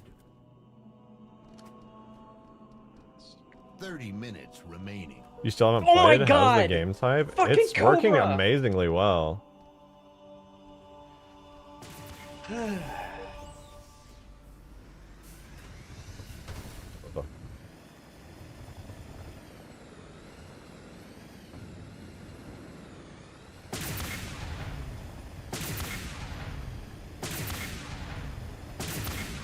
Oh my god. I got you. Yeah, I need to up the Shrike's health by a lot. It's way too easy to shoot down.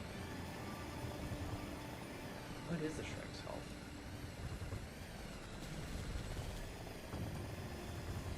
Shrike dot model.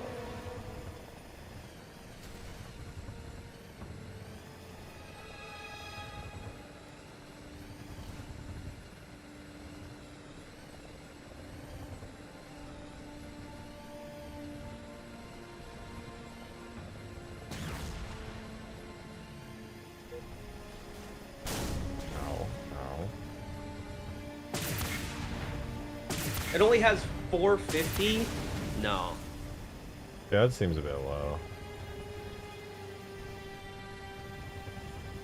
Someone's hiding from me. I can smell Jesus, them. no wonder I kept dying.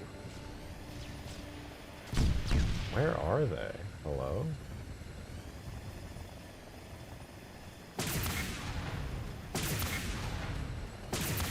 I think I might also slow down the Cobra's cannon a little bit. Oh yeah, Shrike is too weak. I just one-shotted that guy. I feel bad. Poor dude. Oh, they're from where? Oh, there. I'm good.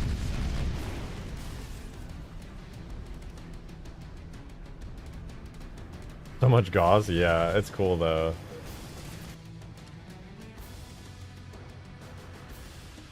There we go.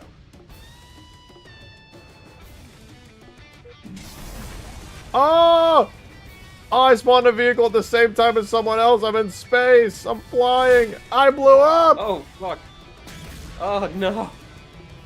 Well, that's not... Oh, shit, that's another thing I need to add is different air spawn locations. No, the air spawn is fine. It was the ground spawn. I went fucking flying.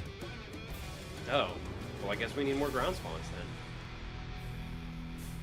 then. Okay, can I spawn another one or am I too poor? I'm too poor. Feels bad.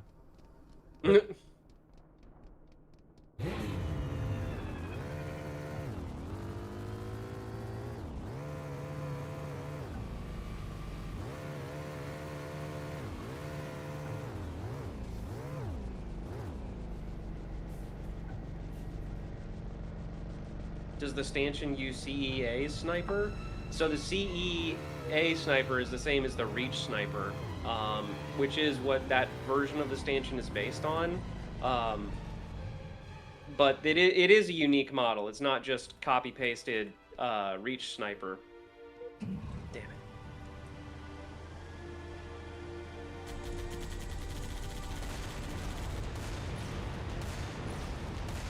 Oh my god damn.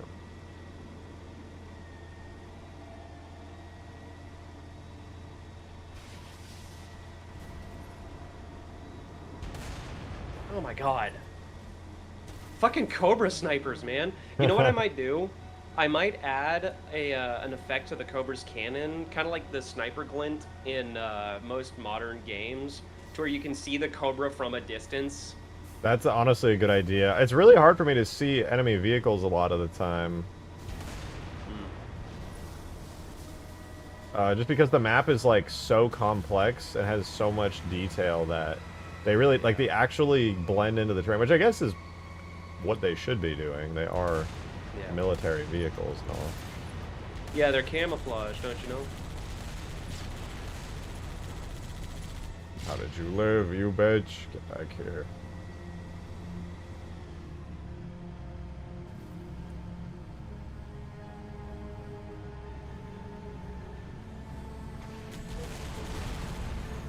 Damn it.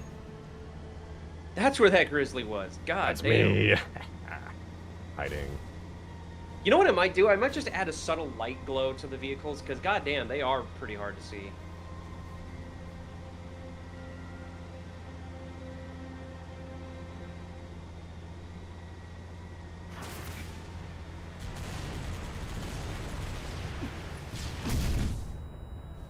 Oh my god. That's not my teammate! That's not my teammate! My teammate was just as oblivious as I was.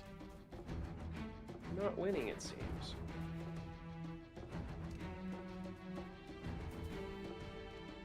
Oh, sprint is unlimited. That's cool. Yeah. Yes, unlimited sprint, and I got rid of the panting noise. Thank you. That panting noise always bothered me. I also got rid of the equipment activation noise for sprint, too. Ooh.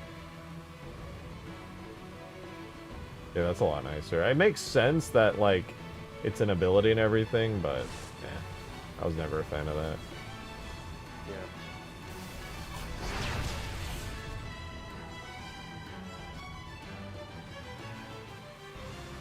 Oh my god.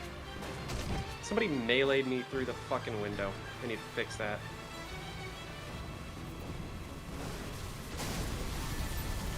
Are you kidding me? Somebody stuck me through the freaking window. That angers me. Crazy.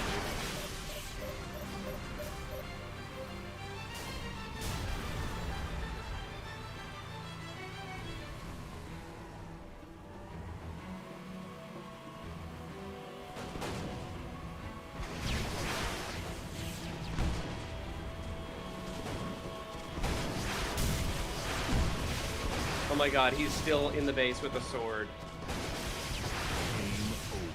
Oh. Damn it! Ah, we got our asses handed to us. Why no Covenant weapons in vehicles? Well, there's Covenant weapons, but the Covenant vehicles I'm working on. You gotta understand, making one vehicle is a shit ton of work. So I'm gradually going through the full list. Don't worry. We will eventually have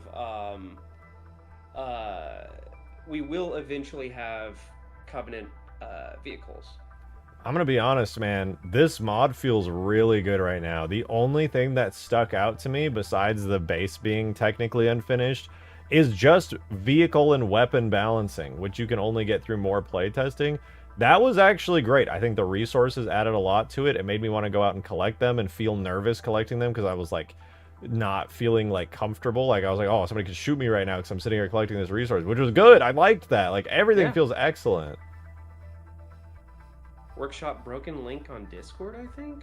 Okay, I'm gonna jump off though. I would like to play more, but I gotta go cram a bunch of work in tonight, because I'm really behind at the moment. That is sick though, dude. The mod is phenomenal. Yeah, no, I think it all feels a lot more balanced now, don't you think? Oh yeah. And I'm just so glad I don't have to wait for vehicle spawns anymore. Literally the only, like, now it's just up to me, and I think it's way nicer. Way, way nicer. Yeah. Yeah. Well, alright, man. I really appreciate you coming on and playing. Thank you for inviting me. If you play any more playtests too, like, and you're needing some people, I'm so happy to jump in and get as many people as I can in. I will definitely ping you. Alright, just let me know. Alright, later, man. Later, dude. Dude, this mod's coming together so well. I love Skaboodley's mod so much. I can't wait to see what he does more with it. Like, obviously, after he does multiplayer and stuff, you already know he's going to work on, like, campaign firefight type things. That's going to be nuts, too. But I'm going to hop off for tonight, guys.